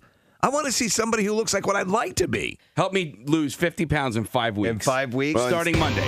Now. All right, wait. We go with today is what will be the first category in the Preston and Steve Hall of Fame? 215-263-WMMR. Let's see if you're listening and know that. What will be the first category in the Preston and Steve Hall of Fame? We uttered that not even an hour ago. And we'll have you call in. We'll do the trash while we're waiting. The trash business is a gold mine. 93.3 WMMR with Preston and Steve's Hollywood Trash. All right, brought to you by Coors Light. Preston and Steve Show is heading to Keenan's in North Wildwood Friday, May 27th. We will officially be opening the Jersey Shore. Be there starting at 6 a.m. It's brought to you by Coors Light, made to chill. What's happening this morning, Steve? Well, Bachelorette star Hannah Brown appearing on the Tamron Hall show, admitting she used alcohol to deal with the anxiety that comes from sudden fame. Brown says no one told her that she would lose her privacy once she banged a dozen guys on network TV. Oh. Apparently, the Ripley's Museum in Florida almost passed on lending Kim Kardashian that iconic Marilyn Monroe gown. In fact, Kim was already on her way to the Met Gala wearing Ripley's fallback offer, the world's largest cheese doodle. Oh, my God. And finally, getting back to the Met Gala, former High School Musical star Ashley Tisdale revealing that she has never once been invited to the Met Gala. Tisdale says she had once had the opportunity, but couldn't bring herself to be a +1 for Larry the Cable Guy. That's your Hollywood Trash. All right, somebody's got the answer out there. We're going to find out what will be the first category in the Preston and Steve Hall of Fame. It is Shannon that we will speak to first. Hey there, Shannon. Good morning, Good morning, Shannon. What will be the first category in the Preston and Steve Hall of Fame? That would be gum. Gum. You got it, Shannon. Hold on just a moment because we are going to give you a 4-pack of tickets for Harry Potter, the exhibition at the Franklin Institute. The groundbreaking exhibition celebrates the iconic moments, characters, settings, and beasts as seen in the films and stories of Harry Potter and the Wizarding World, using best-in-class immersive design and technology. And tickets are on sale now at fi.edu. Now, Preston and Steve's Music News on 93.3 WMMR.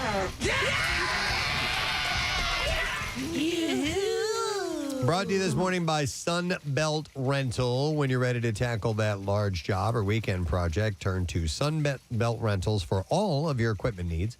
You can visit sunbeltrentals.com to find your closest location. Let Sunbelt Rentals make it happen for you.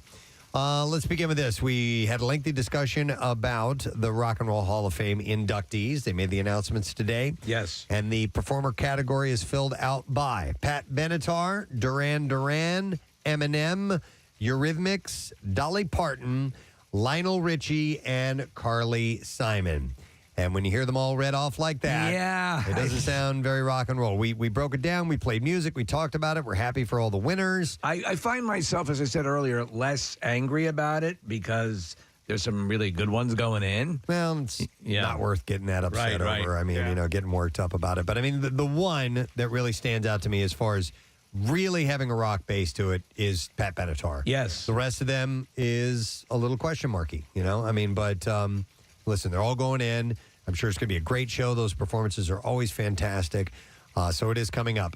For the Ahmet Ertegun Award for non-performers, that goes to Alan Grubman, Jimmy Iovine, Sylvia Robinson. Have we determined what Alan Grubman is a producer? I don't know.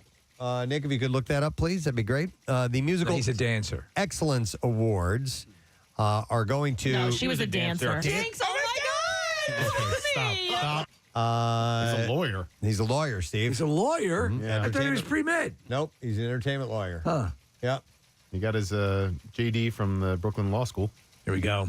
That's where I attended. Yep. And so I guess his clients have included Bruce Springsteen, Madonna, U2, John Mellencamp, Rod Stewart, Sean Puffy Combs, Luther Vandross, Elton John, Jennifer Lopez, Mariah Carey, and Andrew Lloyd Webber. So I'd say he's had his hands in the music industry a little bit. And so he and they will, Jimmy Iovine and Sylvia Robinson are the ones inducted into the non-performer category Musical Excellence Award, going to Judas Priest for artists, musicians, songwriters, and producers whose originality and influence creating music have had a dramatic impact on music. That's the description of that category. And also Jimmy Jam and Terry Lewis.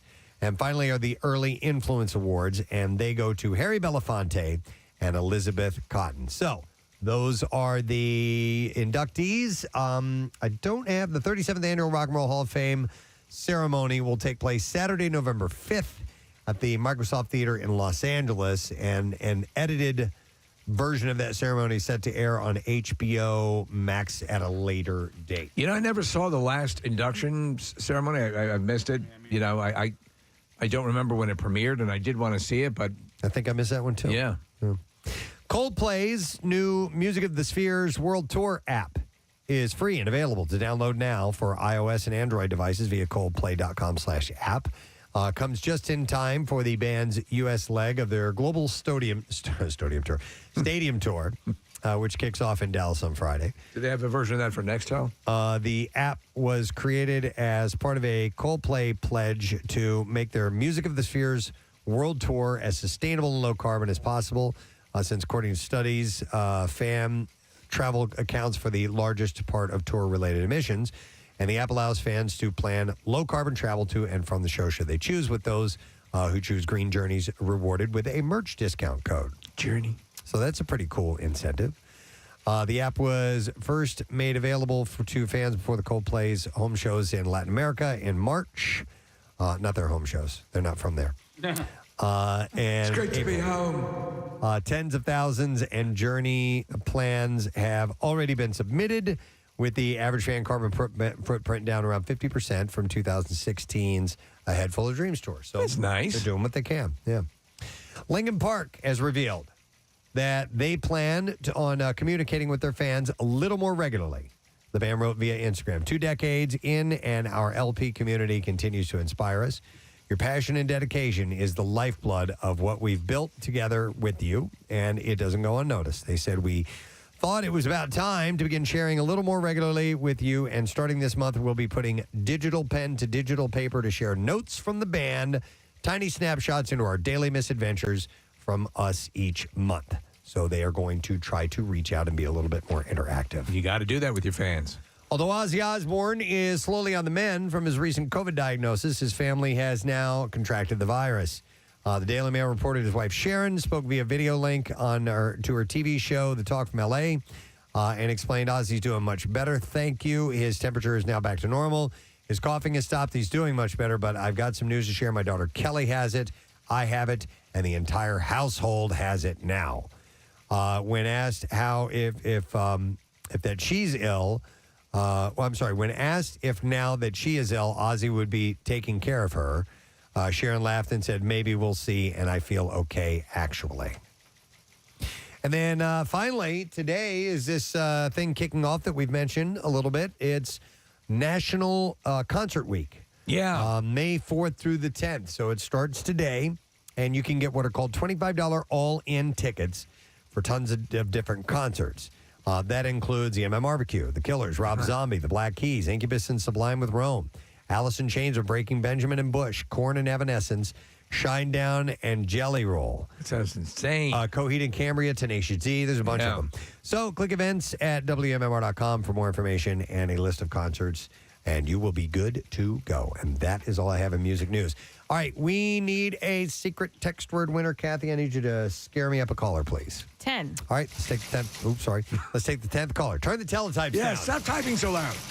So we'll take the 10th caller, 215-263-WMMR, and you need to know the secret text word. Be back in a moment. Wrap things up. Stay with us. Preston and Steve on 93.3. Dr. Mike, if someone could come forward and something you could do. Yeah. It would be not eat. I mean, Well, 50 it would be, you pounds would in go. 5 Here's years. what you do. Go. You'd have to go on something akin to like what Gerard Butler did for the 300. You know? Yeah. So 2 almonds for breakfast, a bowl of steam for lunch. A bowl of steam. It sounds yummy. Right? 7 weeks from today, we'll be down the shore. At Keenan's, right? 7 weeks is All right. 7 weeks from today. You could do. Can you give me an extra 2 weeks? No. So I can have 3 almonds for breakfast You instead could of do. 2? You could do an Oprah Kirstie Alley reveal. Case you can do it. You just have to be committed, and you cannot slip up, not even once. And Come on. that's the thing. No one I can love do this that. guy. Yeah.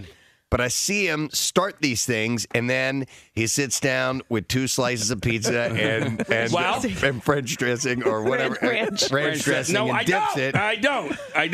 By the way, 2 slices of pizza, that's like 500 calories. That's not that bad for lunch. For lunch, you need to go down to 200 calories, dude. You can't do pizza for No. lunch. If you're gonna be serious about it, Hold you on. can't do pizza Yeah, for let me lunch. ask you a You question. can't do pizza at all. Yeah, you can't do pizza at all. you Casey, can't. do you need to lose 50 pounds? That seems excessive. No, 50 pounds is good. Really? Yeah. Yeah, 50 pounds will put me in a good spot. I think that would put you in, agree like, with Kat. anorexic state. No, but Kathy, you look at Casey and you're not like.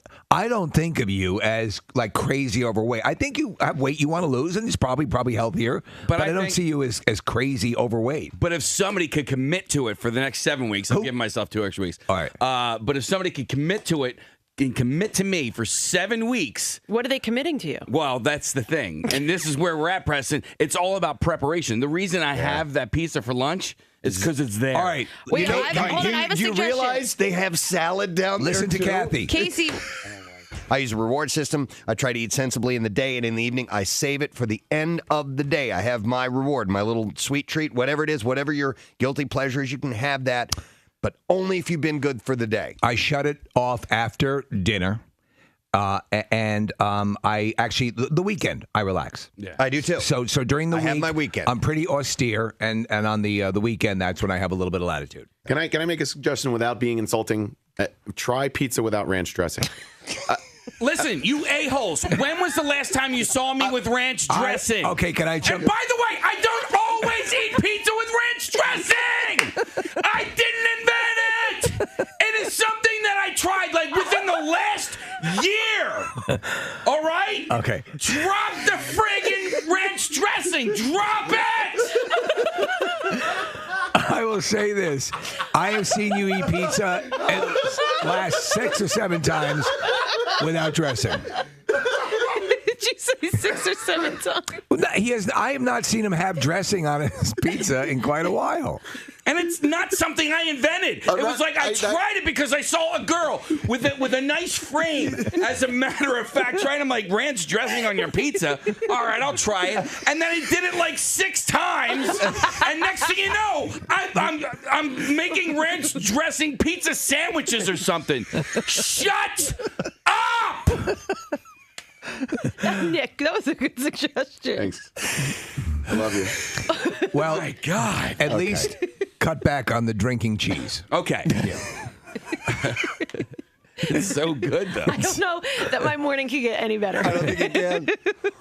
Okay. We All right. peaked and it's only 7 a.m. Thank you for filling out the entertainment portion of the show. Please welcome to our show Jordan Peele and Method Man. Thank you, gentlemen.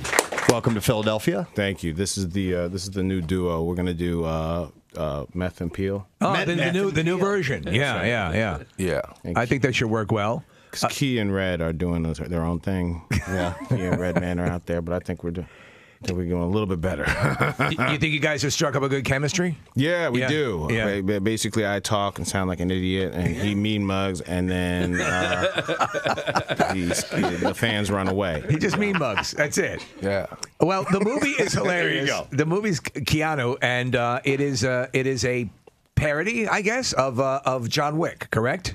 You know, it's funny. We wrote this movie before John Wick came out. Really? I kid you not. Yeah. No, when John Wick came out, and all of a sudden you have actual Keanu Reeves in an action plot where he's saving an animal, I was like, I'm done. We're done. This is either too never good. See the light of day, right? Yeah, it's too good or too bad, right? But it worked out, and so yeah, if you're a John Wick fan, absolutely. I absolutely am. Yeah, love the movie yes, and love the concept. All right, well, thank you. It's howlingly hilarious to watch in what are John Woo level action sequences. A kitten running from in the center in the shootout. It's pretty wild. He did all his own stunts. Oh, the kitten. There was no kitten stuntmen. No kitten stuntmen. Actually, there were about 6. Yeah, about 6 guys. Well, they all had K names too. Katrina. It's true. No, it's true. Seriously. So kittens tend to grow pretty quickly. Did you have an issue with the kitten at the beginning? Did you have to use this? Did you were able to use the same kitten? We had to trade out kittens in the middle of the movie. Yeah. But we had to do that with some of the extras as well. Did you spend the most amount of time with the kitten? Nah, they didn't give me too many scenes with the kitten. I was strictly there for intimidation, like now. Okay. Because your character ends up taking the cat. I mean, yeah, pretty much in the movie. I didn't know if that was like your sidekick. It's something about the cat, though. You know, it's something that I don't know. It's like something about Mary, I guess. You know, it gets like that when you deal with pussies. Yeah. You know? Same sort of deal. Same sort of deal. No, there's nothing better than seeing Method Man with a kitten. I mean, it's just, I'm sorry, it's every time he's on screen, we're like, just can we get more of this shot? Yeah. Well, with it's adorable. A kitten and a do rag too was. We got that kitten in the do rag. I felt that was a bit much. But, well, you know, we have to. If you have a kitten, you got to dress it, right? Yeah. And so what? Now the movie comes out, and you know, I assume you're hard at work on your next project. It's weird because you'll do a movie, and then by the time you get to promote it, you're already well into something else. What are you on now? Well, I just directed a horror film. Oh, straight horror film. Yeah. It's called Get Out. Thank you. My directorial debut. I'm very happy with it. Big fan of the genre? A big fan of the genre. Oh, awesome. I love horror. You can probably tell. Straight ahead horror. Straight horror. Okay. I'm sure you could tell a lot of Key and Peele sketches go very dark. Yes, they do. Very fast. Yes. So it's not a comedy. You know, there's funny things in it. We got some. Is it slasher horror? It's not slasher horror. I can't tell you too much about it, but it is very scary. You wrote it? It's called I wrote it. Oh, awesome. And I'm editing it right now. Get Out made me automatically think of Amityville Horror. Yeah, a little reference there. It made me think of Eddie Murphy, actually. Me too. Yep, the Eddie Murphy Too bit. bad we can't stay, baby. Well, you know, it is a movie that is a horror movie that's geared to the black horror audience, who just doesn't want any, Get out. Pick up the phone, man. No. Get out. Yeah. So it's an elevated horror film. It's not a comedy. I know it sounds like a comedy, but it should satisfy the audience member and all of us that just wants people to do smart things. I love there's an element to a lot of horror movies where you are just, it kills it for me when they are so astoundingly stupid in their reactions. It will ruin a movie. Give me a little bit and I'm in, but if they are staggeringly dumb, I can't watch it. Exactly. I don't like jump scares personally. Yeah. And it's a cheap shot. Yeah. I do have a question about something because Method, you played Cheddar, who's the head of the 17th Street Blips. They were the people that got kicked out of the Bloods and the Crips. That's right. The Blips. My question is, were they kicked out because they were too bad, or were they kicked out because they were idiots? And I'm going to go with, according to the script, I think because they were incompetent. Because they were incompetent. All right. Pretty much. They probably wore plaid or something. Right. You can't wear plaid in the Bloods of the Paisley, Crips. pretty much, yeah. You guys are going to be out and about today for a little bit? Yeah. Say it again? God, yeah. You guys going to be out? Yeah. They got an appearance today. It's going to be at Le Cat Cafe in Brewerytown. You guys will be there from 3:30 to 4. It's an awesome place. My wife and I actually donated some stuff to them. She does a whole bunch of animal rescue. It's going to be a wonderful experience, I'm sure. Method Man, you seem thrilled by it. Yeah, that's why you're laughing. I'm going to put kittens all over him. It's going to be hilarious. Definitely cool. Put people on blast. The publicists are scared of me, man. Pretty much. Yeah. They're kind of leery of me. I'm riding in the car by myself. He has everybody in his car. It's sad. It's pretty sad, man. Yeah. That's right. I put y'all on blast. Stand over there all you want. That's the life. And we are sitting in a room. People are sitting down in chairs all around the room. And it's like one black guy. What's up, dude? Holla, we here for you. Black Lives Matter, baby. All right. Brought him in for you. Well, listen, yeah, if people want to come down and meet, you guys gonna say hi, do pictures, stuff like that, or No. Yeah, you know. I'm playing. We're gonna put him in post. Method Man's gonna get in and Photoshop I'll take his the ass pictures. in there, We're just gonna put our arms out. He's gonna get in there. Method Man cut out. Some Instagram app. We're gonna. You know what I'm saying? I took a shower today. Of course, I'm taking pictures. It's a special day. Brushed my teeth today. 3:30 to 4 o'clock today, and of course, the movie's opening up on April 29th. Looks awesome. Looks Thank hilarious. You guys, Appreciate it. You hit it. Thank you very much. Thanks for coming in this morning. Yeah. Appreciate it. Jordan Peele and Method Man. Guys. The Rock and Roll Hall of Fame on Friday night at Brooklyn, New York's Barclays Center. Finally. In addition to Deep Purple, who were inducted by Lars Ulrich, there was also Chicago, inducted by Rob Thomas. Chicago! Steve Miller, inducted by the Black Keys. Songer, writer, producer Burt Burns, inducted by Steve Van Zandt. NWA, inducted by Kendrick Lamar. And Cheap Truck. Ladies and gentlemen, Shut up. Cheap Truck. It's like $1,000. It's got some body damage. Hey there, Chris. Hey, good morning, guys. All right, bud, we need a secret text word. Do you know what it is? Famous. Famous is right. Yeah, I want you to hang on the line because we're going to give you tickets to see, in fact, the 4-pack of tickets to see the Phils play the Mets tomorrow. And it's going to be beautiful weather tomorrow. 645 at Citizens Bank Park. And it's the start of a 4-game series against the Mets. And for tickets, you can go to Phillies.com. Now, our random texter that we picked from all the people that texted in, Tom Dakota of Phoenixville. Tom Dakota. You get to go. That That's a is great correct. name. So hang on, and we will contact you and get those tickets to you. So congratulations to you, my friend. I would like to do a couple of thank yous for today's program. I want to thank our guest, Rory Culkin, who is on. Today, the show that he was promoting is Under the Banner of Heaven, and you can catch that Thursdays on Hulu. I would also like to thank a special guest that we had in a contest this morning, our former sales manager, Jim Antez, with his uncanny Yoda impression today. Amazing As we had May the 4th, Star Wars Day, and May the Gorsky with you. And we had a contest, and he was involved in that. And speaking of Gorsky, Ann Gorsky called us this morning. It's Ann Gorsky Day, so we want to say happy Ann Gorsky Day and may the Gorsky with you. So that was fun. Today's program was great. And Kathy and Marissa are stepping outside of their comfort zone. Yeah. So good. You're getting better at that. Yeah. And doing their Yoda impression, which was wonderful. Hi there, Pierre. Good day.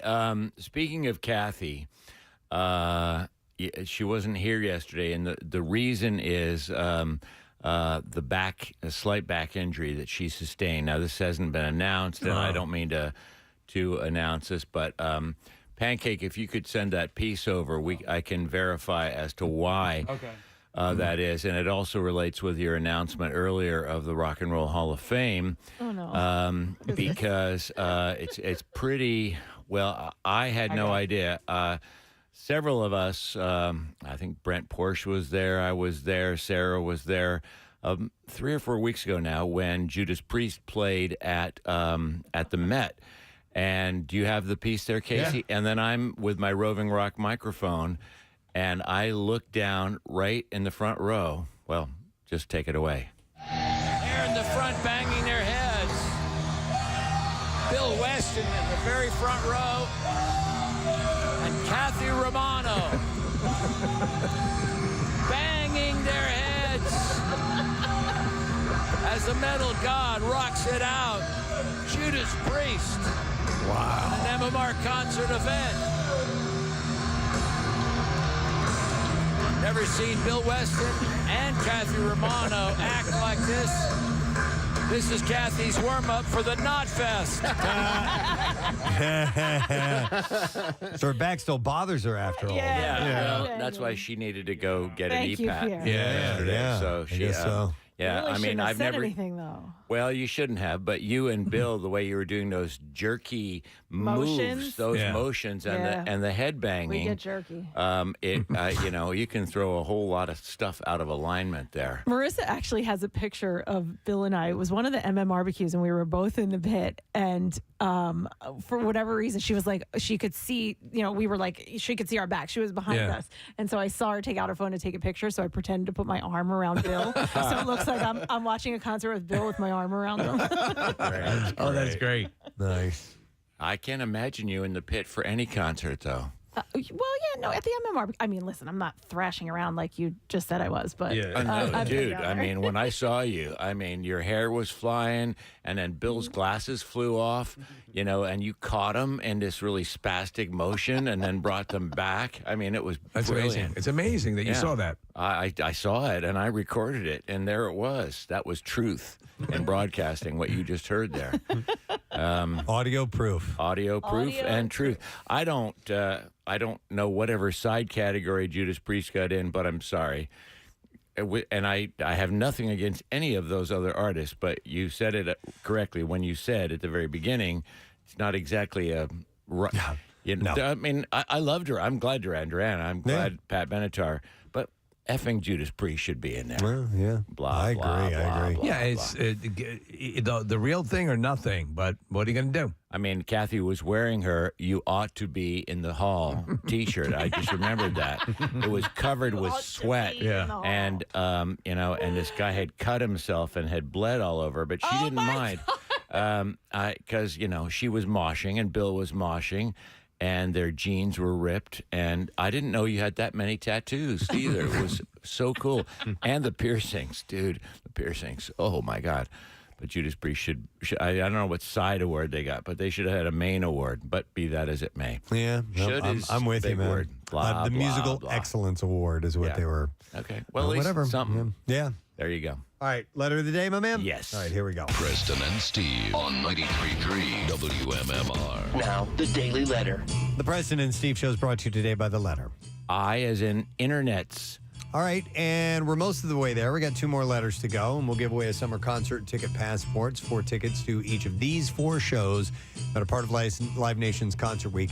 So it's Barbecue, Coheed and Cambria, the Black Keys, and the Killers. You get 4 tickets to each of those shows. And by the way, you can get $25 all-in tickets to more than 3,700 concerts nationwide for 1 week only. It starts today. Wow. At 10 a.m., so now, through Tuesday, May 10th. You can visit livenation.com/concert week for details. So That's a good deal. Yeah, it's a real good deal. Because the service charges are a little confusing on a good day. And then these are lawn seats, and I think they are in Camden for a specific number of shows, but you can go to WMMR.com, and all the shows will be listed. But it's a great deal. So take enjoy advantage that. of it for sure.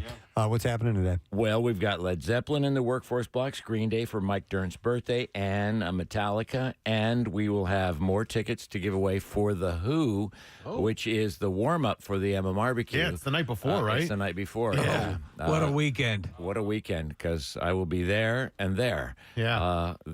Friday at the Big Joint with The Who, Saturday, Barbecue. 2 amazing MMR events right next to each other. That's going to be a week, man. It's the Who on Friday, Barbecue on Saturday, and then the following Friday is broadcast down the shore. We're at Keenan's, and you got your stuff going on. And Jackson. Right. I think I'm on the boardwalk. Yeah. Yes. It occurred to me, Jerry Blavitt's celebrating the 50th anniversary this summer of Memories at Margate. Wow. So I want to organize a shore broadcast for my program at some point at Memories with a Geeter as the guest. Wouldn't that be great? Oh, he'd freak out. He'd love it. Yeah. I already proposed it to him. We were out drinking a couple of Saturday nights ago, and people flocked to that guy. Oh, still. Yeah. Oh my God, it's amazing. We're at a big hotel bar, and people are flocking to him, and it's the Ritz-Carlton. Yeah. And so and so he goes, Tommy, what do you want, Pierre? And Geeter brings his own wine to every restaurant he goes to. No, Ritz-Carlton wine, you would think would be pretty good. Yeah. No. He It's brings his piss. own wine. And he goes, Tommy, I said, well, before I have the wine, Geeter, I need a martini. Tommy, get him a martini. And then Tommy comes over. Tommy works for me on Saturdays at Memories at Margate. He get gets the Ritz-Carlton bartender to leave on the busiest night of the year in the summertime and work at Memories at Margate. That sounds about right. He's got the pull. Yeah. He Jesus. is the greatest of all time. God, I love him. Hey, I'm going to take a moment to thank our sponsors. The Preston and Steve Show brought to you today by Dunkin', the official coffee of the Preston and Steve Show. Also, Acme from city to shore. Acme's got everything you need to prep for the summer season. Acme Fresh Foods, local flavors. And also Primo Hoagies. National Hoagie Day is tomorrow, by the way. Enjoy $6.99 Primo size Italian turkey and cheese and ham and cheese all day. And it's not just a hoagie, it is a Primo. Tomorrow is Cinco de Mayo, so who knows what we'll get into. But we will see you on that date. That is it. We're done. Rage on and have a great day. And we'll see you tomorrow, friend. Bye-bye. Preston and Steve.